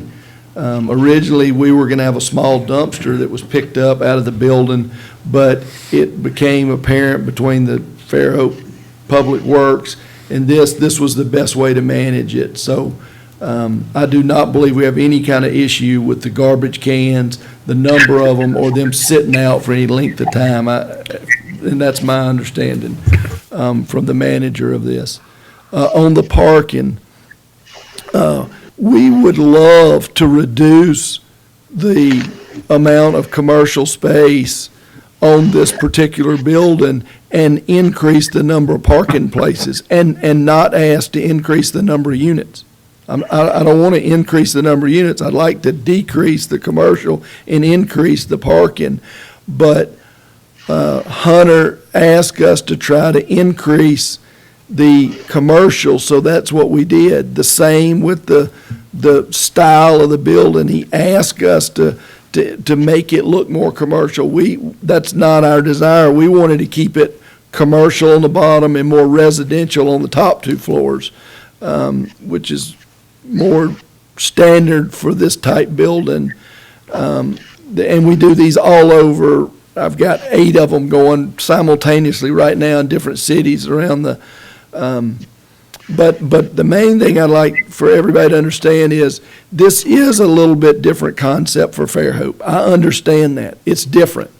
I also understand that Fairhope is moving a different direction with this type. I understand there's a motion or something out there where you're going to try to increase the amount of commercial space to the bottom floor. We're not trying to increase the commercial space. The B2 Central Business District doesn't allow for residential buildings. And people are coming underneath the multi-occupancy and just giving us a token little trinket of commercial and then coming up with the residential. You know, what we love to see, it's not so much the parking, how many parking spaces there are, it's the ratio of parking spaces to the units, you know, that we have, and what's the net sum effect of this, and where are people going to park? I mean, are you, basically, you know, you're doing 8 of these, and I'm sure you're making a lot of money on them, and that's good. I have no problem with that. I'm free enterprise, and I own real estate, and I'm sure people, you know, on the buildings that I built would have rather me have just made parks at every single building I ever built, and I get that. But the concern here is, you know, are you going to have, you know, 25 cars parked all over town, taking all of the downtown parking spaces up? And you know, if you reduce a little more commercial or make the whole ground floor parking, you know, the fact is there's still a heck of a lot of residential. And there was never an intent to bring residential in downtown. There was an intent to allow multi-occupancy buildings to help the commercial downtown, to bring some, you know, AIBs in town to help, you know, the retail when the retail and restaurants were floundering. But the intent of the building kind of design that you have of 26 residential units and nothing else is not what we're looking for in the Central Business District. It's great in Fairhope, but it's not what's being looked for in the Central Business District. But I understand that you have your rights and you've proposed it. Well, so we've gone from 26 to 16, but I would like to say this. I'm not going to say I'm an expert at mixed use, but I've done an awful lot of them. I mean, I have built a lot of this style building all over, and I would say to you, if you increase the amount of commercial space, that requires more parking than residential. In fact, in most cities, it's 4 parking places per 1,000 square feet, whereas a residential unit requires 1 parking place, and let's say that the average residential is 800 in my buildings. That means it's 1 per 800, whereas a commercial requires 4 per 1,000. So I would say that you're actually, by increasing the amount of required parking, the required commercial to be 50% on the bottom floor, I would actually say that you're going to hurt your parking more than help it, and that's my opinion. But there is that is just it's a philosophical difference. All I'm here to say is I bought this piece of property for the intent of building this building. Otherwise, you can imagine, how do you justify paying over $600,000 for 0.3 acres if you can't get density? I can't make the numbers work. So I'm not here to try to force anything on Fairhope. It is loud and clear to me personally that this is not the direction that Fairhope wants to go, because I've seen a fairly knee-jerk reaction to the Bancroft building where they have imposed this new, and it's clear to me, and I understand that, and I respect it, and I'm not asking, but what I am asking for is that you've got a man that's gone and bought a piece of property. He's invested a lot of money in architecture. He's changed the plans over and over to the point my architect is about to quit me because he's tired of drawing something. And each time I've reduced the density. Even though I met the requirements, I meet every requirement you've got, I still reduced it trying to work with the city and with Hunter. And I feel like I've gotten there, and I ask that you reconsider, table it, because I've been trying to get this project for 5 months through COVID and all. Otherwise, we wouldn't be there. And I've got a man that I bought a house, moved him here, personally bought him a house, moved him here to build these sites that I have, and now I can't even start him. I've got to move him off somewhere because no matter what happens here tonight, I'll never get this building started till April or May. And we're done with we've just finished a medical office building in Mobile since the Bancroft building finished. And, tabling it, I don't believe is the answer to this. We've provided. If you don't want it, just call it what it is. But I don't think we need to kick the can down any longer. That's just my opinion. And I would appreciate if y'all would consider that. And I want to go on record again. I have no problem with working on the aesthetics of the front elevation or the sides. You got to remember, we had very little time. I got the notice from y'all and had 7 days to provide this. To get an architect to drawing, in this day and time, everybody's busy. So it was very difficult, so that's where we came from. Okay. If you have any questions, I'll be glad to answer. Thank you, John. All right, who was it? Was it Rebecca or Holly that made the motion? Rebecca made the motion, and I honestly, if he was rushed to draw this in 7 days, I think that's even more reason to table this and give it some more time to develop. Okay, so you're going to keep your motion, and Holly, is your motion to table, your second to table still? Holly? Yes, second. And you still second, okay. I've got a motion to table and a second to discuss the parking handicapped and density. Is there any further discussion? All right, all in favor say aye. Aye. Any opposed say nay. All right, the motion passes unanimously. SD 21.01. We've already had the. That's what I meant. I said SD, but it's SR 2101, excuse me. I just said the D instead of R. We've had the public hearing, the discussion on that. Do I have a motion on SR 2101?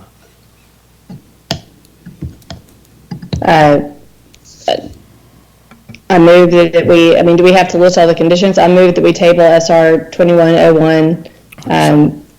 For the same reasons? For the same reasons. Do I have a second? Second. I got a second from John. Any further discussion? All in favor say aye. Aye. Any opposed say nay.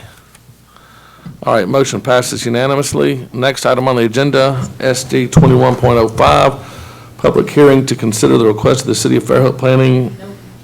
Wait, excuse me, which one? Oh, ZZ, yes, okay.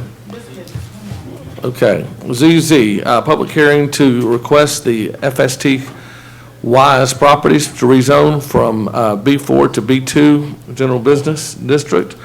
Property is approximately 0.25 acres located at the northeast corner of the intersection of North Bancroft and Pine. Okay. Thank you, Let Commissioner. me ask real quick, I own property across from that. Do I need to recuse myself? I don't think I have a financial investment one way or the other. Okay. Okay. So the subject property is at the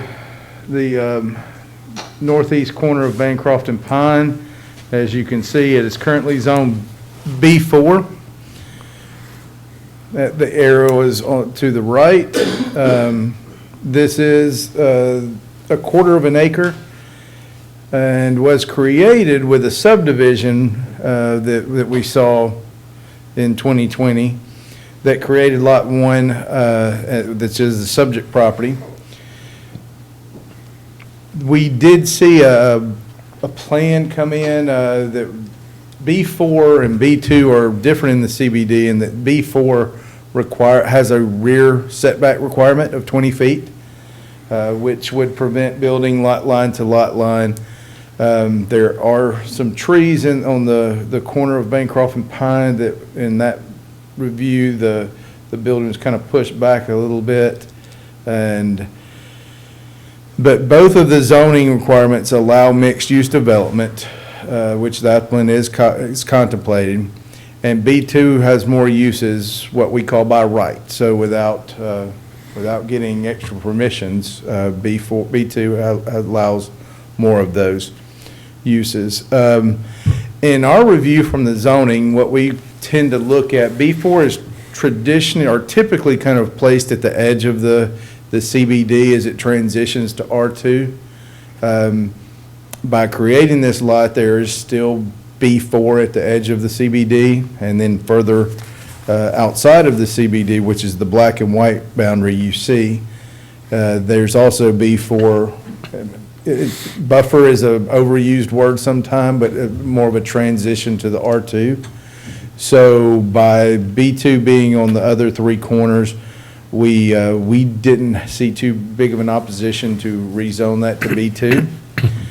There was some concerns on what the use of that project will be. I want to be clear that this is a rezoning effort. It's not a PUD. It's not a site plan review or an MOP. It's likely that site plan will be triggered and MOP will be triggered if it is a mixed-use development, and we will review the use of the site and the building that will occupy that in a future review. This is a rezoning. We don't require that there are some allowances within the CBD portion of our zoning code that does say uses, any future rezoning in the CBD, and this is in, what I'm reading is in red, may be conditioned so the goals and the intent of the comprehensive plan and Article 5, Section B1, which is the CBD section of the zoning ordinance, are achieved. With that being said, as I mentioned in the previous case, the Planning Commission has a recommendation to the City Council outstanding that would require 50% of the ground floor, to summarize, to be commercial. This is because we can allow a following condition. Staff is recommending to, in essence, it's not the exact language, but to in essence mimic the intention of that zoning ordinance for this, because it is kind of in flux. That amendment is in flux. So without reading every word, it would require the 50% of the gross ground floor to be commercial as a condition on this case that would follow this case. That's staff recommendation, and we'll be happy to answer any questions you have. You know, one thing I'd like to point out, Hunter, is the R2 that they're showing in this, the brownish goldish color. Mm-hmm. One is the single tax cemetery, one is the art center, and one is the gully that also contains the Nick Center in it. So really, it's a little bit of a misnomer to even think of residential around there. I didn't even know that the B4 on Oak was B4. That's kind of surprised me to look at that. Probably ought to be cleaned up to B2 at some point, but if anybody ever asks. Okay. Larry, do you have anything you'd like to add to this? Yes, like y'all, I'm hungry and tired, so I'll try to be brief. Your comment on the Oak side is kind of funny because we will be preparing a rezone to B2 on that for the next submittal. So those two properties, the owner does want to change those to B2, as well as the property immediately to our north.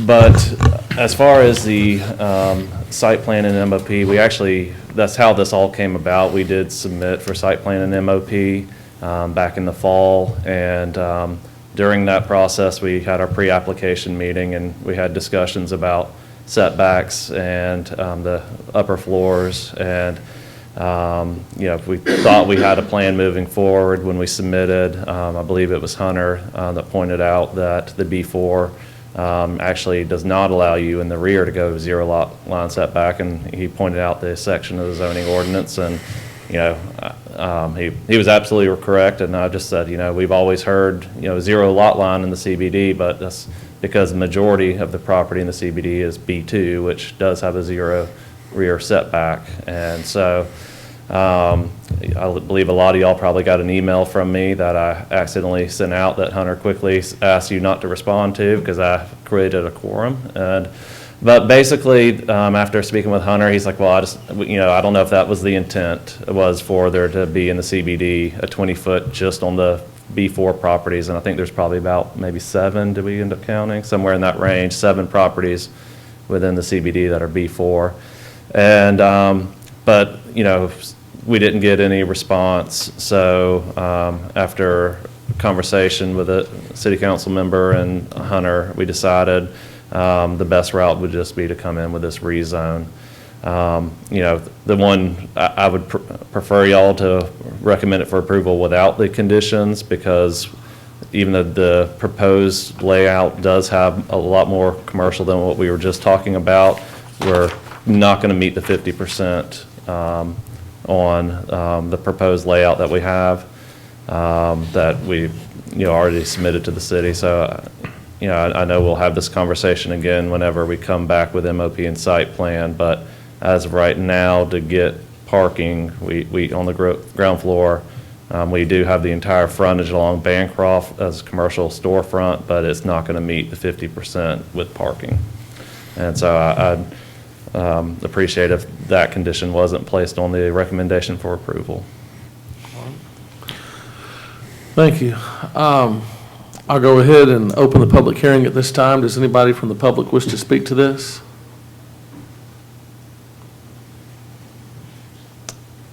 In that case, I'll go ahead and close the public hearing and turn the meeting over to the commissioners. Just looking at that last, I guess the last picture you had of the zoning, it looked like everything in that block was B4. Yeah, is there a way to back up? It's easier to see a little bit. Yeah, that kind of gets it. So everything in that block from Oak to Pine is B4. Is there a reason why that's all B4? Is there a reason we would not want to upzone it to B2? I had the same concern. It feels a little bit like spot zoning. If everybody in that block has always thought, that they're in a B4 little block and nobody can have a bar or a restaurant there, it's all, they have different expectations. I'm having some sympathy with the rest of the block. I think it's kind of a leftover from days gone past. And that property was actually I don't think anybody really knew that property was, a garage for years. So it was never, it's kind of like R2 for the Art Center and R2, we're sitting on R2 right here and across the street from R2. So these are the only there's 9 lots here. Are they the only B4 in the whole CBD? Yeah, and see, CBD used to stop on Bancroft, and then the CBD was extended a little bit, so things kind of changed back and forth. But certainly, you're across the street in that area, you're across the street from retail, and that area is kind of grown into the CBD, and to me, it makes sense for that to be retail, facing, and then you've got the B4 behind it that eventually backs up to the, R2 back there. And no, there are a few other B4, but they're also on the perimeter. I was going to answer, and those 9 aren't all in the CBD. That was the other thing I was going to say. Yeah. And that used to be a hodgepodge area, because, there was yeah. before you Okay. had a garage. I see it now. Yeah, and you know, right behind there, you had a towing company that had all their cars stowed out there and was worked as a towing company, and you had a little accounting place and it backed up. It was just kind of a, You have some on fail, I believe. So we could still have a buffer with the ones outside of the CBD, Well, and- that, and you with know, that that's still the logic- B4 buffer. Yeah, and with that logic, I think this one makes more sense because of the subdivision, because this would have been right against the edge of the CBD. The ones to the north are right on the edge of the CBD, so might not have the same, you know, of course, we'll evaluate when they come to us, but might not have the same opinion. But this kind of has that B4 buffer on the edge of the CBD. So was our, to answer your question, Council. Commissioners, any more questions, concerns? If not, I'll entertain a motion.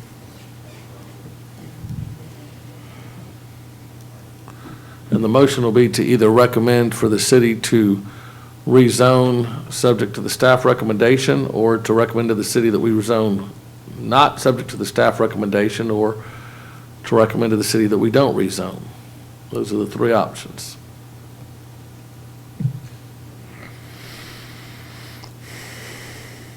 Well, okay, the last thing just to consider are the uses. That is the primary difference between, and what, along that block on this side, on the gully side of the block, we don't currently, correct me if I'm wrong, I guess, there are not any restaurant bar type uses in that area, which this would now allow. If I'm thinking correctly, there's a, to the north of here is a little rental house managed by Wise, and then north of that is like, and behind it is sort of Dean Mosier's castle and all that property, right? Yeah, yes, yeah. Okay. That's the surrounding zoning under that, I think. So you have to go all the way down to south to Soul Bowls to get that's the most sort of active use, you know.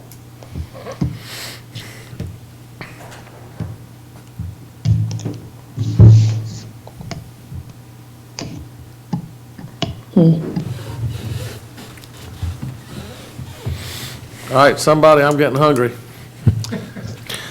And tired. So somebody make a motion one way or the other. All right, I'll make a motion that we approve, but I do want it subject to the staff recommendations of the commercial. I've got a subject to Space. approve, subject to the staff recommendation. Do I have a second?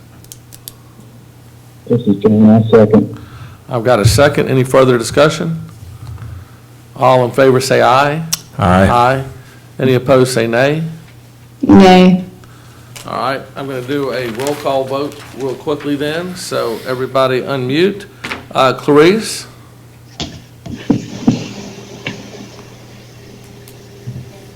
Hey, Clarice, are you?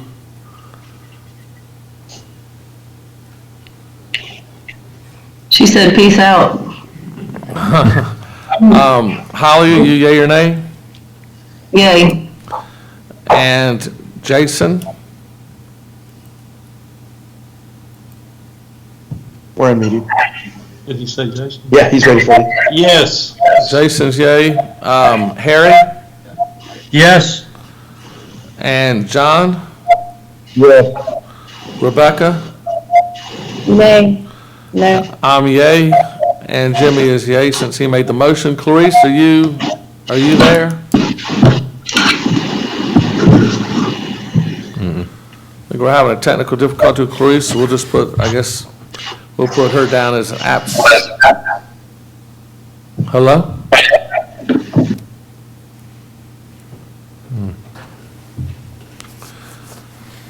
Since this is a recommendation, I'd like to have Clarice's. I don't see her initials down there. I think she's already off the call, maybe. Oh, wait, never mind. Can we look at the lobby and see? She's not in the lobby. Okay.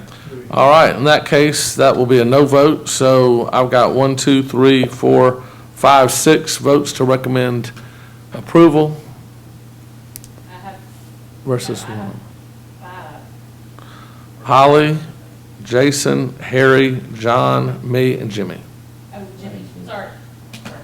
He doesn't count. He gets to vote again anyway. All right. Moving on, next item on the agenda is public hearing to consider the request of Fairhope for the sign buffer. Can we do that on the next meeting, or is that necessary now? We've already heard it once. Let's put it to bed. Okay, all right. You got 5 seconds, Buford. Bye, Larry. Long night, buddy. Yeah, no kidding.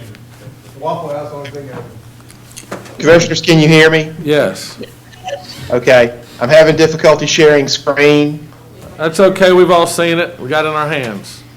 All right, so Commissioners, I won't go through the signage stuff again. I think it was pretty clear about the signage itself. If you look at the wording, I think we added the wording the Planning Commission was requiring. Basically, you have the authority to change the spacing of signage as you see fit to handle any kind of strange situation. All right, sounds good. You've got an irregular shaped lot, or if you got any kind of irregular shapes, you can exercise your authority. Perfect. Public hearing, I'm opening the public hearing. Does anybody wish to speak to this item? I'm closing the public hearing, turning this over to the commissioners. I'll hear a motion. This is John. I move we approve the amendment as written. I've got a motion to approve as written. Do I have a second? Okay. Any further? All in favor say aye. Aye. Any opposed say nay. Last item on the agenda, River Horse subdivision wants a 1-year extension. Any issues with that, Hunter? No, sir. All right. if I make a nobody has motion, any- we approve an extension for 1 year for River Horse subdivision. I've got a motion to approve River Horse 1 year. Do I have a second? Second. Any further? All in favor say aye. Aye. Any opposed say nay.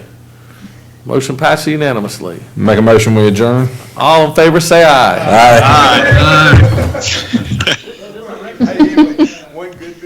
I think we set a record. This is the latest I've ever been, 11 o'clock.